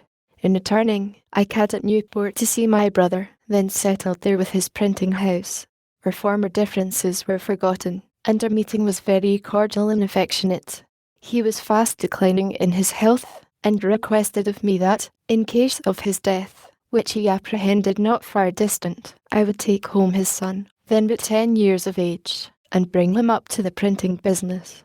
This I accordingly performed, sending him a few years to school before I took him into the office. His mother carried on the business till he was grown up, when I assisted him with an assortment of new types, those of his father being in a manner worn out. Thus it was that I made my brother ample amends for the service I had deprived him of by leaving him so early. In 1736 I lost one of my sons, a fine boy of 4 years old, by the smallpox, taken in the common way. I long regretted bitterly, and still regret that I had not given it to him by inoculation. This I mention for the sake of parents who omit the operation, on the supposition that they should never forgive themselves if a child died under it. My example showing that the regret may be the same either way, and that, therefore, the safer should be chosen. Our club, the Junto, was found so useful, and afforded such satisfaction to the members, that several were desirous of introducing their friends, which could not well be done without exceeding what we had settled as a convenient number, viz. 12. We had from the beginning made it a rule to keep our institution a secret, which was pretty well observed. The intention was to avoid applications of improper persons for admittance, some of whom, perhaps, we might find it difficult to refuse. I was one of those who were against any addition to our number, but, instead of it, made in writing a proposal that every member separately should endeavour to form a subordinate club, with the same rules respecting queries, etc., and without informing them of the connection with the Junto. The advantages proposed were, the improvement of so many more young citizens by the use of our institutions, our better acquaintance with the general sentiments of the inhabitants on any occasion, as the junto member might propose what queries we should desire, and was to report to the junto what passed in his separate club, the promotion of our particular interests in business by more extensive recommendation, and the increase of our influence in public affairs, and our power of doing good by spreading through the several clubs the sentiments of the junto. The project was approved, and every member undertook to form his club, but they did not all succeed. 5 or 6 only were completed, which were called by different names, as the Vine, the Union, the Band, etc. They were useful to themselves, and afforded us a good deal of amusement, information, and instruction, besides answering, in some considerable degree, our views of influencing the public opinion on particular occasions, of which I shall give some instances in course of time as they happened. My first promotion was my being chosen, in 1736, Clerk of the General Assembly. The choice was made that year without opposition, but the year following, when I was again proposed, the choice, like that of the members, being annual, a new member made a long speech against me, in order to favour some other candidate. I was, however, chosen, which was the more agreeable to me, as, besides the pay for the immediate service as clerk, the place gave me a better opportunity of keeping up an interest among the members, which secured to me the business of printing the votes, laws, paper money, and other occasional jobs for the public, that, on the whole, were very profitable. I therefore did not like the opposition of this new member, who was a gentleman of fortune and education, with talents that were likely to give him, in time, great influence in the House, which, indeed, afterwards happened. I did not, however, aim at gaining his favour by paying any servile respect to him, but, after some time, took this other method. Having heard that he had in his library a certain very scarce and curious book, I wrote a note to him, expressing my desire of perusing that book, and requesting he would do me the favour of lending it to me for a few days. He sent it immediately, and I returned it in about a week with another note, expressing strongly my sense of the favour. When we next met in the house, he spoke to me, which he had never done before, and with great civility, and he ever after manifested a readiness to serve me on all occasions, so that we became great friends, and our friendship continued to his death. This is another instance of the truth of an old maxim I had learned, which says, "He that has once done you a kindness will be more ready to do you another, than he whom you yourself have obliged." And it shows how much more profitable it is prudently to remove, than to resent, return, and continue in inimical proceedings. In 1737, Colonel Spotswood, late Governor of Virginia, and then Postmaster General, being dissatisfied with the conduct of his deputy at Philadelphia, respecting some negligence in rendering, and inexactitude of his accounts, took from him the commission and offered it to me. I accepted it readily, and found it of great advantage, for, though the salary was small, it facilitated the correspondence that improved my newspaper, increased the number demanded, as well as the advertisements to be inserted, so that it came to afford me a considerable income. My old competitor's newspaper declined proportionably, and I was satisfied without retaliating his refusal, while postmaster, to permit my papers being carried by the riders. Thus he suffered greatly from his neglect in due accounting, and I mention it as a lesson to those young men who may be employed in managing affairs for others, that they should always render accounts, and make remittances, with great clearness and punctuality. The character of observing such a conduct is the most powerful of all recommendations to new employments and increase of business. I began now to turn my thoughts a little to public affairs, beginning, however, with small matters. The city watch was one of the first things that I conceived to want regulation. It was managed by the constables of the respective wards in turn. The constable warned a number of housekeepers to attend him for the night. Those who chose never to attend paid him 6 shillings a year to be cost, which was supposed to be for hiring substitutes, but was, in reality, much more than was necessary for the purpose, and made the constable sip a place of profit, and the constable, for a little drink, often got such ragamuffins about him as a watch, that respectable housekeepers did not choose to mix with. Walking the rounds, too, was often neglected, and most of the nights spent in tippling. I thereupon wrote a paper, to be read in junto, representing these irregularities, but insisting more particularly on the inequality of the 6-shilling tax of the constables, respecting the circumstances of those who paid it, since a poor widow housekeeper, all whose property to be guarded by the watch did not perhaps exceed the value of £50, paid as much as the wealthiest merchant, who had thousands of pounds worth of goods in his stores. On the whole, I proposed as a more effectual watch, the hiring of proper men to serve constantly in the business, and as a more equitable way of supporting the charge the levying a tax that should be proportioned to the property.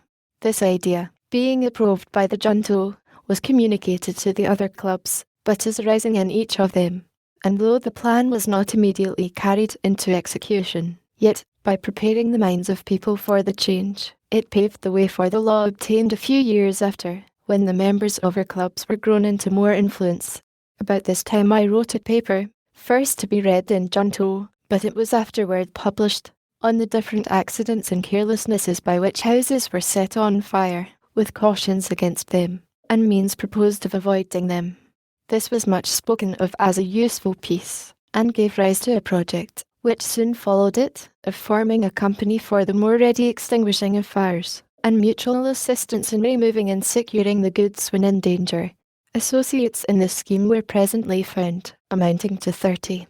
Our articles of agreement obliged every member to keep always in good order, and fit for use, a certain number of leather buckets, with strong bags and baskets, for packing and transporting of goods, which were to be brought to every fire, and we agreed to meet once a month and spend a social evening together, in discoursing and communicating such ideas as occurred to us upon the subject of fires, as might be useful in our conduct on such occasions.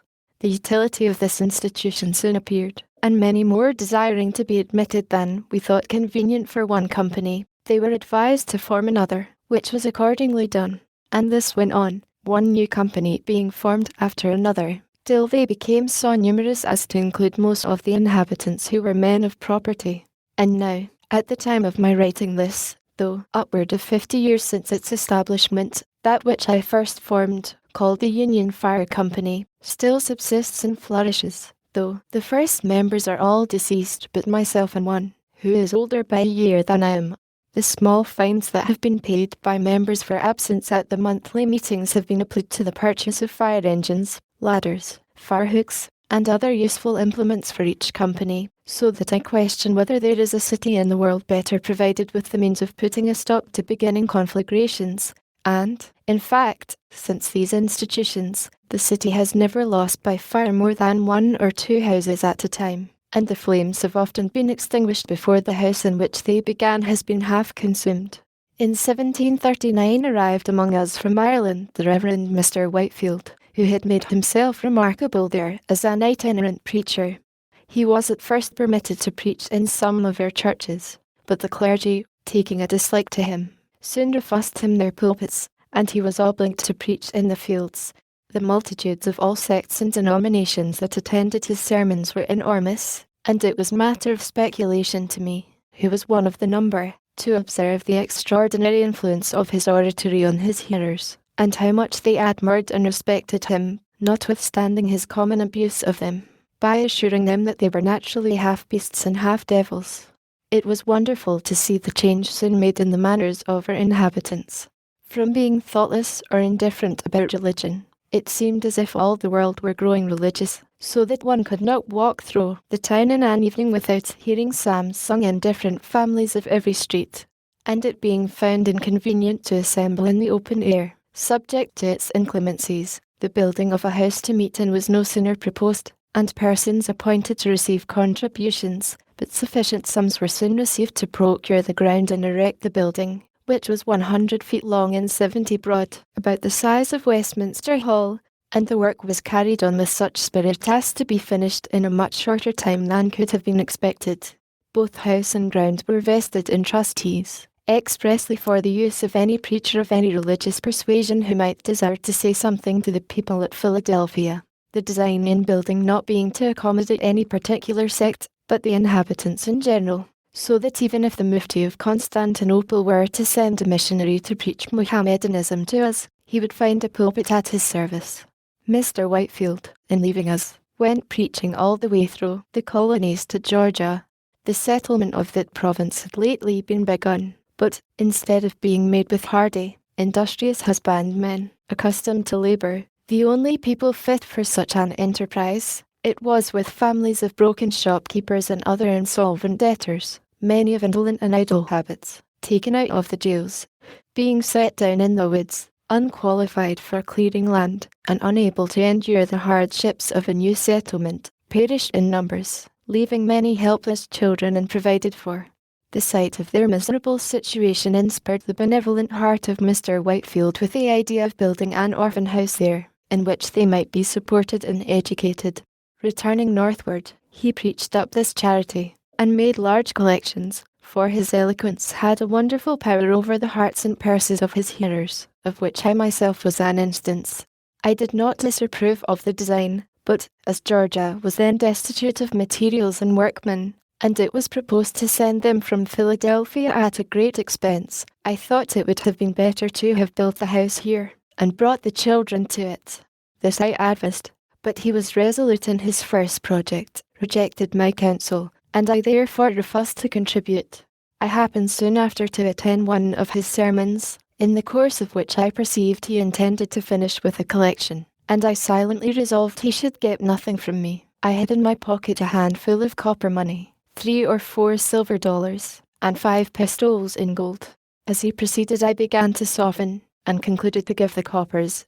Another stroke of his oratory made me ashamed of that, and determined me to give the silver, and he finished so admirably that I emptied my pocket wholly into the collector's dish, gold and all. At this sermon there was also one of our club, being of my sentiments respecting the building in Georgia, and suspecting a collection might be intended, had, by precaution, emptied his pockets before he came from home. Towards the conclusion of the discourse, however, he felt a strong desire to give, and applied to a neighbour, who stood near him, to borrow some money for the purpose. The application was unfortunately made to perhaps the only man in the company who had the firmness not to be affected by the preacher. His answer was, "At any other time, friend Hopkinson, I would lend to thee freely, but not now, for thee seems to be out of thy right senses." Some of Mr. Whitefield's enemies affected to suppose that he would apply these collections to his own private emolument, but I, who was intimately acquainted with him, being employed in printing his sermons and journals, etc., never had least suspicion of his integrity, but am to this day decidedly of opinion that he was in all his conduct a perfectly honest man, and methinks my testimony in his favour ought to have the more weight, as we had no religious connection. He used, indeed, sometimes to pray for my conversion, but never had the satisfaction of believing that his prayers were heard. Ours was a mere civil friendship, sincere on both sides, and lasted to his death. The following instance will show something of the terms on which we stood. Upon one of his arrivals from England at Boston, he wrote to me that he should come soon to Philadelphia, but knew not where he could lodge when there, as he understood his old friend and host, Mr. Benezet, was removed to Germantown.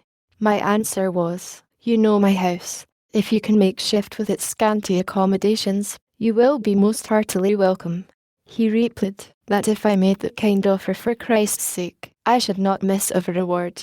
And I returned, "Don't let me be mistaken. It was not for Christ's sake, but for your sake."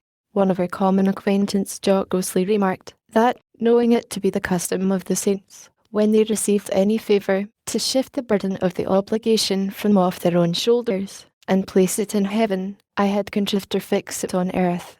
The last time I saw Mr. Whitefield was in London, when he consulted me about his orphan house concern, and his purpose of appropriating it to the establishment of a college.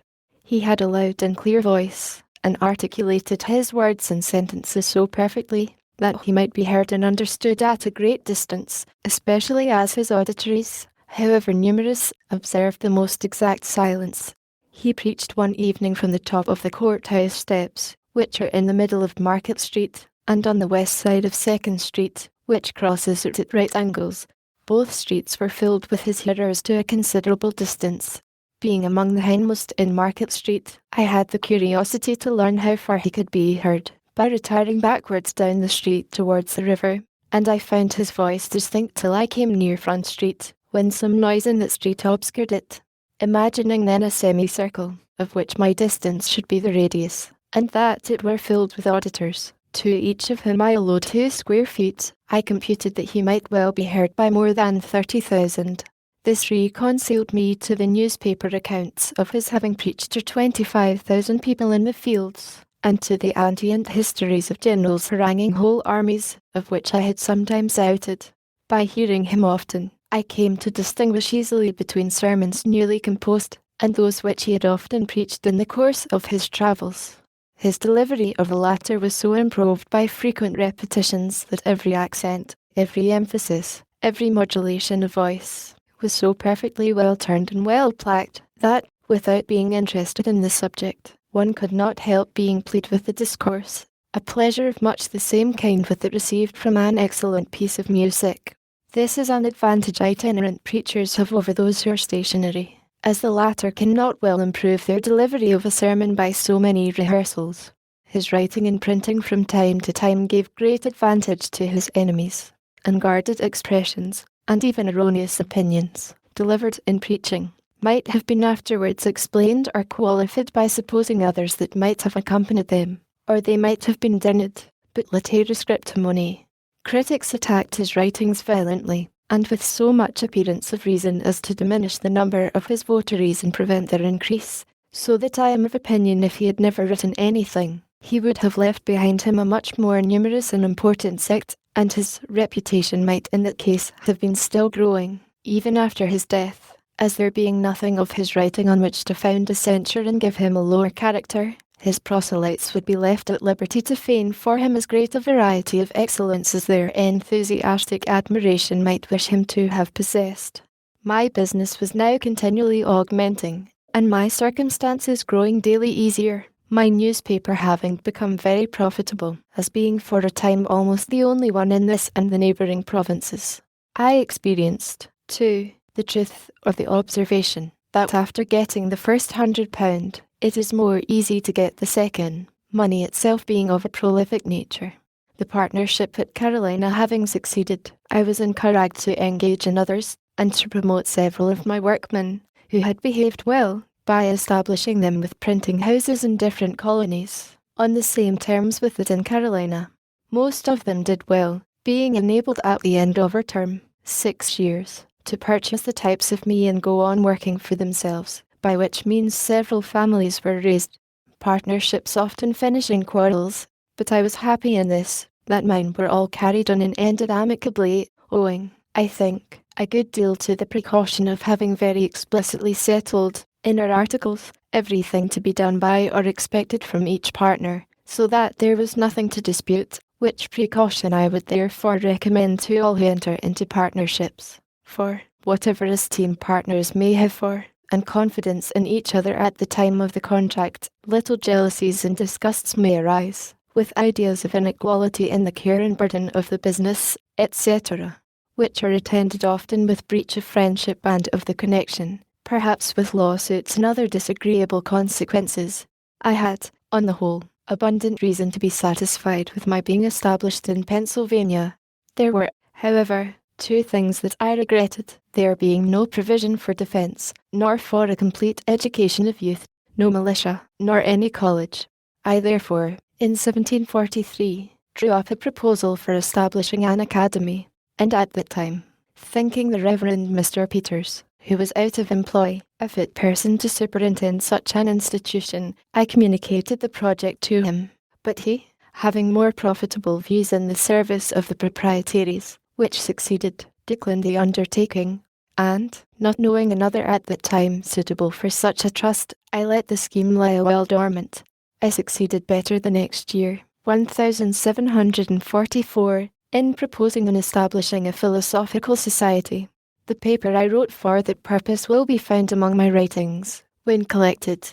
With respect to defence, Spain having been several years at war against Great Britain, and being at length joined by France, which brought us into great danger, and the laboured and long-continued endeavour of her governor, Thomas, to prevail with their Quaker Assembly to pass a militia law, and make other provisions for the security of the province. Having proved abortive, I determined to try what might be done by a voluntary association of the people. To promote this, I first wrote and published a pamphlet, entitled Plain Truth, in which I stated our defenseless situation in strong lights, with the necessity of union and discipline for our defense, and promised to propose in a few days an association, to be generally signed for that purpose. The pamphlet had a sudden and surprising effect.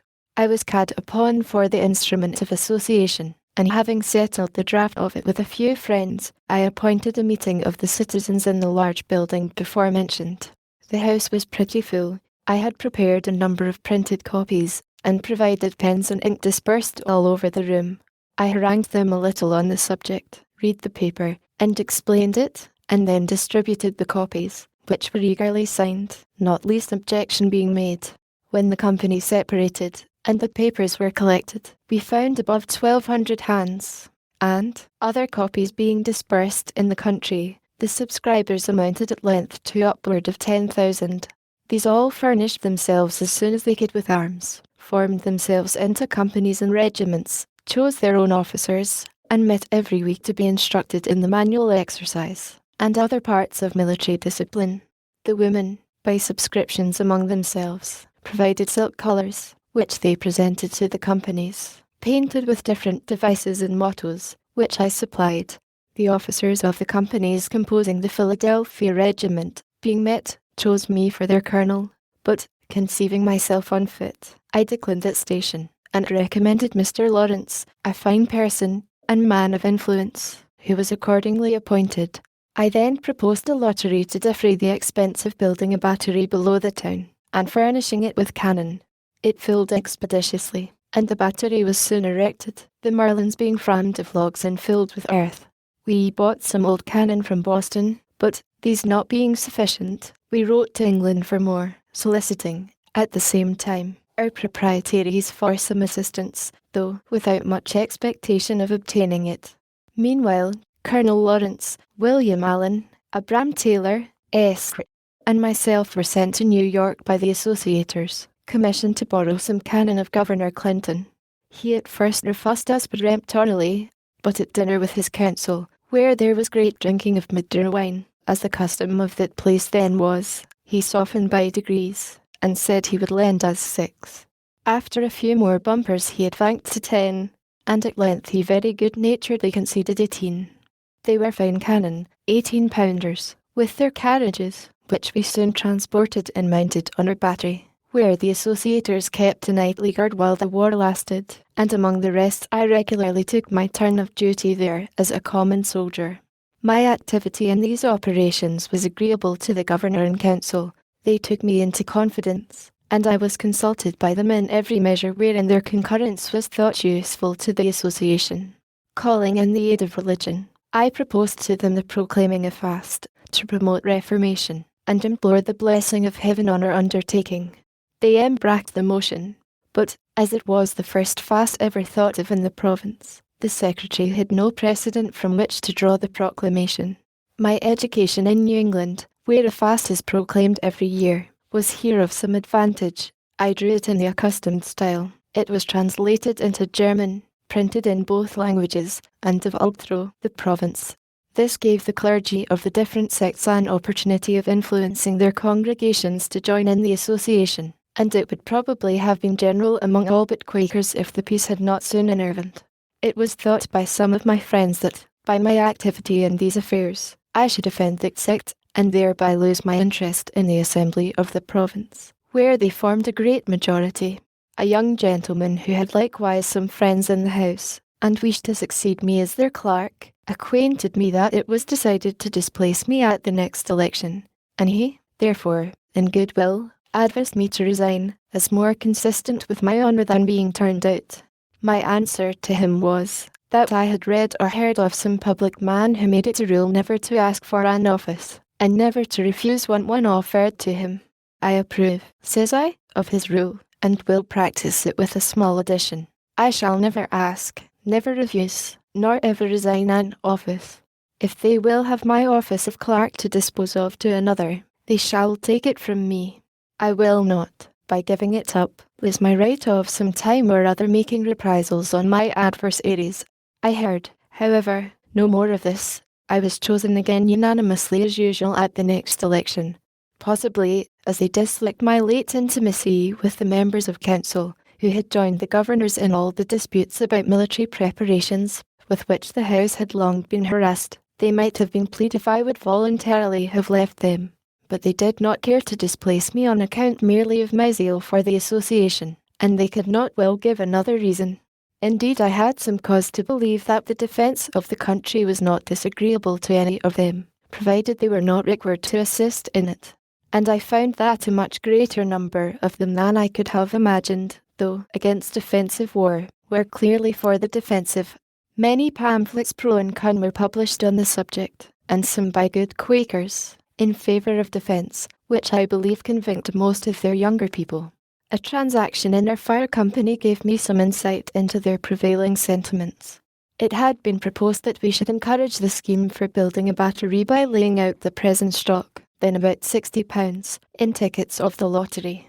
By rules, no money could be disposed of till the next meeting after the proposal. The company consisted of 30 members, of which 22 were Quakers, and 8 only of other persuasions. We 8 punctually attended the meeting, but, though we thought that some of the Quakers would join us, we were by no means sure of a majority. Only one Quaker, Mr. James Morris, appeared to oppose the measure. He expressed much sorrow that it had ever been proposed, as he said friends were all against it, and it would create such discord as might break up the company. We told him that we saw no reason for that. We were the minority, and if friends were against the measure, and outvoted us, we must and should, agreeably to the usage of all societies, submit. When the hour for business arrived, it was moved to put the vote. He allowed we might then do it by the rules, but, as he could assure us that a number of members intended to be present for the purpose of opposing it, it would be but candid to allow a little time for their appearing. While we were disputing this, a waiter came to tell me 2 gentlemen below desired to speak with me.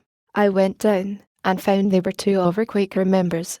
They told me there were 8 of them assembled at a tavern just by, that they were determined to come and vote with us if there should be occasion, which they hoped would not be the case, and desired we would not call for their assistance if we could do without it, as their voting for such a measure might embroil them with their elders and friends. Being thus secure of a majority, I went up, and after a little seeming hesitation, agreed to a delay of another hour. This Mr. Morris allowed to be extremely fair.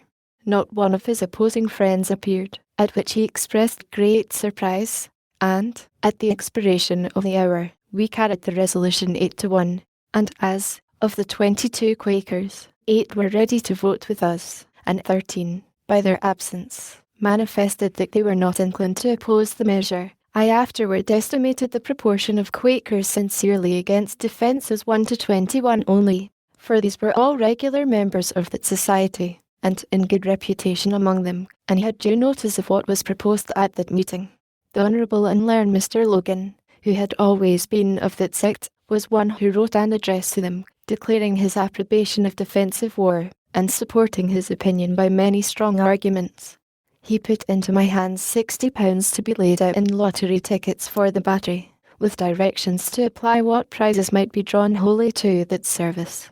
He told me the following anecdote of his old master, William Penn, respecting defence. He came over from England, when a young man, with that proprietary, and as his secretary.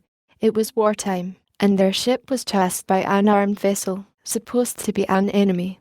Their captain prepared for defence, but told William Penn and his company of Quakers that he did not expect their assistance, and they might retire into the cabin, which they did, except James Logan, who chose to stay upon deck, and was quartered to a gun. The supposed enemy proved a friend, so there was no fighting. But when the secretary went down to communicate the intelligence, William Penn rebuked him severely for staying upon deck, and undertaking to assist in defending the vessel, contrary to the principles of friends, especially as it had not been required by the captain. This reproof, being before all the company, piqued the secretary, who answered, I being thy servant, why did they not order me to come down? But they was willing enough that I should stay and help to fight the ship when they thought there was danger. My being many years in the Assembly, the majority of which were constantly Quakers, gave me frequent opportunities of seeing the embarrassment given them by their principle against war, whenever application was made to them, by order of the Crown, to grant aids for military purposes. They were unwilling to offend government, on the one hand, by a direct refusal, and their friends, the body of the Quakers, on the other, by a compliance contrary to their principles. Hence a variety of evasions to avoid complying, and modes of disguising the compliance when it became unavoidable. The common mode at last was, to grant money under the phrase of its being for the king's use, and never to inquire how it was applied. But, if the demand was not directly from the Crown, that phrase was found not so proper, and some other was to be invented, as, when powder was wanting, I think it was for the garrison at Louisbourg, and the government of New England solicited a grant of some from Pennsylvania, which was much urged on the House by Governor Thomas, they could not grant money to buy powder, because that was an ingredient of war, but they voted an aid to New England of £3,000 to be put into the hands of the governor, and appropriated it for the purchasing of bread, flour, wheat, or other grain. Some of the council, desirous of giving the House still further embarrassment, advised the governor not to accept provision, as not being the thing he had demanded, but be replied, I shall take the money, for I understand very well their meaning. Other grain is gunpowder, which he accordingly bought, and they never objected to it. 10. See the votes. Marge. Note. It was an allusion to this fact that, when in our fire company we feared the success of our proposal in favour of the lottery, and I had said to my friend Mr. Singh, one of our members, if we fail, let us move the purchase of a fire engine with the money. The Quakers can have no objection to that, and then, if you nominate me and you as a committee for the purpose, we will buy a great gun, which is certainly a fire engine. I see, says he, you have improved by being so long in the Assembly. Your equivocal project would be just a match for their wheat or other grain. These embarrassments that the Quakers suffered from having established and published it as one of their principles that no kind of war was lawful, and which, being once published, they could not afterwards, however they might change their minds, easily get rid of, reminds me of what I think a more prudent conduct in another sect among us, that of the Dunkers. I was acquainted with one of its founders, Michael Welfare, soon after it appeared. He complained to me that they were grievously calumniated by the zealots of other persuasions, and charged with abominable principles and practices, to which they were utter strangers. I told him this had always been the case with new sects, and that, to put a stop to such abuse, I imagined it might be well to publish the articles of their belief, and the rules of their discipline. He said that it had been proposed among them, but not agreed to, for this reason. When we were first drawn together as a society, says he, it had pleased God to enlighten our minds so far as to see that some doctrines, which we once esteemed truths, were errors, and that others, which we had esteemed errors, were real truths. From time to time he has been pleased to afford us farther light, and our principles have been improving, and our errors diminishing. Now we are not sure that we are arrived at the end of this progression, and at the perfection of spiritual or theological knowledge, and we fear that, if we should once print our confession of faith, we should feel ourselves as if bound and confined by it, and perhaps be unwilling to receive farther improvement, and our successors still more so, as conceiving what we their elders and founders had done to be something sacred, never to be departed from. This modesty in a sect is perhaps a singular instance in the history of mankind, every other sect supposing itself in possession of all truth, and that those who differ are so far in the wrong. Like a man travelling in foggy weather, those at some distance before him on the road he sees wrapped up in the fog, as well as those behind him, and also the people in the fields on each side, but near him all appears clear, though, in truth, he is as much in the fog as any of them. To avoid this kind of embarrassment, the Quakers have of late years been gradually declining the public service in the Assembly and in the magistracy, choosing rather to quit their power than their principle. In order of time, I should have mentioned before, that having, in 1742, invented an open stove for the better warming of rooms, and at the same time saving fuel, as the fresh air admitted was warmed in entering, I made a present of the model to Mr. Robert Grace, one of my early friends. Having an iron furnace, found the casting of the plates for these stoves a profitable thing, as they were growing in demand. To promote that demand, I wrote and published a pamphlet, entitled An Account of the New Invented Pennsylvania Fireplaces, wherein their construction and manner of operation is particularly explained, their advantages above every other method of warming rooms demonstrated, and all objections that have been raised against the use of them answered and obviated, etc. This pamphlet had a good effect. Gov. Thomas was so pleased with the construction of this stove, as described in it, that he offered to give me a patent for the sole vending of them for a term of years. But I declined it from a principle which has ever weighed with me on such occasions, viz., that, as we enjoy great advantages from the inventions of others, we should be glad of an opportunity to serve others by any invention of ours. And this we should do freely and generously. An ironmonger in London, however, assuming a good deal of my pamphlet, and working it up into his own, and making some small changes in the machine, which rather hurt its operation, got a patent for it there, and made, as I was told, a little fortune by it. And this is not the only instance of patents taken out for my inventions by others, though not always with the same success, which I never contested, as having no desire of profiting by patents myself, and hating disputes. The use of these fireplaces in very many houses, both of this and the neighbouring colonies, has been, and is, a great saving of wood to the inhabitants. Peace being concluded, and the association business therefore at an end, I turned my thoughts again to the affair of establishing an academy. The first step I took was to associate in the design a number of active friends, of whom the Junto furnished a good part. The next was to write and publish a pamphlet, entitled Proposals Relating to the Education of Youth in Pennsylvania. This I distributed among the principal inhabitants gratis, and as soon as I could suppose their minds a little prepared by the perusal of it, I set on foot a subscription for opening and supporting an academy. It was to be paid in quotas yearly for 5 years. By so dividing it, I judged the subscription might be larger, and I believe it was so, amounting to no less, if I remember right, than £5,000.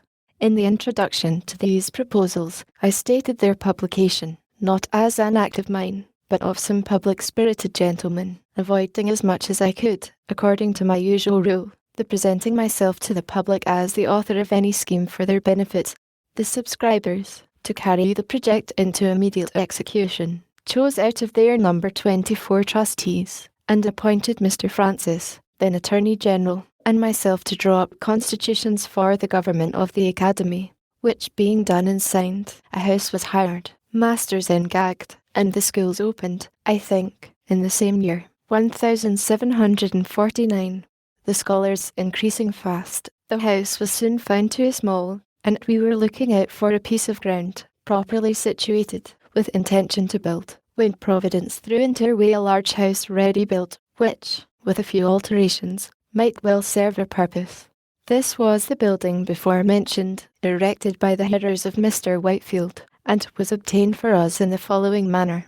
It is to be noted that the contributions to this building being made by people of different sects, care was taken in the nomination of trustees, in whom the building and ground was to be vested, that a predominancy should not be given to any sect, lest in time that predominancy might be a means of appropriating the whole to the use of such sect, contrary to the original intention. It was therefore that one of each sect was appointed, viz., one Church of England man, one Presbyterian, one Baptist, one Moravian, etc. Those, in case of vacancy by death, were to fill it by election from among the contributors. The Moravian happened not to please his colleagues, and on his death they resolved to have no other of that sect. The difficulty then was, how to avoid having two of some other sect, by means of the new choice. Several persons were named, and for that reason not agreed to. At length one mentioned me, with the observation that I was merely an honest man, and of no sect at all, which prevailed with them to choose me. The enthusiasm which existed when the house was built had long since abated, and its trustees had not been able to procure fresh contributions for paying the ground rent, and discharging some other debts the building had occasioned, which embarrassed them greatly. Being now a member of both sets of trustees, that for the building and that for the academy, I had a good opportunity of negotiating with both, and brought them finally to an agreement, by which the trustees for the building were to cede it to those of the academy, the latter undertaking to discharge the debt, to keep forever open in the building a large hall for occasional preachers, according to the original intention, and maintain a free school for the instruction of poor children. Writings were accordingly drawn, and on paying the debts the trustees of the academy were put in possession of the premises, and by dividing the great and lofty hall into stories, and different rooms above and below for the several schools, and purchasing some additional ground, the whole was soon made fit for our purpose, and the scholars removed into the building. The care and trouble of agreeing with the workmen, purchasing materials, and superintending the work, fell upon me, and I went through it the more cheerfully, as it did not then interfere with my private business, having the year before taken a very able, industrious, and honest partner, Mr. David Hall, with whose character I was well acquainted, as he had worked for me 4 years. He took off my hands all care of the printing office, paying me punctually my share of the profits. This partnership continued 18 years, successfully for us both. The trustees of the academy, after a while, were incorporated by a charter from the governor. Their funds were increased by contributions in Britain and grants of land from the proprietaries, to which the Assembly has since made considerable addition, and thus was established the present University of Philadelphia. I have been continued one of its trustees from the beginning, now near 40 years, and have had the very great pleasure of seeing a number of the youth who have received their education in it, distinguished by their improved abilities, serviceable in public stations and ornaments to their country. When I disengaged myself, as above mentioned, from private business, I flattered myself that, by the sufficient though moderate fortune I had acquired, I had secured leisure during the rest of my life for philosophical studies and amusements. I purchased all Dr. Spence's apparatus, who had come from England to lecture here, and I proceeded in my electrical experiments with great alacrity. But the public, now considering me as a man of leisure, laid hold of me for their purposes, every part of our civil government, and almost at the same time, imposing some duty upon me. The governor put me into the commission of the peace. The corporation of the city chose me of the common council, and soon after an alderman, and the citizens at large chose me a burgess to represent them in assembly. This latter station was the more agreeable to me, as I was at length tired with sitting there to hear debates, in which, as clerk, I could take no part, and which were often so unentertaining that I was induced to amuse myself with making magic squares or circles, or anything to avoid weariness, and I conceived my becoming a member would enlarge my power of doing good. I would not, however, insinuate that my ambition was not flattered by all these promotions. It certainly was, for, considering my low beginning, they were great things to me, and they were still more pleasing, as being so many spontaneous testimonies of the public good opinion, and by me entirely unsolicited.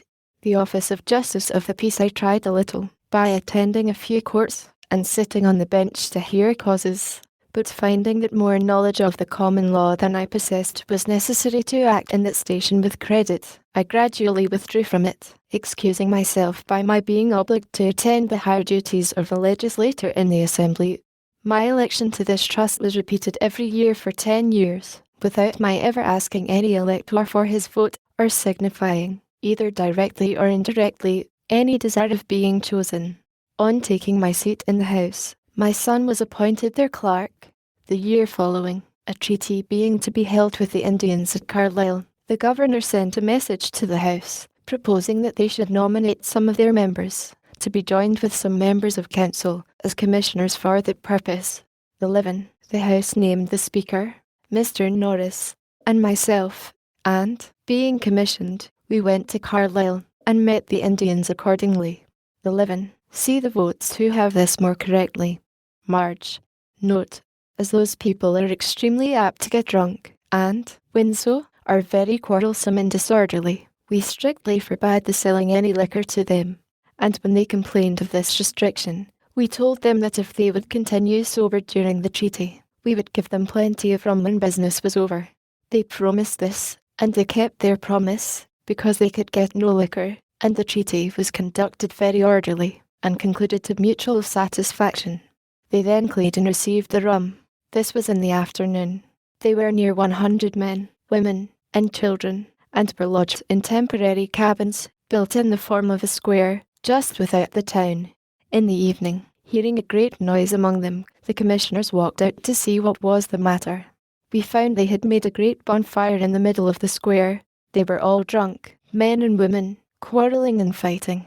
Their dark-coloured bodies, half naked, seen only by the gloomy light of the bonfire, running after and beating one another with firebrands, accompanied by their horrid yellings, formed a scene the most resembling our ideas of hell that could well be imagined. There was no appeasing the tumult, and we retired to our lodging. At midnight a number of them came thundering at our door, demanding more rum, of which we took no notice. The next day, sensible they had misbehaved in giving us that disturbance, they sent 3 of their old counsellors to make their apology. The orator acknowledged the fault, but laid it upon the rum, and then endeavoured to excuse the rum by saying, "The Great Spirit, who made all things, made everything for some use, and whatever use he designed anything for, that use it should always be put to. Now, when he made rum, he said, let this be for the Indians to get drunk with, and it must be so. And, indeed, if it be the design of Providence to extirpate these savages in order to make room for cultivators of the earth, it seems not improbable that rum may be the appointed means. It has already annihilated all the tribes who formerly inhabited the sea-coast. In 1751, Drive Thomas Bond, a particular friend of mine, conceived the idea of establishing a hospital in Philadelphia, a very beneficent design, which has been ascribed to me, but was originally his, for the reception and cure of poor sick persons, whether inhabitants of the province or strangers. He was zealous and active in endeavouring to procure subscriptions for it, but the proposal being a novelty in America, and at first not well understood, he met with but small success. At length he came to me with the compliment that he found there was no such thing as carrying a public-spirited project through without my being concerned in it. For, says he, I am often asked by those to whom I propose subscribing, have you consulted Franklin upon this business? And what does he think of it? And when I tell them that I have not, supposing it rather out of your line, they do not subscribe, but say they will consider of it. I inquired into the nature and probable utility of the scheme, and receiving from him a very satisfactory explanation, I not only subscribed to it myself, but then gagged heartily in the design of procuring subscriptions from others. Previously, however, to the solicitation, I endeavoured to prepare the minds of the people by writing on the subject in the newspapers, which was my usual custom in such cases, but which he had omitted. The subscriptions afterwards were more free and generous, but, beginning to flag, I saw they would be insufficient without some assistance from the Assembly, and therefore proposed to petition for it, which was done. The country members did not at first relish the project. They objected that it could only be serviceable to the city, and therefore the citizens alone should be at the expense of it, and they doubted whether the citizens themselves generally approved of it. My allegation, on the contrary, that it met with such approbation as to leave no doubt of our being able to raise £2,000 by voluntary donations, they considered as a most extravagant supposition, and utterly impossible.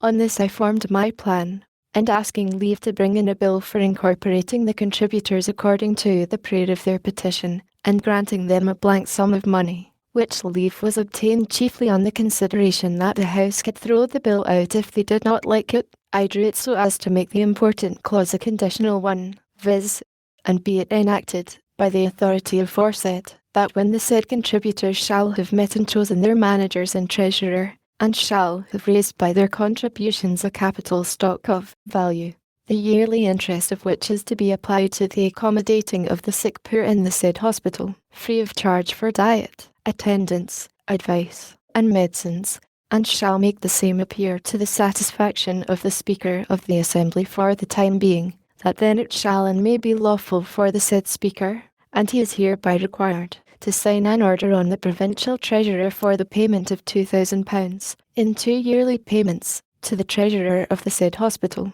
to be applied to the founding, building, and finishing of the same. This condition carried the bill through, for the members, who had opposed the grant, and now conceived they might have the credit of being charitable without the expense, agreed to its passage, and then, In soliciting subscriptions among the people, we argued the conditional promise of the law as an additional motive to give, since every man's donation would be doubled. Thus the clause worked both ways. The subscriptions accordingly soon exceeded the requisite sum, and we Claydon received the public gift, which enabled us to carry the design into execution. A convenient and handsome building was soon erected. The institution has by constant experience been found useful, and flourishes to this day, and I do not remember any of my political manoeuvres, the success of which gave me at the time more pleasure, or wherein, after thinking of it, I more easily accused myself for having made some use of cunning. It was about this time that another projector, the Reverend Gilbert Tennant, came to me with a request that I would assist him in procuring a subscription for erecting a new meeting house. It was to be for the use of a congregation he had gathered among the Presbyterians, who were originally disciples of Mr. Whitefield. Unwilling to make myself disagreeable to my fellow citizens by too frequently soliciting their contributions, I absolutely refused. He then desired I would furnish him with a list of the names of persons I knew by experience to be generous and public-spirited. I thought it would be unbecoming in me, after their kind compliance with my solicitations, to mark them out to be worried by other beggars, and therefore refused also to give such a list. He then desired I would at least give him my advice. That I will readily do, said I, and, in the first place, I advise you to apply to all those whom you know will give something. Next, to those whom you are uncertain whether they will give anything or not, and show them the list of those who have given. And, lastly, do not neglect those who you are sure will give nothing, for in some of them you may be mistaken. He laughed and thanked me, and said he would take my advice. He did so, for he asked of everybody, and he obtained a much larger sum than he expected, with which he erected the capacious and very elegant meeting house that stands in Arch Street. Our city, though laid out with a beautiful regularity, the streets large, straight, and crossing each other at right angles, had the disgrace of suffering those streets to remain long unpaved, and in wet weather the wheels of heavy carriages ploughed them into a quagmire, so that it was difficult to cross them. And in dry weather the dust was offensive. I had lived near what was called the Jersey Market, and saw with pain the inhabitants wading in mud while purchasing their provisions. A strip of ground down the middle of that market was at length paved with brick, so that, being once in the market, they had firm footing, but were often over shoes in dirt to get there. By talking and writing on the subject, I was at length instrumental in getting the street paved with stone between the market and the bricked foot pavement that was on each side next the houses. This, for some time, gave an easy access to the market dry shod, but, the rest of the street not being paved, whenever a carriage came out of the mud upon this pavement, it shook off and left its dirt upon it, and it was soon covered with mire, which was not removed, the city as yet having no scavengers. After some inquiry I found a poor industrious man, who was willing to undertake keeping the pavement clean, by sweeping it twice a week, carrying off the dirt from before all the neighbours' doors, for the sum of 6 per month, to be paid by each house.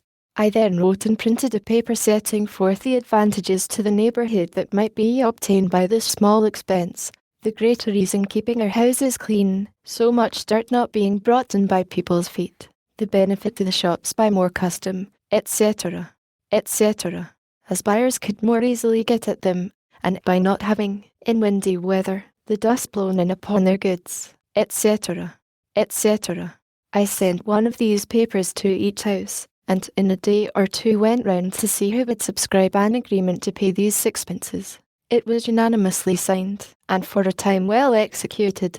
All the inhabitants of the city were delighted with the cleanliness of the pavement that surrounded the market, it being a convenience to all, and this raised a general desire to have all the streets paved, and made the people more willing to submit to a tax for that purpose. After some time I drew a bill for paving the city, and brought it into the assembly.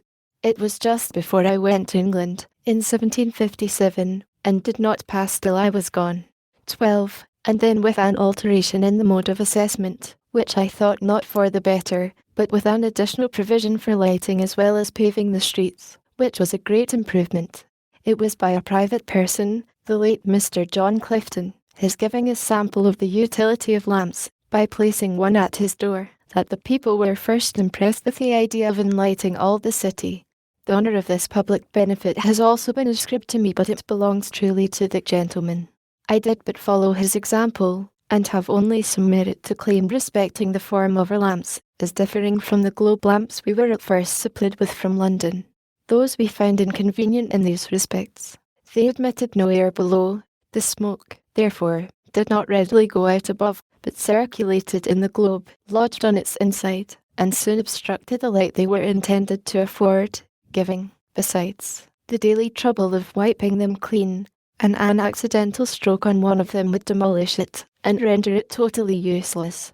I therefore suggested the composing them of 4 flat panes, with a long funnel above to draw up the smoke, and crevices admitting air below, to facilitate the ascent of the smoke. By this means they were kept clean, and did not grow dark in a few hours, as the London lamps do, but continued bright till morning, and an accidental stroke would generally break but a single pane, easily repaired. 12. See votes. I have sometimes wondered that the Londoners did not, from the effect holes in the bottom of the globe lamps used at Vauxhall have in keeping them clean, learn to have such holes in their street lamps.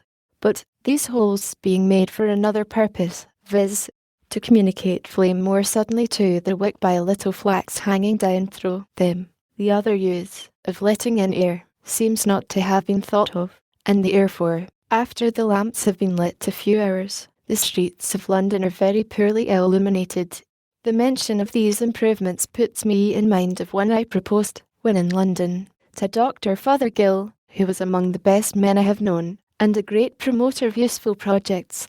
I had observed that the streets, when dry, were never swept, and the light dust carried away, but it was suffered to accumulate till wet weather reduced it to mud, and then, after lying some days so deep on the pavement that there was no crossing but in paths kept clean by poor people with brooms, it was with great labour racked together and thrown up into carts open above, the sides of which suffered some of the slush at every jolt on the pavement to shake out and fall, sometimes to the annoyance of foot passengers.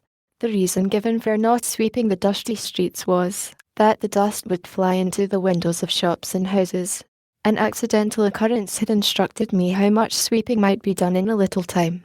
I found at my door in Craven Street, one morning, a poor woman sweeping my pavement with a birch broom. She appeared very pale and feeble, as just come out of a fit of sickness. I asked who employed her to sweep there. She said, "Nobody, but I am very poor and in distress, and I sweeps before gentlefolks' doors, and hopes he will give me something." I bid her sweep the whole street clean, and I would give her a shilling. This was at 9 o'clock. At 12 she came for the shilling. From the slowness I saw at first in her working, I could scarce believe that the work was done so soon, and sent my servant to examine it, who reported that the whole street was swept perfectly clean, and all the dust blacked in the gutter, which was in the middle, and the next rain washed it quite away, so that the pavement and even the kennel were perfectly clean. I then judged that, if that feeble woman could sweep such a street in 3 hours, a strong, active man might have done it in half the time. And here let me remark the convenience of having but one gutter in such a narrow street, running down its middle, instead of 2, one on each side, near the footway. For where all the rain that falls on a street runs from the sides and meets in the middle, it forms there a current strong enough to wash away all the mud it meets with, but when divided into 2 channels, it is often too weak to cleanse either, and only makes the mud it finds more fluid, so that the wheels of carriages and feet of horses throw and dash it upon the foot pavement, which is thereby rendered foul and slippery, and sometimes splash it upon those who are walking. My proposal, communicated to the good doctor, was as follows. For the more effectual cleaning and keeping clean the streets of London and Westminster, it is proposed that the several watchmen be contracted with to have the dust swept up in dry seasons, and the mud racked up at other times, each in the several streets and lanes of his round, that they be furnished with brooms and other proper instruments for these purposes, to be kept at their respective stands, ready to furnish the poor people they may employ in this service. That in the dry summer months the dust be all swept up into heaps at proper distances, before the shops and windows of houses are usually opened, when the scavengers, with close-covered carts, shall also carry it all away, that the mud, when racked up, be not left in heaps to be spread abroad again by the wheels of carriages and trampling of horses, but that the scavengers be provided with bodies of carts, not blacked high upon wheels, but low upon sliders, with lattice bottoms, which, being covered with straw, will retain the mud thrown into them, and permit the water to drain from it, whereby it will become much lighter, water making the greatest part of its weight. These bodies of carts to be placked at convenient distances, and the mud brought to them in wheelbarrows, they remaining where placked till the mud is drained, and then horses brought to draw them away. I have since had doubts of the practicability of the latter part of this proposal, on account of the narrowness of some streets, and the difficulty of placing the draining sleds so as not to encumber too much the passage. But I am still of opinion that the former, requiring the dust to be swept up and carried away before the shops are open, is very practicable in the summer, when the days are long, for, in walking through the Strand in Fleet Street one morning at 7 o'clock, I observed there was not one shop open, though it had been daylight and the sun up above 3 hours. The inhabitants of London choosing voluntarily to live much by candlelight, and sleep by sunshine, and yet often complain, a little absurdly, of the duty on candles and the high price of tallow. Some may think these trifling matters not worth minding or relating, but when they consider that though dust blown into the eyes of a single person, or into a single shop on a windy day, is but of small importance, yet the great number of the instances in a populous city, and its frequent repetitions give it weight in consequence, perhaps they will not censure very severely those who bestow some attention to affairs of this seemingly low nature. Human felicity is produced not so much by great pieces of good fortune that seldom happen, as by little advantages that occur every day. Thus, if you teach a poor young man to shave himself, and keep his razor in order, you may contribute more to the happiness of his life than in giving him 1,000 guineas. The money may be soon spent, the regret only remaining of having foolishly consumed it, but in the other case, he escapes the frequent vexation of waiting for barbers, and of their sometimes dirty fingers, offensive breaths, and dull razors. He shaves when most convenient to him, and enjoys daily the pleasure of its being done with a good instrument. With these sentiments I have hazarded the few preceding pages, hoping they may afford hints which some time or other may be useful to a city I love, having lived many years in it very happily, and perhaps to some of our towns in America. Having been for some time employed by the Postmaster General of America as his controller in regulating several offices, and bringing the officers to account, I was, upon his death in 1753, appointed, jointly with Mr. William Hunter, to succeed him, by a commission from the Postmaster General in England. The American office never had hitherto paid anything to that of Britain. We were to have £600 a year between us, if we could make that sum out of the profits of the office. To do this, a variety of improvements were necessary. Some of these were inevitably at first expensive, so that in the first 4 years the office became above £900 in debt to us, but it soon after began to repay us, and before I was displacked by a freak of the ministers, of which I shall speak hereafter, we had brought it to yield 3 times as much clear revenue to the Crown as the Post Office of Ireland. Since that imprudent transaction, they have received from it not 1 farthing. The business of the Post Office occasioned my taking a journey this year to New England, where the College of Cambridge, of their own motion, presented me with the degree of Master of Arts. Yale College, in Connecticut, had before made me a similar compliment. Thus, without studying in any college, I came to partake of their honours. They were conferred in consideration of my improvements and discoveries in the electric branch of natural philosophy. In 1754, war with France being again apprehended, a congress of commissioners from the different colonies was, by an order of the Lords of Trade, to be assembled at Albany, there to confer with the chiefs of the 6 nations concerning the means of defending both their country and ours. Governor Hamilton, having received this order, acquainted the House with it, requesting they would furnish proper presents for the Indians, to be given on this occasion, and naming the Speaker, Mr. Norris, and myself to join Mr. Thomas Penn and Mr. Secretary Peters as commissioners to act for Pennsylvania. The House approved the nomination, and provided the goods for the present, and though they did not much like treating out of the provinces, and we met the other commissioners at Albany about the middle of June. In our way thither, I projected and drew a plan for the union of all the colonies under one government, so far as might be necessary for defense and other important general purposes. As we passed through New York, I had there shown my project to Mr. James Alexander and Mr. Kennedy, two gentlemen of great knowledge in public affairs, and, being fortified by their approbation, I ventured to lay it before the Congress. It then appeared that several of the commissioners had formed plans of the same kind. A previous question was first taken, whether a union should be established, which passed in the affirmative unanimously. A committee was then appointed, one member from each colony, to consider the several plans and report. Mine happened to be preferred, and, with a few amendments, was accordingly reported.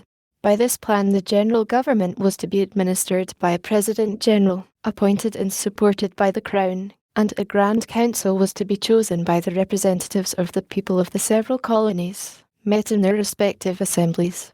The debates upon it in Congress went on daily, hand in hand with the Indian business.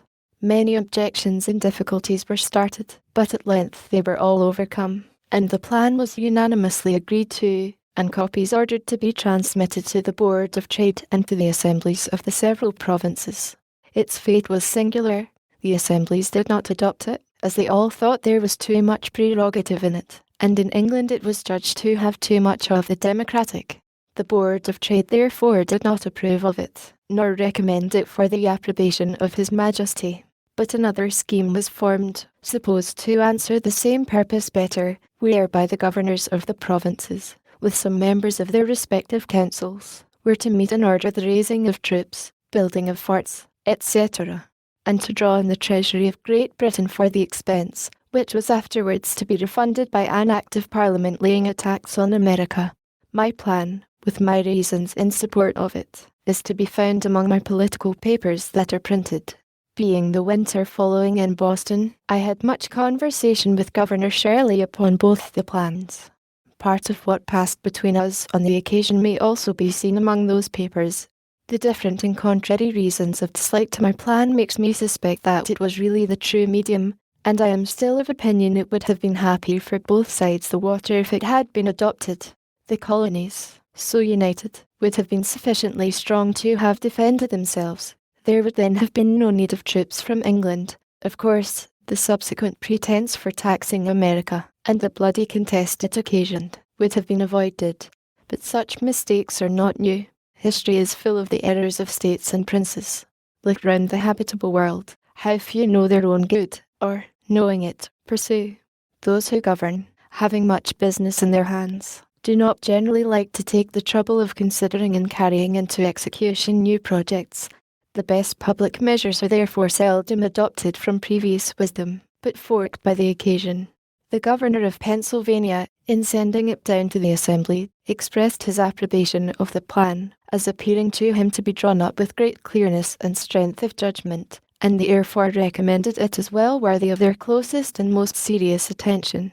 The House, however, by the management of a certain member, took it up when I happened to be absent, which I thought not very fair, and reprobated it without paying any attention to it at all, to my no small mortification. In my journey to Boston this year, I met at New York with their new governor, Mr. Morris, just arrived there from England, with whom I had been before intimately acquainted. He brought a commission to supersede Mr. Hamilton. Tired with the disputes his proprietary instructions subjected him to, had resigned. Mr. Morris asked me if I thought he must expect as uncomfortable an administration. I said, no, you may, on the contrary, have a very comfortable one, if you will only take care not to enter into any dispute with the Assembly. My dear friend, says he, pleasantly, how can you advise my avoiding disputes? You know I love disputing. It is one of my greatest pleasures. However, to show the regard I have for your counsel, I promise you I will, if possible, avoid them. He had some reason for loving to dispute, being eloquent, an acute sophister, and, therefore, generally successful in argumentative conversation. He had been brought up to it from a boy, his father, as I have heard, accustoming his children to dispute with one another for his diversion, while sitting at table after dinner. But I think the practice was not wise, for, in the course of my observation, these disputing, Contradicting and confuting people are generally unfortunate in their affairs. They get victory sometimes, but they never get goodwill, which would be of more use to them. We parted, he going to Philadelphia, and I to Boston. In returning, I met at New York with the votes of the Assembly, by which it appeared that, notwithstanding his promise to me, he and the House were already in high contention, and it was a continual battle between them as long as he retained the government.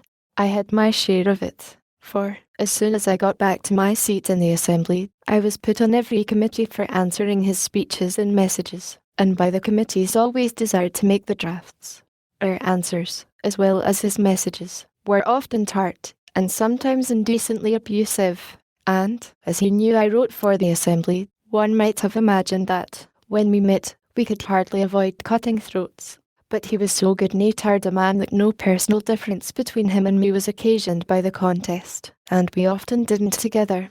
One afternoon, in the height of this public quarrel, we met in the street. "Franklin," says he, "you must go home with me and spend the evening. I am to have some company that you will like." And, taking me by the arm, he led me to his house.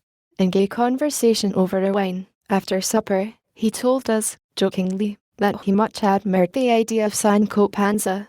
When it was proposed to give him a government, requested it might be a government of blacks, as then, if he could not agree with his people, he might sell them.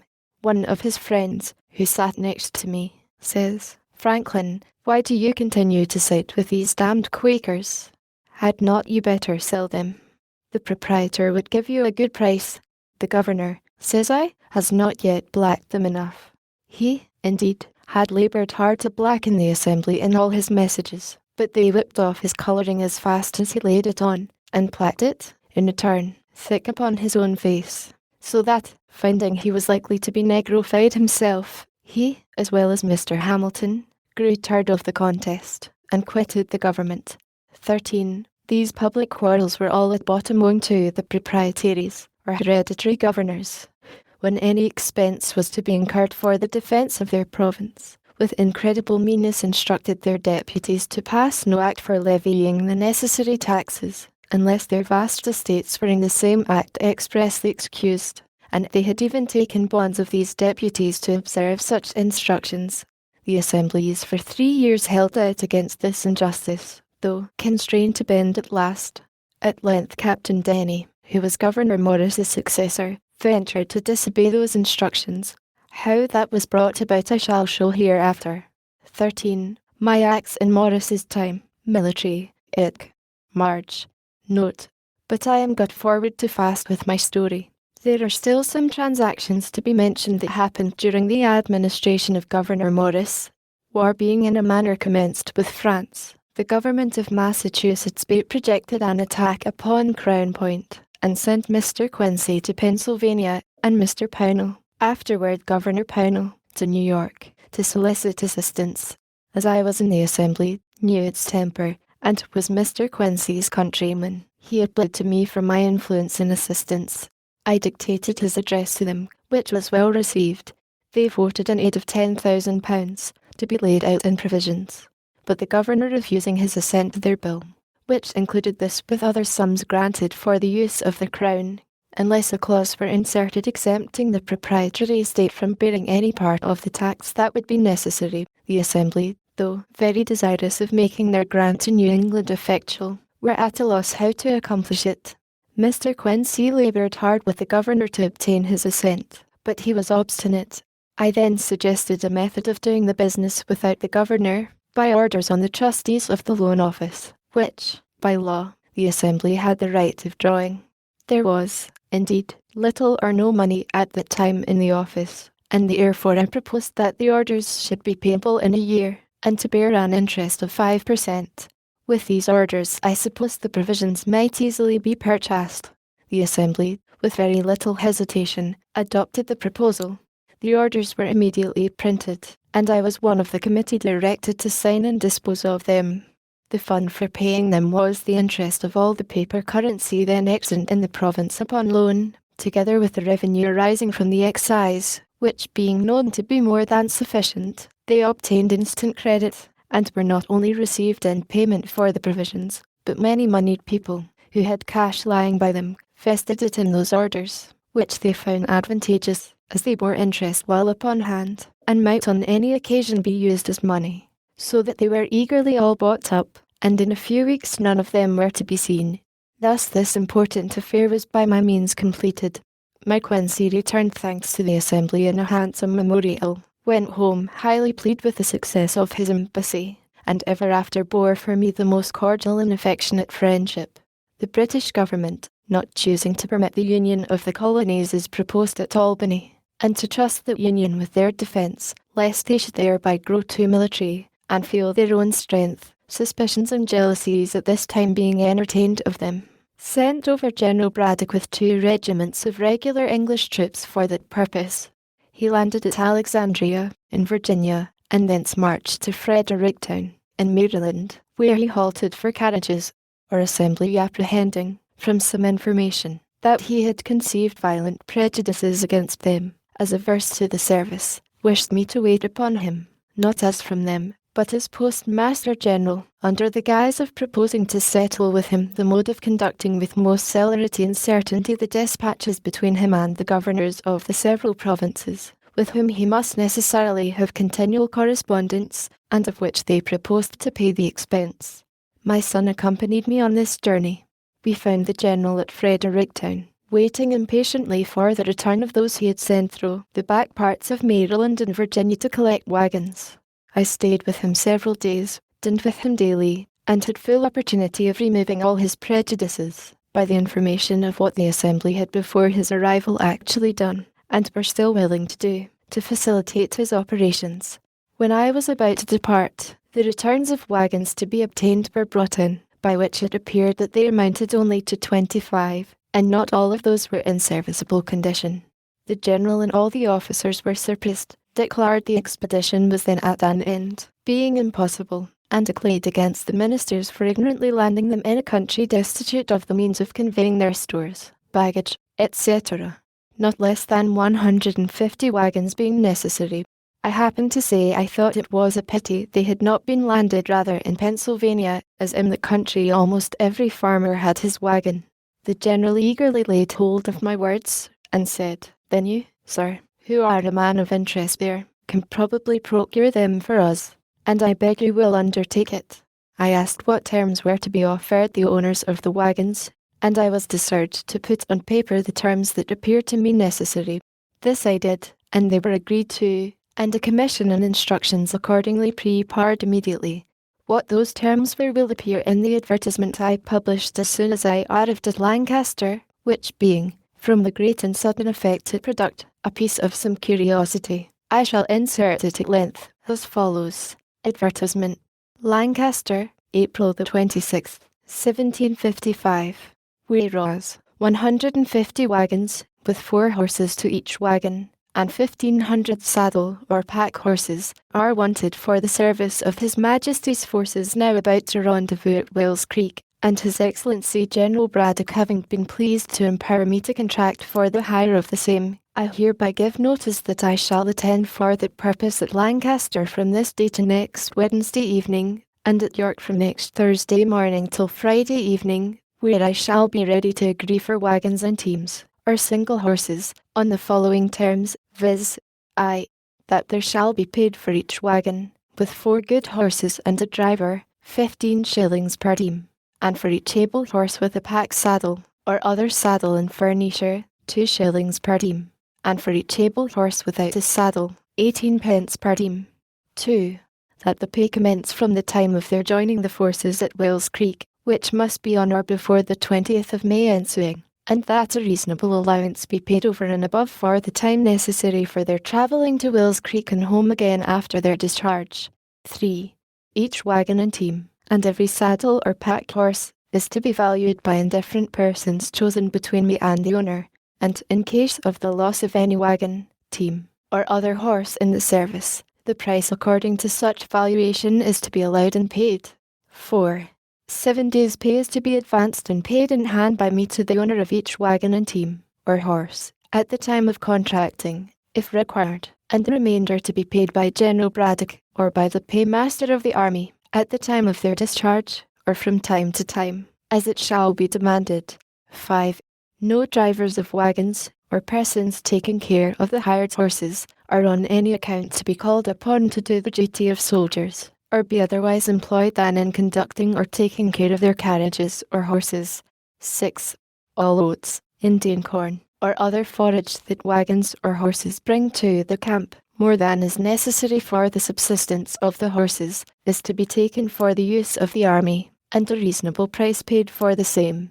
Note: my son, William Franklin, is empowered to enter into like contracts with any person in Cumberland County.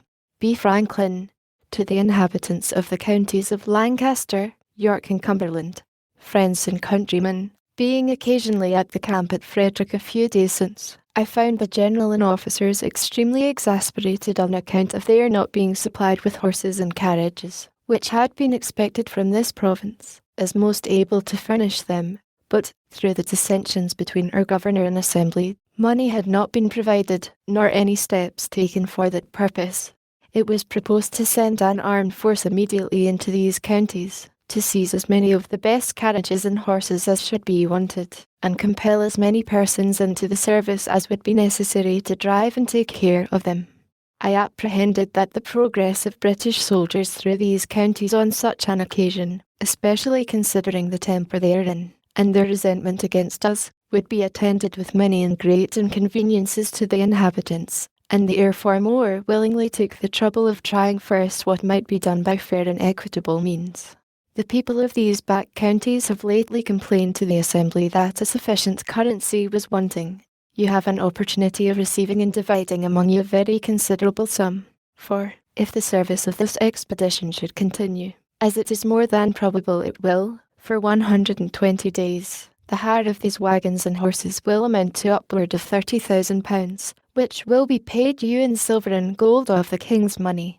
The service will be light and easy, for the army will scarce march above 12 miles per day, and the wagons and baggage horses, as they carry those things that are absolutely necessary to the welfare of the army, must march with the army, and no faster, and are, for the army's sake, always placed where they can be most secure, whether in a march or in a camp. If you're really, as I believe you are, good and loyal subjects to His Majesty, you may now do a most acceptable service, and make it easy to yourselves, for 3 or 4 of such as cannot separately spare from the business of their plantations a wagon and 4 horses and a driver, may do it together, one furnishing the wagon, another 1 or 2 horses, and another the driver, and divide the pay proportionately between you. But if you do not this service to your king and country voluntarily, when such good pay and reasonable terms are offered to you, your loyalty will be strongly suspected. The king's business must be done. So many brave troops, come so far for your defence, must not stand idle through your backwardness to do what may be reasonably expected from you. Wagons and horses must be had, violent measures will probably be used, and you will be left to seek for a recompense where you can find it, and your case, perhaps, be little pitied or regarded. I have no particular interest in this affair, as, except the satisfaction of endeavouring to do good, I shall have only my labour for my pains. If this method of obtaining the wagons and horses is not likely to succeed, I am obliged to send word to the General in 14 days, and I suppose Sir John Street, Clare, the hussar, with a body of soldiers, will immediately enter the province for the purpose, which I shall be sorry to hear, because I am very sincerely and truly your friend and well-wisher, B. Franklin. I received of the General about £800 to be disbursed in advance money to the wagon owners, etc. But, that sum being insufficient, I advanced upward of £200 more, and in 2 weeks the 150 wagons, with 259 carrying horses, were on their march for the camp. The advertisement promised payment according to the valuation, in case any wagon or horse should be lost. The owners, however, alleging they did not know General Braddock, or what dependence might be had on his promise, insisted on my bond for the performance, which I accordingly gave him. While I was at the camp, supping one evening with the officers of Colonel Dunbar's regiment, he represented to me his concern for the subalterns.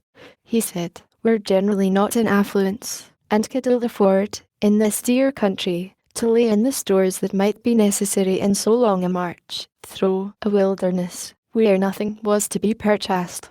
I commiserated their case, and resolved to endeavour procuring them some relief.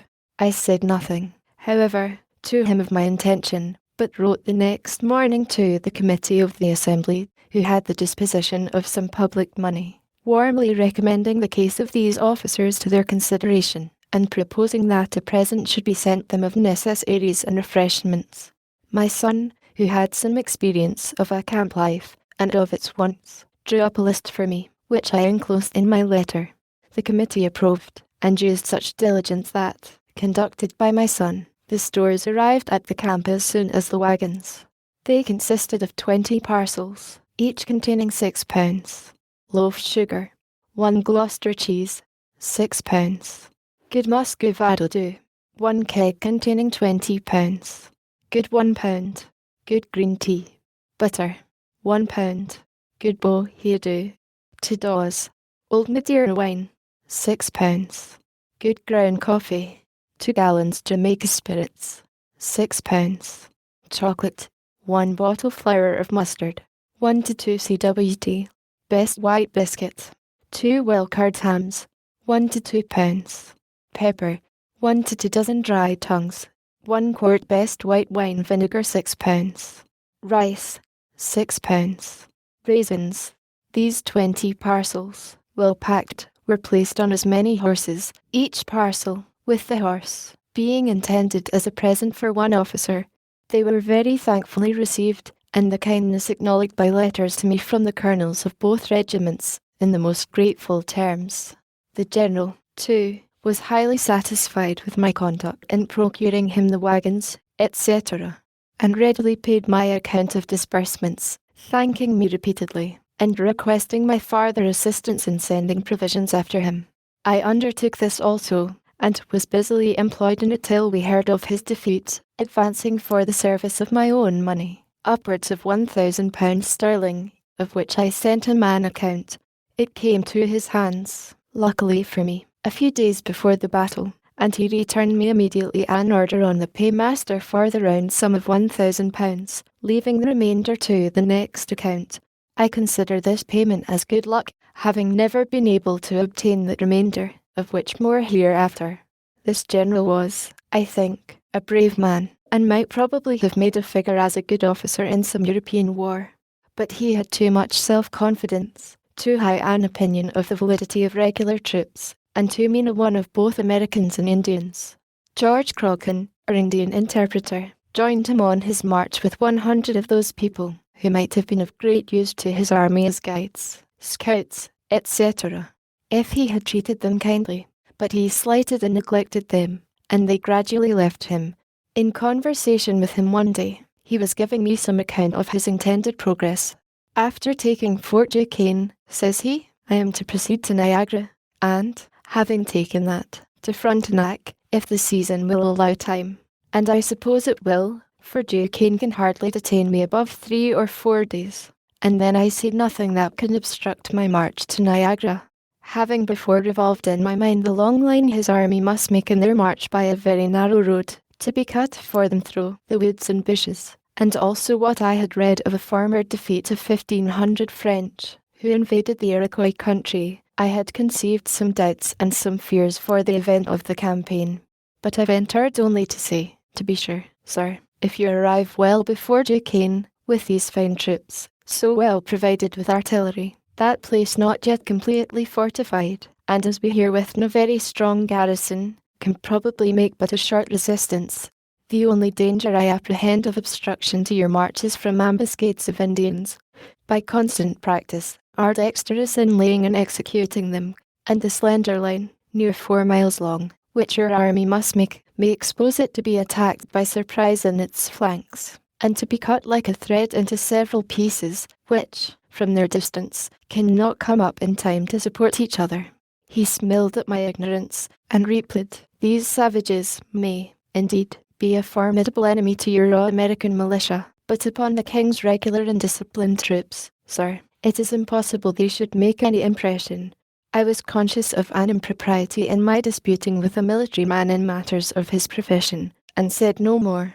The enemy, however, did not take the advantage of his army which I apprehended its long line of march exposed it to, but let it advance without interruption till within 9 miles of the place, and then, when more in a body, for it had just passed a river, where the front had halted till all were come over, and in a more open part of the woods than any it had passed, attacked its advanced guard by a heavy fire from behind trees and bushes, which was the first intelligence the general had of an enemy's being near him. This guard being disordered, the general hurried the troops up to their assistance, which was done in great confusion, through wagons, baggage, and cattle, and presently the fire came upon their flank. The officers, being on horseback, were more easily distinguished, picked out his marks, and fell very fast, and the soldiers were crowded together in a huddle, having or hearing no orders, and standing to be shot at till 2/3 of them were killed, and then, being seized with a panic, the whole fled with precipitation. The wagoners took each a horse out of his team and scampered. Their example was immediately followed by others, so that all the wagons, provisions, artillery, and stores were left to the enemy. The general, being wounded, was brought off with difficulty. His secretary, Mr. Shirley, was killed by his side, and out of 86 officers, 63 were killed or wounded, and 714 men killed out of 1,100. These 1,100 had been picked men from the whole army. The rest had been left behind with Colonel Dunbar, who was to follow with the heavier part of the stores, provisions, and baggage. The flyers, not being pursued, arrived at Dunbar's camp, and the panic they brought with them instantly seized him and all his people. And, though he had now above 1,000 men, and the enemy who had beaten Braddock did not at most exceed 400 Indians and French together, instead of proceeding, and endeavouring to recover some of the lost honour, he ordered all the stores, ammunition, etc., to be destroyed, that he might have more horses to assist his flight towards the settlements, and less lumber to remove. He was there met with requests from the governors of Virginia, Maryland, and Pennsylvania, that he would post his troops on the frontiers, so as to afford some protection to the inhabitants. But he continued his hasty march through all the country, not thinking himself safe till he arrived at Philadelphia, where the inhabitants could protect him. This whole transaction gave us Americans the first suspicion that their exalted ideas of the prowess of British regulars had not been well founded. In their first march, too, from their landing till they got beyond the settlements, they had plundered and stripped the inhabitants, totally ruining some poor families, besides insulting, abusing, and confining the people if they remonstrated. This was enough to put us out of conceit of such defenders, if we had really wanted any. How different was the conduct of our French friends in 1781, during a march through the most inhabited part of our country from Rhode Island to Virginia, near 700 miles, occasioned not the smallest complaint for the loss of a pig, a chicken, or even an apple. Captain Orme, who was one of the general's aides-de-camp, and, being grievously wounded, was brought off with him, and continued with him to his death, which happened in a few days, told me that he was totally silent all the first day, and at night only said, "Who would have thought it?"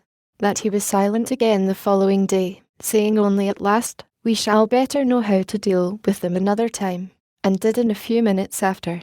The secretary's papers, with all the general's orders, instructions, and correspondence, falling into the enemy's hands, they selected and translated into French a number of the articles, which they printed, to prove the hostile intentions of the British court before the declaration of war. Among these I saw some letters of the general to the ministry, speaking highly of the great service I had rendered the army, and recommending me to their notice. David Hume, too, who was some years after secretary to Lord Hertford, when minister in France, and afterward to General Conway, when Secretary of State, told me he had seen among the papers in that office letters from Braddock highly recommending me. But, the expedition having been unfortunate, my service, it seems, was not thought of much value, for those recommendations were never of any use to me.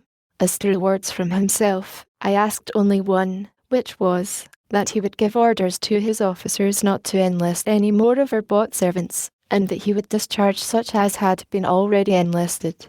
This he readily granted, and several were accordingly returned to their masters. On my application, Dunbar, when the command devolved on him, was not so generous.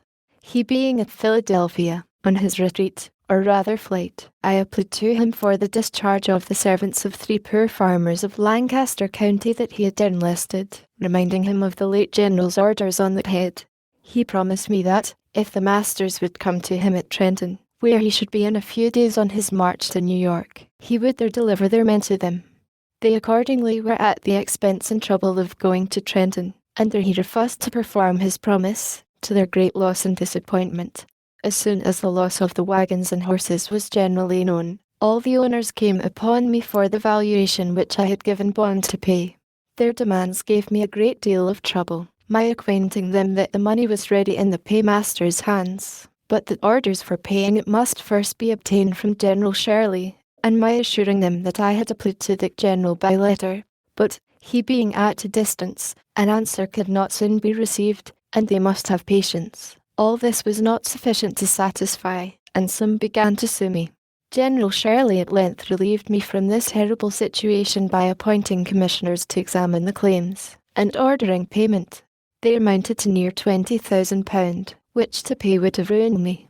Before we had the news of this defeat, the 2 doctors' bond came to me with a subscription paper for raising money to defray the expense of a grand firework, which it was intended to exhibit at a rejoicing on receipt of the news overtaking Fort Duquesne. I looked grave, and said it would, I thought, be time enough to prepare for the rejoicing when we knew we should have occasion to rejoice. They seemed surprised that I did not immediately comply with their proposal. Why the D.L., says one of them, you surely don't suppose that the fort will not be taken? I don't know that it will not be taken, but I know that the events of war are subject to great uncertainty. I gave them the reasons of my doubting.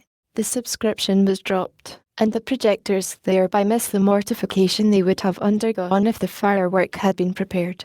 Dr. Bond, on some other occasion afterward, said that he did not like Franklin's forebodings. Governor Morris, who had continually worried the Assembly with message after message before the defeat of Braddock, to beat them into the making of acts to raise money for the defence of the province, without taxing, among others, the proprietary estates, and had rejected all their bills for not having such an exempting clause, now redoubled his attacks with more hope of success, the danger and necessity being greater. The Assembly, however, continued firm, believing they had justice on their side, and that it would be giving up an essential right if they suffered the governor to amend their money bills. In one of the last, indeed, which was for granting £50,000, his proposed amendment was only of a single word. The bill expressed that all estates, real and personal, were to be taxed, those of the proprietaries not excepted. His amendment was, for not read only, a small, but very material alteration. However, when the news of this disaster reached England, our friends there, whom we had taken care to furnish with all the Assembly's answers to the governor's messages, raised a clamour against the proprietaries for their meanness and injustice in giving their governor such instructions, some going so far as to say that, by obstructing the defence of their province, they forfeited their right to it. They were intimidated by this, and sent orders to their Receiver General to add £5,000 of their money to whatever sum might be given by the Assembly for such purpose. This, being notified to the House, was accepted in lieu of their share of a general tax, and a new bill was formed, with an exempting clause, which passed accordingly. By this act I was appointed one of the commissioners for disposing of the money, £60,000. I had been active in modelling the bill and procuring its passage, and had, at the same time, drawn a bill for establishing and disciplining of a voluntary militia, which I carried through the House without much difficulty, as care was taken in it to leave the Quakers at their liberty.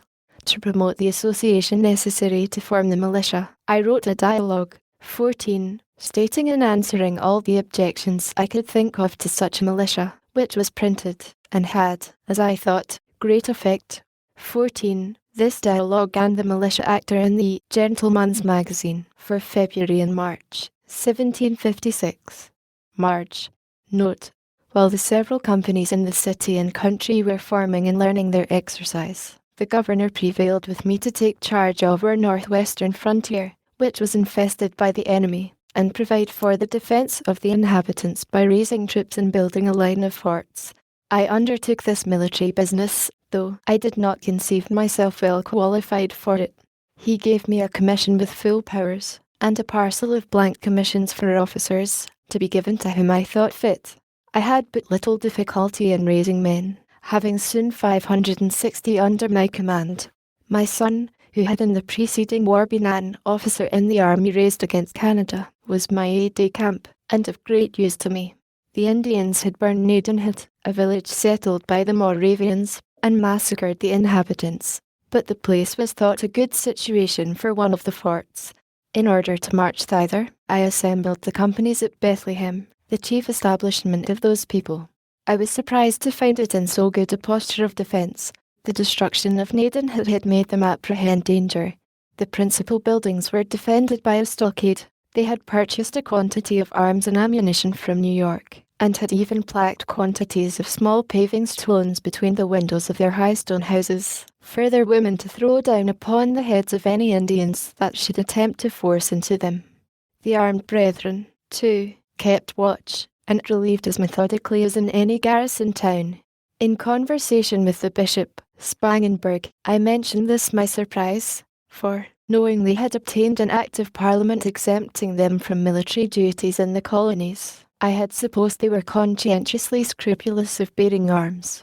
He answered me that it was not one of their established principles, but that, at the time of their obtaining that act, it was thought to be a principle with many of their people. On this occasion, however, they, to their surprise, found it adopted by but a few. It seems they were either deceived in themselves, or deceived the Parliament, but common sense, aided by present danger, will sometimes be too strong for whimsical opinions. It was the beginning of January when we set out upon this business of building forts.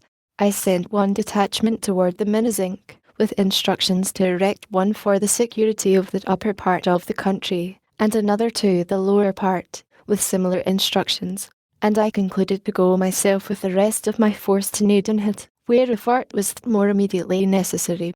The Moravians procured me 5 wagons for our tools, stores, baggage, etc. Just before we left Bethlehem, the 11 farmers, who had been driven from their plantations by the Indians, came to me requesting a supply of firearms, that they might go back and fetch off their cattle. I gave them each a gun with suitable ammunition. We had not marched many miles before it began to rain, and it continued raining all day. There were no habitations on the road to shelter us, till we arrived near night at the house of a German, where, and in his barn, we were all huddled together, as wet as water could make us. It was well we were not attacked in our march, for our arms were of the most ordinary sort, and our men could not keep their gun locks dry.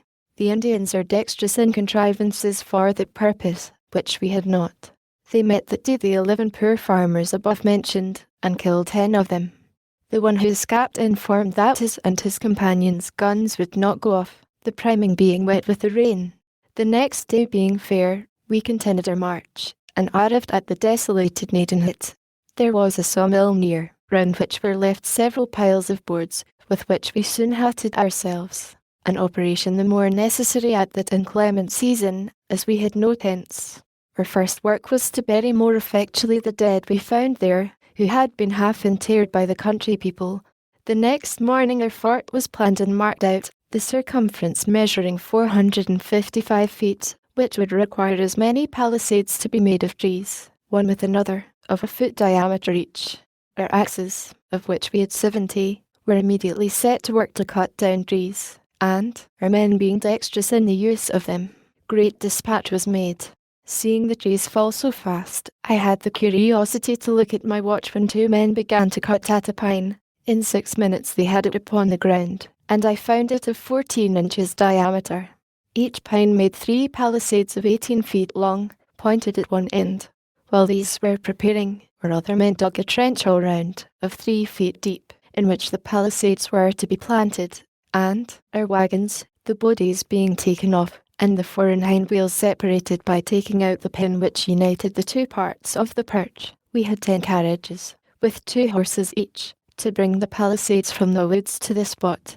When they were set up, our carpenters built a stage of boards all round within, about 6 feet high, for the men to stand on when to fire through the loopholes. We had one swivel gun, which we mounted on one of the angles, and fired it as soon as fixed, to let the Indians know, if any were within hearing, that we had such pieces. And thus our fort, if such a magnificent name may be given to so miserable a stockade, was finished in a week, though it rained so hard every other day that the men could not work. This gave me occasion to observe, that, when men are employed, they are best content, for on the days they worked they were good-natured and cheerful, and, with the consciousness of having done a good day's work, they spent the evening jollily, but on their idle days they were mutinous and quarrelsome, finding fault with their pork, the bread, etc., and in continual ill humour, which put me in mind of a sea captain, whose rule it was to keep his men constantly at work, and, when his mate once told him that they had done everything, and there was nothing further to employ them about, "Oh," says he, "make them scour the anchor." This kind of fort, however contemptible, is a sufficient defence against Indians, who have no cannon. Finding ourselves now posted securely, and having a place to retreat to on occasion, we ventured out in parties to scour the adjacent country. We met with no Indians, but we found the places on the neighbouring hills where they had lain to watch our proceedings. There was an art in their contrivance of those places that seems worth mention. It being winter, a fire was necessary for them, but a common fire on the surface of the ground would by its light have discovered their position at a distance.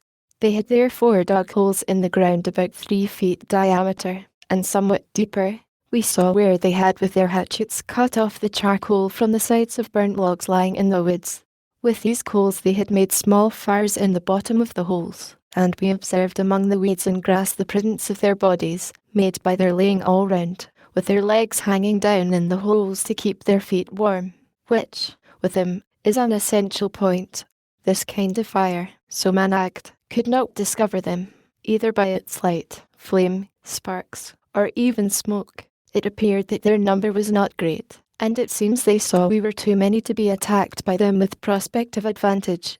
We had for our chaplain a zealous Presbyterian minister, Mr. Beatty, who complained to me that the men did not generally attend his prayers and exhortations.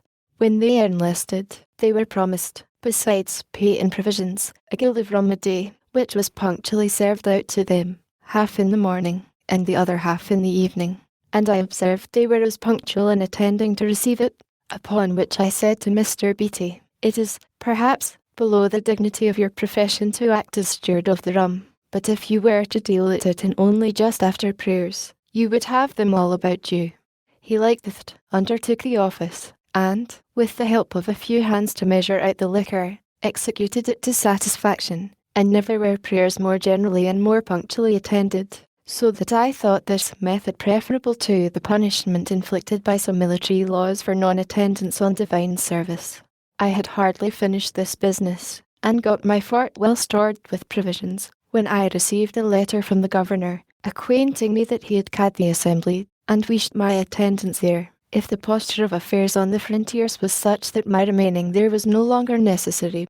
My friends, too, of the assembly, pressing me by their letters to be, if possible, at the meeting, and my 3 intended forts being now completed, and the inhabitants contented to remain on their farms under their protection, I resolved to return, the more willingly, as a New England officer, Colonel Clapham, experienced in Indian war, being on a visit to our establishment, consented to accept the command. I gave him a commission, and, parading the garrison, had it read before them, and introduced him to them as an officer who, from his skill in military affairs, was much more fit to command them than myself, and, giving them a little exhortation, took my leave. I was escorted as far as Bethlehem, where I rested a few days to recover from the fatigue I had undergone.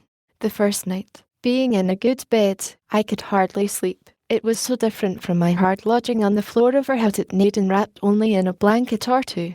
While at Bethlehem, I inquired a little into the practice of the Moravians. Some of them had accompanied me, and all were very kind to me. I found they worked for a common stock, ate at common tables, and slept in common dormitories, great numbers together. In the dormitories I observed loopholes, at certain distances all along just under the ceiling, which I thought judiciously placed for change of air. I was at their church, where I was entertained with good music, the organ being accompanied with violins, hautboys, flutes, clarinets, etc. I understood that their sermons were not usually preached to mixed congregations of men, women, and children, as is our common practice, but that they assembled sometimes the married men, at other times their wives, then the young men, the young women, and the little children, each division by itself. The sermon I heard was to the latter, who came in and were blacked and roused on benches, the boys under the conduct of a young man, their tutor, and the girls conducted by a young woman.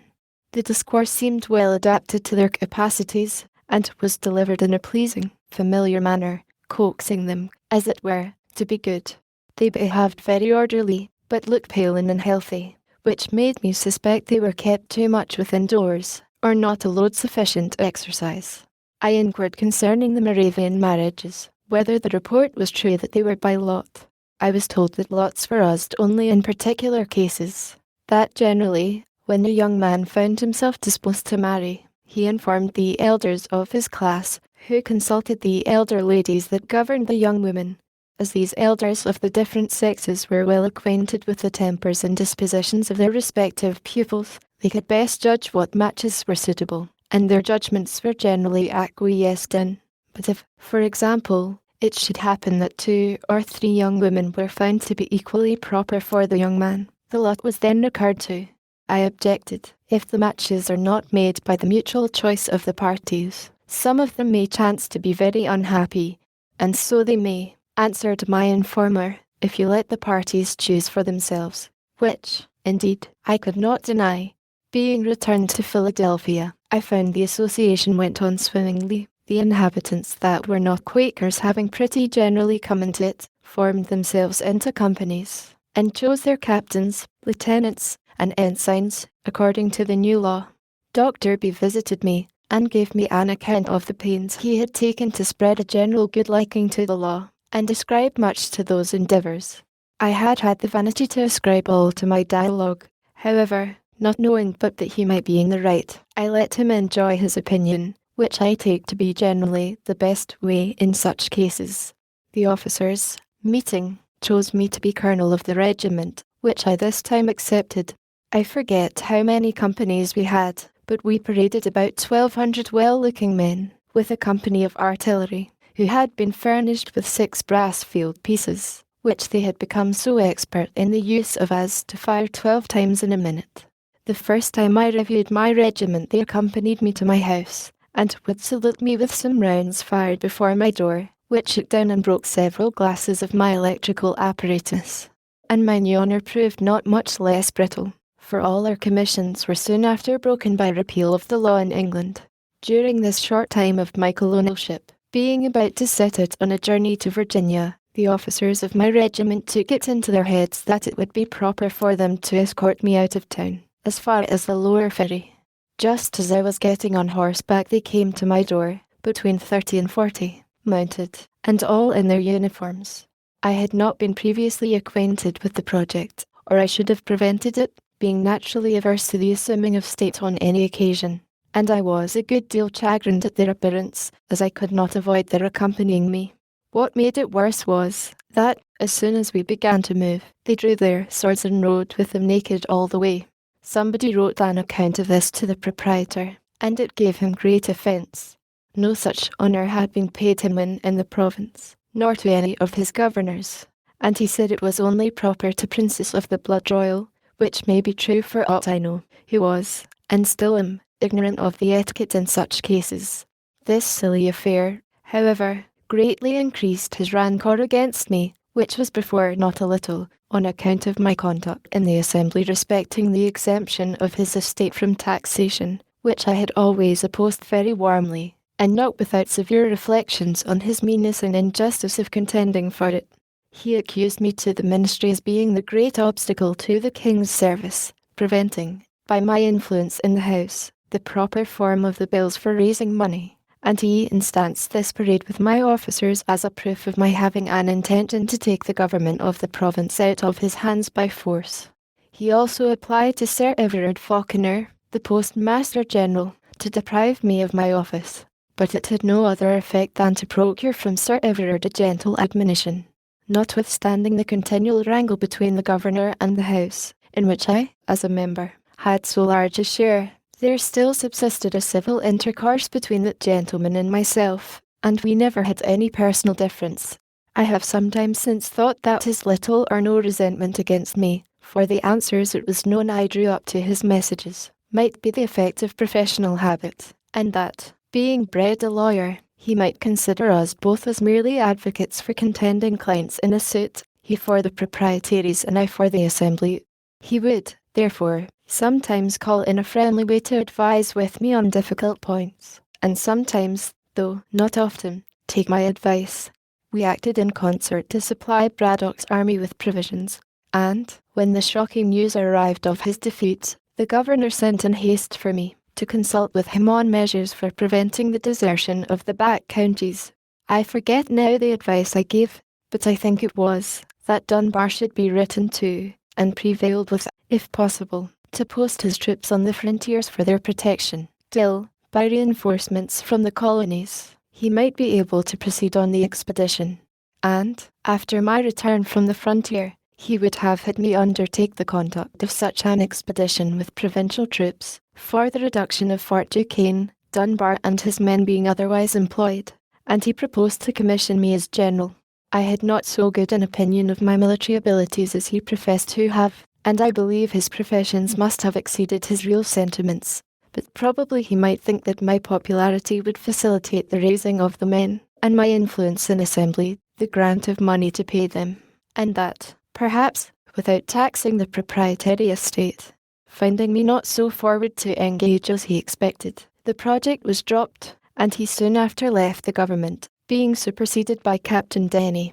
Before I proceed in relating the part I had in public affairs under this new governor's administration, it may not be amiss here to give some account of the rise and progress of my philosophical reputation.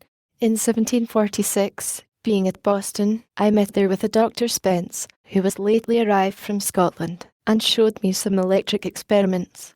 They were imperfectly performed, as he was not very expert, but, being on a subject quite new to me, they equally surprised and pleased me.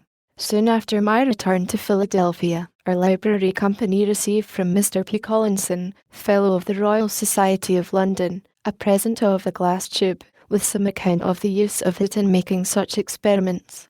I eagerly seized the opportunity of repeating what I had seen at Boston, and, by much practice, acquired great readiness in performing those, also, which we had an account of from England, adding a number of new ones.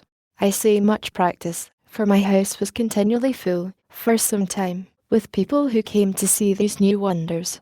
To divide a little this encumbrance among my friends, I caused a number of similar tubes to be blown at our glass house, with which they furnished themselves, so that we had at length several performers. Among these, the principal was Mr. Kinnersley, an ingenious neighbour. Being out of business, I encouraged to undertake showing the experiments for money, and drew up for him 2 lectures, in which the experiments were ranked in such order, and accompanied with such explanations in such method, as that the foregoing should assist in comprehending the following. He procured an elegant apparatus for the purpose, in which all the little machines that I had roughly made for myself were nicely formed by instrument makers. His lectures were well attended, and gave great satisfaction, and after some time he went through the colonies, exhibiting them in every capital town, and picked up some money. In the West India Islands, indeed, it was with difficulty the experiments could be made, from the general moisture of the air. Obliged as we were to Mr. Collinson for his present of the tube, etc., I thought it right he should be informed of our success in using it, and wrote him several letters containing accounts of our experiments. He got them read in the Royal Society, where they were not at first thought worth so much notice as to be printed in their transactions.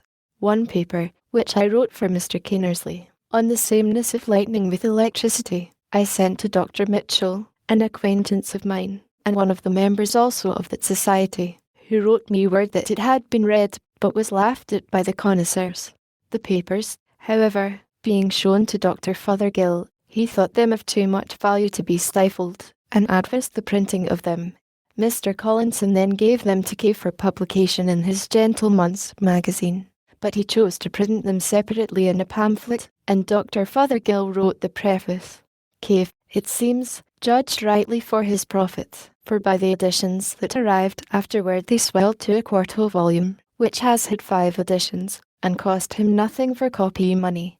It was, however, some time before those papers were much taken notice of in England, a copy of them happening to fall into the hands of the Count de Buffon, a philosopher deservedly of great reputation in France, and, indeed, all over Europe. He prevailed with M. Dalibard to translate them into French, and they were printed at Paris. The publication offended the Abbé Nollet, preceptor in natural philosophy to the royal family, an unable experimenter, who had formed and published a theory of electricity, which then had the general vogue. He could not at first believe that such a work came from America, and said it must have been fabricated by his enemies at Paris, to decry his system. Afterwards, having been assured that there really existed such a person as Franklin at Philadelphia, which he had doubted, he wrote and published a volume of letters, chiefly addressed to me, defending his theory, and denying the verity of my experiments, and of the positions deduced from them.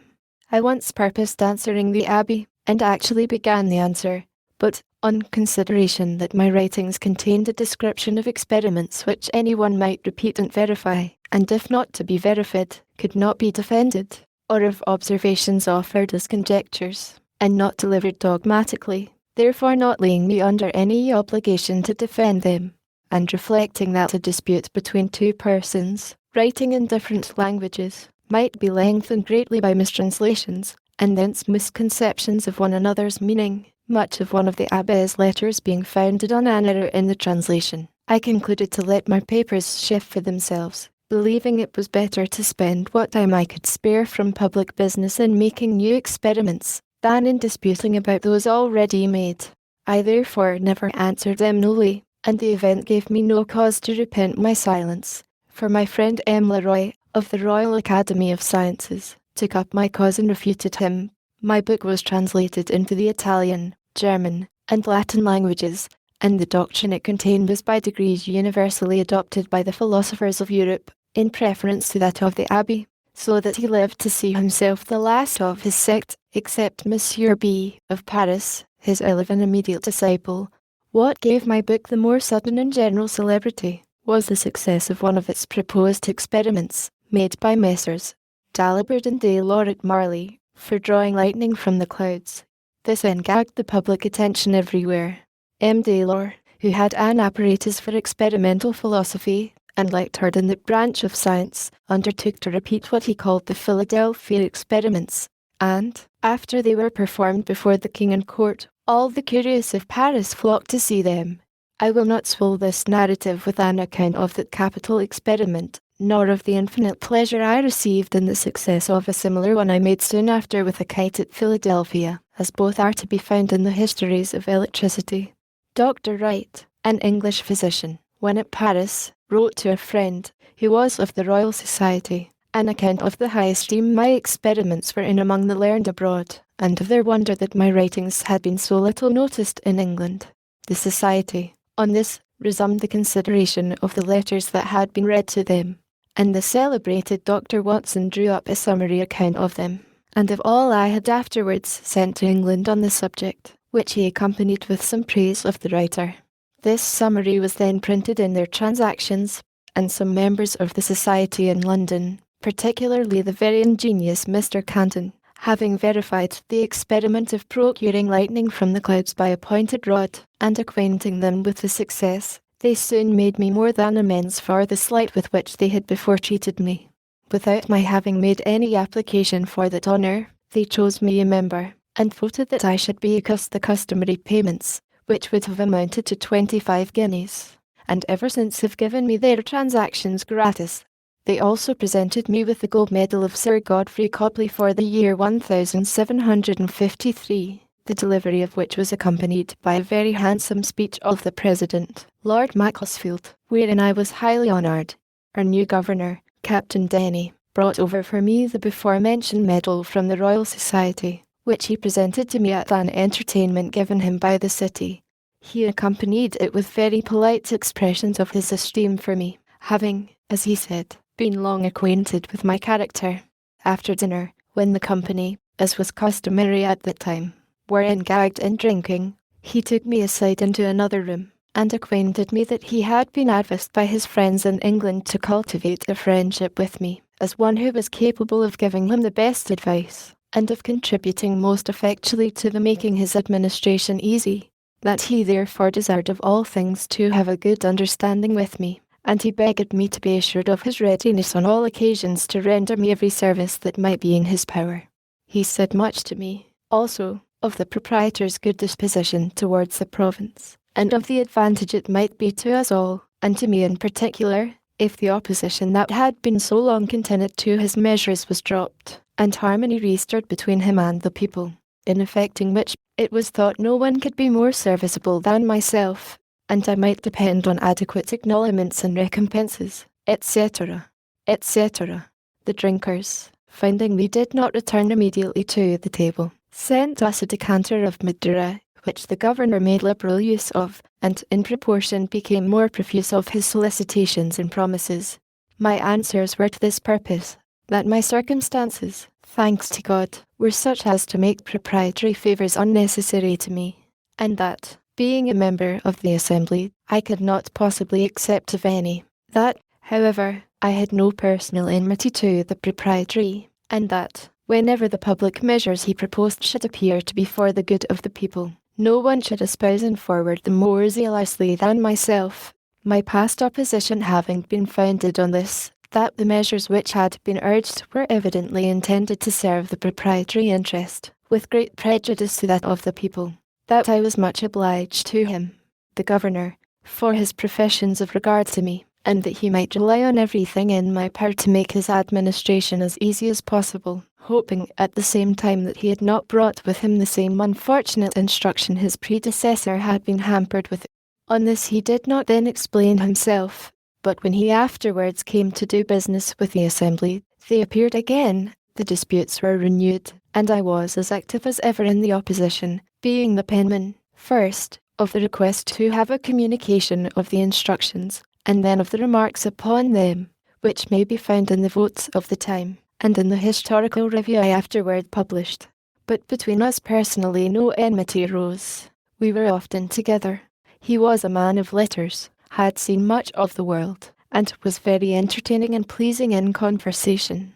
He gave me the first information that my old friend James Ralph was still alive, that he was esteemed one of the best political writers in England, had been employed in the dispute between Prince Frederick and the King, and he had obtained a pension of 300 a year. That his reputation was indeed small as a poet, Pope having damned his poetry in the Dunciad, but his prose was thought as good as any man's.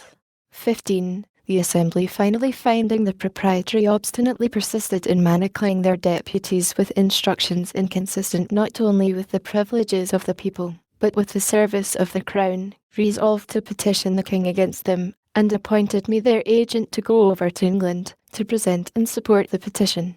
The House had sent up a bill to the Governor, granting a sum of £60,000 for the King's use, £10,000 of which was subjected to the orders of the then General, Lord Loudon, which the Governor absolutely refused to pass, in compliance with his instructions. 15. The many unanimous resolves of the Assembly. What date? March. Note. I had agreed with Captain Morris, of the Parquet at New York, for my passage, and my stores were put on board, when Lord Loudon arrived at Philadelphia, expressly, as he told me, to endeavour an accommodation between the Governor and Assembly, that His Majesty's service might not be obstructed by their dissensions. Accordingly, he desired the Governor and myself to meet him, that he might hear what was to be said on both sides.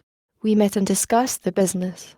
In behalf of the Assembly, I urged all the various arguments that may be found in the public papers of the time, which were of my writing, and are printed with the minutes of the Assembly, and the Governor pleaded his instructions, the bond he had given to observe them, and his ruin if he disobeyed, yet seemed not unwilling to hazard himself if Lord Loudon would advise it.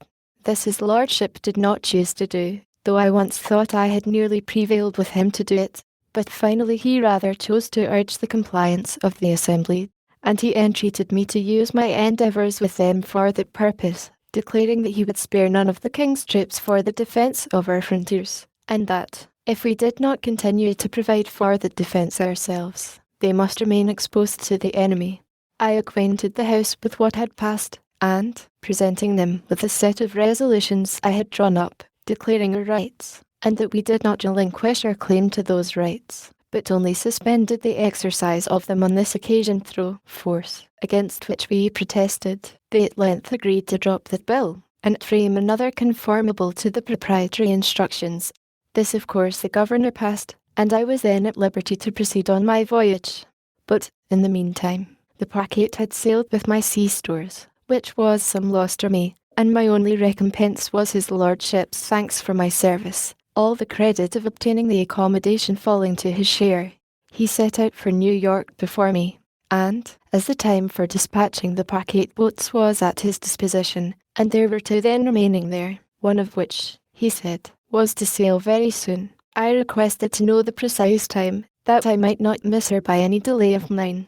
His answer was, I have given out that she is to sail on Saturday next, but I may let you know, on trainus, that if you are there by Monday morning, you will be in time, but do not delay longer. By some accidental hindrance at a ferry, it was Monday noon before I arrived, and I was much afraid she might have sailed, as the wind was fair, but I was soon made easy by the information that she was still in the harbour, and did not move till the next day. One would imagine that I was now on the very point of departing for Europe. I thought so, but I was not then so well acquainted with his lordship's character, of which indecision was one of the strongest features. I shall give some instances. It was about the beginning of April that I came to New York, and I think it was near the end of June before we sailed. There were then two of the packet boats, which had been long in port, but were detained for the general's letters, which were always to be ready tomorrow. Another packet arrived. She too was detained, and, before we sailed, a fourth was expected. Ours was the first to be dispatched, as having been their longest. Passengers were engagged and all, and some extremely impatient to be gone, and the merchants uneasy about their letters, and the orders they had given for insurance, it being wartime, for full goods. But their anxiety availed nothing. His lordship's letters were not ready, and yet whoever waited on him found him always at his desk, pen in hand, and concluded he must needs write abundantly. Going myself one morning to pay my respects, I found in his antechamber one Innes, a messenger of Philadelphia, who had come from thence express with a packet from Governor Denny for the general. He delivered to me some letters from my friends there, which occasioned my inquiring when he was to return, and where be lodged, that I might send some letters by him. He told me he was ordered to call tomorrow at 9 for the general's answer to the governor, and should set off immediately. I put my letters into his hands the same day. A fortnight after I met him again in the same place. So, you are soon returned, Innes. Returned? No, I am not gone yet. How so? I have called here by order every morning these 2 weeks past for his lordship's letter, and it is not yet ready. Is it possible, when he is so great a writer? For I see him constantly at his escriture. Yes, says Innes, but he is like St. George on the signs, always on horseback, and never rides on. This observation of the messenger was, it seems, well founded, for, when in England, I understood that Mr. Pitt gave it as one reason for removing this general, and sending Generals Amherst and Wolfe, that the minister never heard from him, and could not know what he was doing. This daily expectation of sailing, and all the 3 packets going down to Sandy Hook, to join the fleet there, the passengers thought it best to be on board, lest by a sudden order the ships should sail, and they be left behind. There, if I remember right, we were about 6 weeks, consuming our sea stores, and obliged to procure more. At length the fleet sailed, the general and all his army on board, bound to Louisbourg, with intent to besiege and take the fortress. All the packet boats and company ordered to attend the general's ship, ready to receive his dispatches when they should be ready. We were out 5 days before we got a letter with leave to part, and then our ship quitted the fleet and steered for England. The other 2 packets he still detained, carried them with him to Halifax, where he stayed some time to exercise the men in sham attacks upon sham forts, then altered his mind as to besieging Louisbourg, and returned to New York, with all his troops, together with the 2 packets above mentioned, and all their passengers. During his absence, the French and savages had taken Fort George, on the frontier of that province, and the savages had massacred many of the garrison after capitulation. I saw afterwards in London Captain Bonnell, who commanded one of those packets. He told me that, when he had been detained a month, he acquainted his lordship that his ship was grown foul, to a degree that must necessarily hinder her fast sailing, a point of consequence for a packet boat, and requested an allowance of time to heave her down and clean her bottom. He was asked how long time that would require. He answered, 3 days. The general replied, if you can do it in 1 day, I give leave, otherwise not, for you must certainly sail the day after tomorrow. So he never obtained leave, though detained afterwards from day to day during full 3 months. I saw also in London one of Bonnell's passengers, who was so enraged against his lordship for deceiving and detaining him so long at New York, and then carrying him to Halifax and back again, that he swore he would sue for damages. Whether he did or not, I never heard, but, as he represented the injury to his affairs, it was very considerable. On the whole, I wondered much how such a man came to be entrusted with so important a business as the conduct of a great army. But, having since seen more of the great world, and the means of obtaining, and motives for giving places, my wonder is diminished. General Shirley, on whom the command of the army devolved upon the death of Braddock, would, in my opinion, if continued in place, have made a much better campaign than that of Loudon in 1757, which was frivolous, expensive, and disgraceful to our nation beyond conception, for, though Shirley was not a bred soldier, he was sensible and sagacious in himself, and attentive to good advice from others, capable of forming judicious plans, and quick and active in carrying them into execution. Loudon, instead of defending the colonies with his great army, left them totally exposed while he paraded idly at Halifax, by which means Fort George was lost. Besides, he harangued all our mercantile operations, and distressed our trade, by a long embargo on the exportation of provisions, on pretence of keeping supplies from being obtained by the enemy, but in reality for beating down their price in favour of the contractors, in whose profits, it was said, perhaps from suspicion only, he had a share. And, when at length the embargo was taken off, by neglecting to send notice of it to Charlestown, the Carolina fleet was detained near 3 months longer, whereby their bottoms were so much damaged by the worm that a great part of them foundered in their passage home. Shirley was, I believe, sincerely glad of being relieved from so burdensome a charge as the conduct of an army must be to a man unacquainted with military business. I was at the entertainment given by the city of New York to Lord Loudon, on his taking upon him the command. Shirley, though thereby superseded, was present also. There was a great company of officers, citizens, and strangers, and, some chairs having been borrowed in the neighbourhood, there was one among them very low, which fell to the lot of Mr. Shirley. Perceiving it as I sat by him, I said, they have given you, sir, too low a seat. No matter, says he, Mr. Franklin, I find a low seat the easiest. While I was, as aforementioned, detained at New York, I received all the accounts of the provisions, etc., that I had furnished to Braddock, some of which accounts could not sooner be obtained from the different persons I had employed to assist in the business. I presented them to Lord Loudon, desiring to be paid the balance. He caused them to be regularly examined by the proper officer. After comparing every article with its voucher, certified them to be right, and the balance due, for which his lordship promised to give me an order on the paymaster. This was, however, put off from time to time, and, though I had often for it by appointment, I did not get it. At length, just before my departure, he told me he had, on better consideration, concluded not to mix his accounts with those of his predecessors. And you, says he, when in England, have only to exhibit your accounts at the Treasury, and you will be paid immediately. I mentioned, but without effect, the great and unexpected expense I had been put to by being detained so long at New York, as a reason for my desiring to be presently paid, and on my observing that it was not right I should be put to any further trouble or delay in obtaining the money I had advanced, as I charged no commission for my service. Oh, sir, says he, you must not think of persuading us that you're no gainer. We understand better those affairs, and know that everyone concerned in supplying the army finds means, in the doing it, to fill his own pockets. I assured him that was not my case, and that I had not pocketed a farthing, but he appeared clearly not to believe me, and, indeed, I have since learnt that immense fortunes are often made in such employments. As to my balance, I am not paid it to this day, of which more hereafter.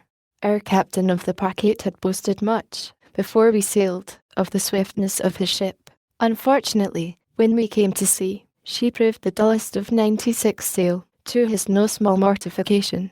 After many conjectures respecting the cause, when we were near another ship almost as dull as ours, which, however, gained upon us, the captain ordered all hands to come aft, and stand as near the ensign's staff as possible. We were, passengers included, about 40 persons.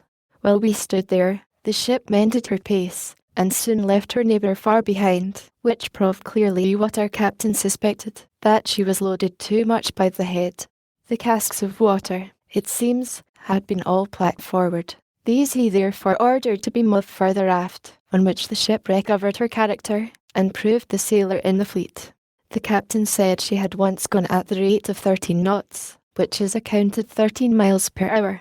We had on board, as a passenger, Captain Kennedy, of the Navy, who contended that it was impossible, and that no ship ever sailed so fast, and that there must have been some error in the division of the log line, or some mistake in heaving the log.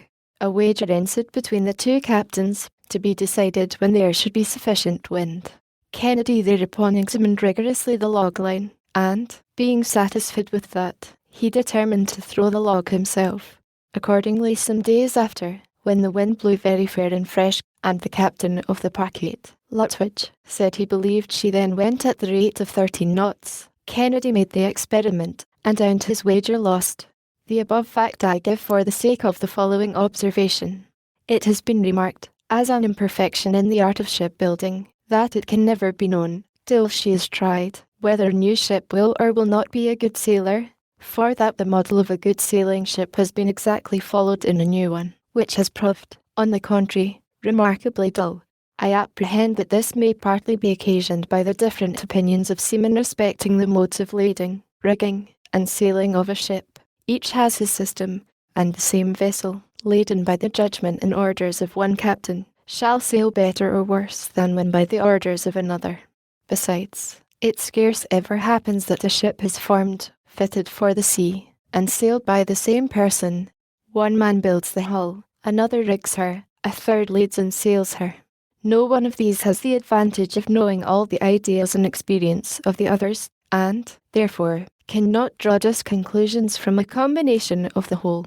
Even in the simple operation of sailing when at sea, I have often observed different judgments in the officers who commanded the successive watches, the wind being the same. One would have the sails trimmed sharper or flatter than another, so that they seem to have no certain rule to govern by.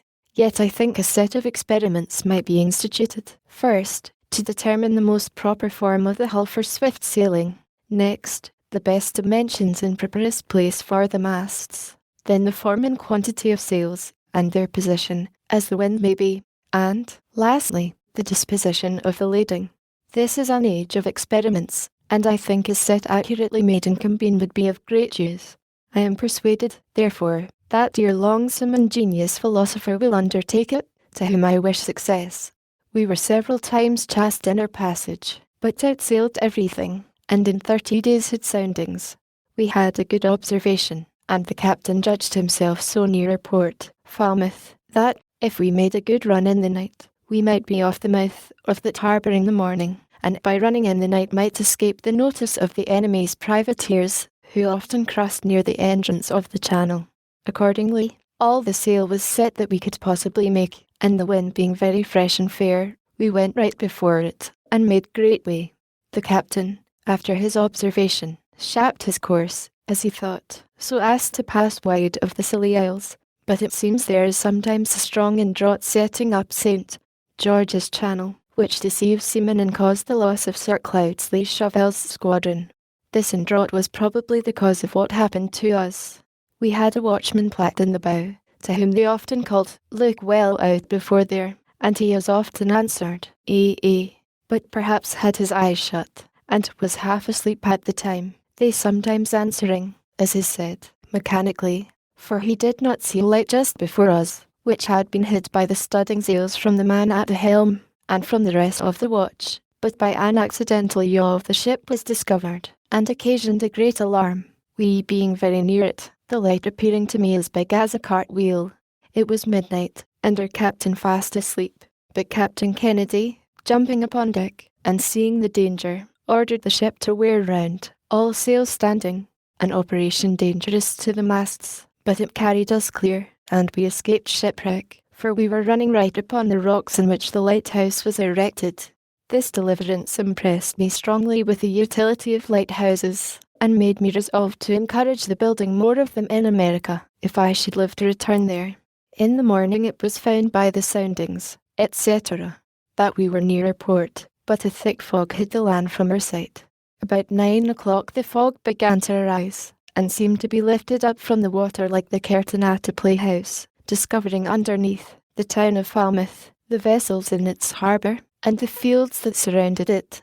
This was a most pleasing spectacle to those who had been so long without any other prospects than the uniform view of a vacant ocean, and it gave us the more pleasure as we were now free from the anxieties which the state of war occasioned. I set out immediately, with my son, for London, and we only stopped a little by the way to view Stonehenge on Salisbury Plain, and Lord Pembroke's house and gardens, with his very curious antiquities at Wilton. We arrived in London the 27th of July, 1757. 16. Here terminates the Autobiography, as published by William Temple Franklin and his successors. What follows was written in the last year of Dr. Franklin's life, and was first printed, in English, in Mr. Bigelow's edition of 1868, ed. As SOON as I was settled in a lodging Mr. Charles had provided for me, I went to visit Dr. Fothergill, to whom I was strongly recommended, and whose counsel respecting my proceedings I was advised to obtain. He was against an immediate complaint to government, and thought the proprietaries should first be personally applied to, who might possibly be induced by the interposition and persuasion of some private friends, to accommodate matters amicably. I then waited on my old friend and correspondent, Mr. Peter Collinson, who told me that John Hanbury, the great Virginia merchant, had requested to be informed when I should arrive, that he might carry me to Lord Granville's, who was then president of the council and wished to see me as soon as possible. I agreed to go with him the next morning. Accordingly Mr. Hanbury called for me and took me in his carriage to that nobleman's, who received me with great civility, and after some questions respecting the present state of affairs in America and discourse thereupon, he said to me, "You Americans have wrong ideas of the nature of your constitution. You contend that the king's instructions to his governors are not laws, and think yourselves at liberty to regard or disregard them at your own discretion. But those instructions are not like the pocket instructions given to a minister going abroad, for regulating his conduct in some trifling point of ceremony. They are first drawn up by judges learned in the laws. They are then considered, debated, and perhaps amended in council, after which they are signed by the king. They are then, so far as they relate to you, the law of the land, for the king is the legislator of the colonies." I told his lordship this was new doctrine to me. I had always understood from our charters that our laws were to be made by our assemblies, to be presented indeed to the king for his royal assent, but that being once given the king could not repeal or alter them. And as the assemblies could not make permanent laws without his assent, so neither could he make a law for them without heirs. He assured me I was totally mistaken. I did not think so, however, and his lordship's conversation having a little alarmed me as to what might be the sentiments of the court concerning us, I wrote it down as soon as I returned to my lodgings. I recollected that about 20 years before, a clause in a bill brought into Parliament by the Ministry had proposed to make the King's instructions laws in the colonies, but the clause was thrown out by the Commons, for which we adored them as our friends and friends of liberty, till by their conduct towards us in 1765 it seemed that they had refused that point of sovereignty to the King only that they might reserve it for themselves. After some days, Dr. Fothergill having spoken to the proprietaries, they agreed to a meeting with me at Mr. T. Pent's house in Spring Garden. The conversation at first consisted of mutual declarations of disposition to reasonable accommodations, but I suppose each party had its own ideas of what should be meant by reasonable.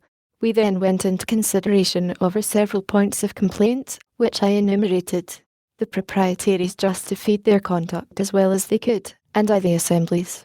We now appeared very wide, and so far from each other in our opinions as to discourage all hope of agreement.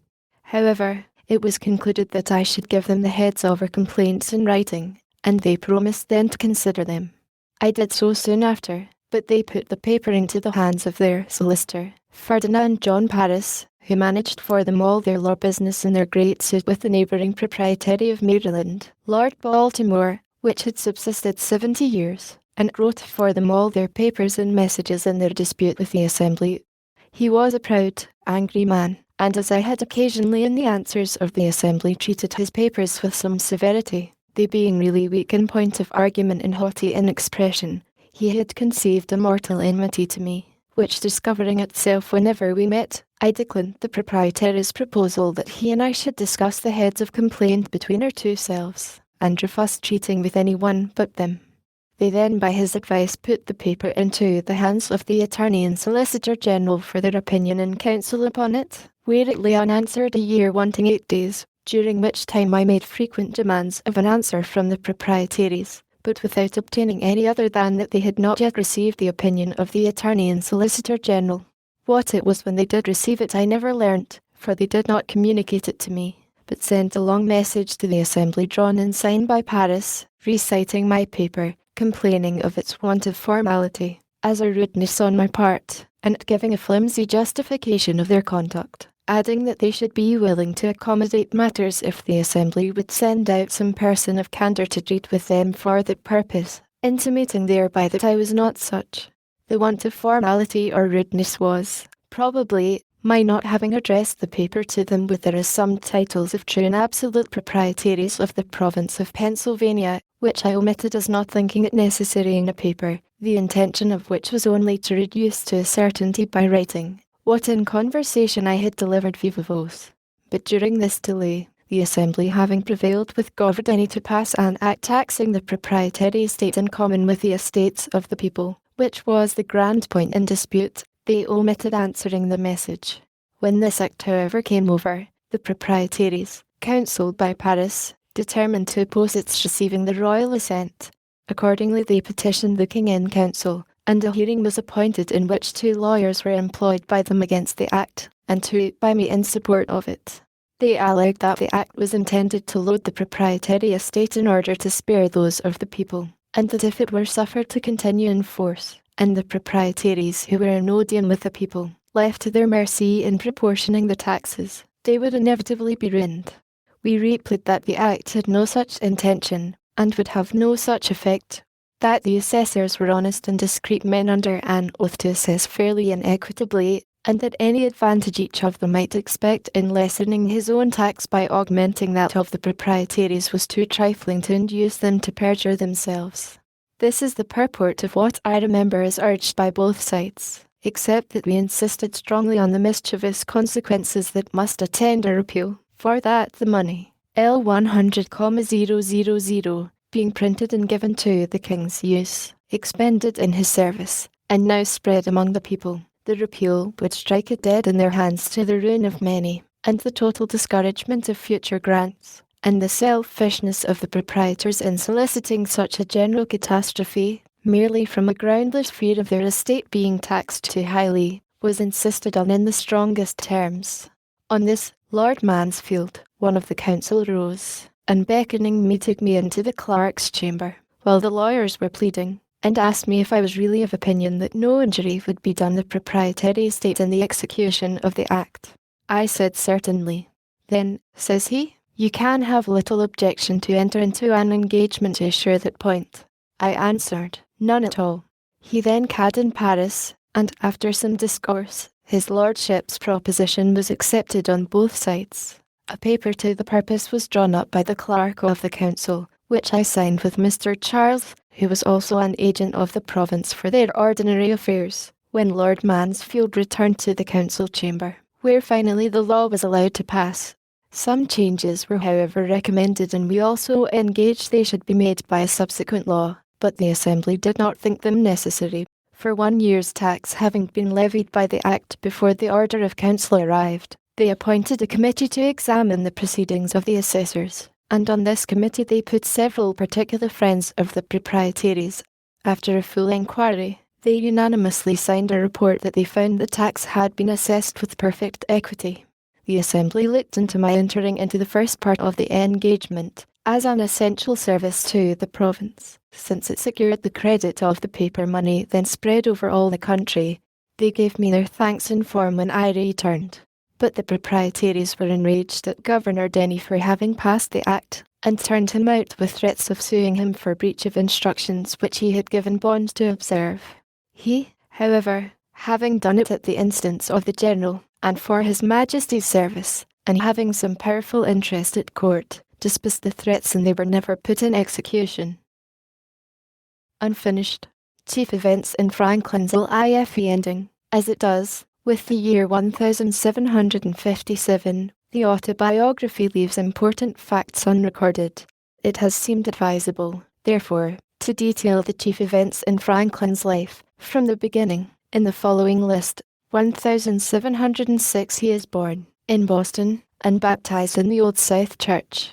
1714 at the age of 8, enters the grammar school. 1716 becomes his father's assistant in the tallow chandlery business. 1718 apprenticed to his brother James, printer. 1721 writes ballads and peddles them, in printed form, in the streets. Contributes, anonymously, to the New England Courant, and temporarily edits that paper. Becomes a freethinker, and a vegetarian. 1723 breaks his indenture and removes to Philadelphia, obtaining employment in Keimer's printing office. Abandons vegetarianism. 1724 is persuaded by Governor Keith to establish himself independently, and goes to London to buy type. Works at his trade there, and publishes Dissertation on Liberty and Necessity, Pleasure on Pain. 1726 returns to Philadelphia. After serving as clerk in a dry goods store, becomes manager of Keimer's printing house. 1727 founds the Junto, or Leathern Apron, Club. 1728 with Hugh Meredith, opens a printing office. 1729 becomes proprietor and editor of the Pennsylvania Gazette, prints, anonymously, Nature and Necessity of a Paper Currency, opens a stationer's shop. 1730 marries Rebecca Reed. 1731 founds the Philadelphia Library.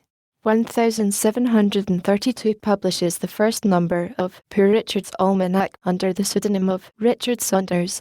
The almanac, which continued for 25 years to contain his witty, worldly wise sayings, played a very large part in bringing together and moulding the American character, which was at that time made up of so many diverse and scattered types. 1733 begins to study French, Italian, Spanish, and Latin. 1736 chosen clerk of the General Assembly, forms the Union Fire Company of Philadelphia. 1737 elected to the Assembly, appointed Deputy Postmaster General, plans a city police. 1742 invents the open, or Franklin, stove. 1743 proposes a plan for an academy, which is adopted 1749 and develops into the University of Pennsylvania. 1744 establishes the American Philosophical Society. 1746 publishes a pamphlet, Plain Truth, on the necessity for disciplined defense, and forms a military company. Begins electrical experiments. 1748 sells out his printing business, is appointed on the Commission of the Peace, chosen to the Common Council, and to the Assembly. 1749 appointed a commissioner to trade with the Indians. 1751 aids in founding a hospital. 1752 experiments with a kite and discovers that lightning is an electrical discharge. 1753 awarded the Copley Medal for this discovery. and elected a member of the Royal Society. Receives the degree of M.A. from Yale and Harvard. Appointed Joint Postmaster General. 1754 appointed one of the commissioners from Pennsylvania to the Colonial Congress at Albany. Proposes a plan for the Union of the Colonies. 1755 pledges his personal property in order that supplies may be raised for Braddock's army. Obtains a grant from the Assembly in aid of the Crown Point expedition. Carries through a bill establishing a voluntary militia. Is appointed colonel, and takes the field. 1757 introduces a bill in the Assembly for paving the streets of Philadelphia. Publishes his famous Way to Wealth. Goes to England to plead the cause of the Assembly against the proprietaries. Remains as agent for Pennsylvania. Enjoys the friendship of the scientific and literary men of the kingdom. Here the autobiography breaks off. 1760 secures from the Privy Council, by a compromise, a decision obliging the proprietary estates to contribute to the public revenue. 1762 receives the degree of LL.D. from Oxford and Edinburgh, returns to America. 1763 makes a 5 months tour of the northern colonies for the purpose of inspecting the post offices. 1764 defeated by the Penn faction for re-election to the Assembly, sent to England as agent for Pennsylvania. 1765 endeavours to prevent the passage of the Stamp Act. 1766 examined before the House of Commons relative to the passage of the Stamp Act, appointed agent of Massachusetts, New Jersey, and Georgia, visits Göttingen University. 1767 travels in France and is presented at court. 1769 procures a telescope for Harvard College. 1772 elected Associate Ranger of the French Academy. 1774 dismissed from the office of Postmaster General. Influences Thomas Paine to emigrate to America. 1775 returns to America. Chosen a delegate to the Second Continental Congress. Placed on the Committee of Secret Correspondence. Appointed one of the commissioners to secure the cooperation of Canada. 1776 placed on the committee to draft a Declaration of Independence. Chosen President of the Constitutional Committee of Pennsylvania. Sent to France as agent of the colonies. 1778 concludes treaties of defensive alliance and of amity and commerce. Is received at court. 1779 appointed Minister Plenipotentiary to France. 1780 appoints Paul Jones commander of the Alliance. 1782 signs the preliminary Articles of Peace. 1783 signs the definite Treaty of Peace. 1785 returns to America. Is chosen President of Pennsylvania. Re-elected 1786. 1787 re-elected President. Sent as delegate to the Convention for framing a federal constitution. 1788 retires from public life. 1790 April the 17th dies. His grave is in the churchyard at 5th and Arch Streets, Philadelphia. Editor.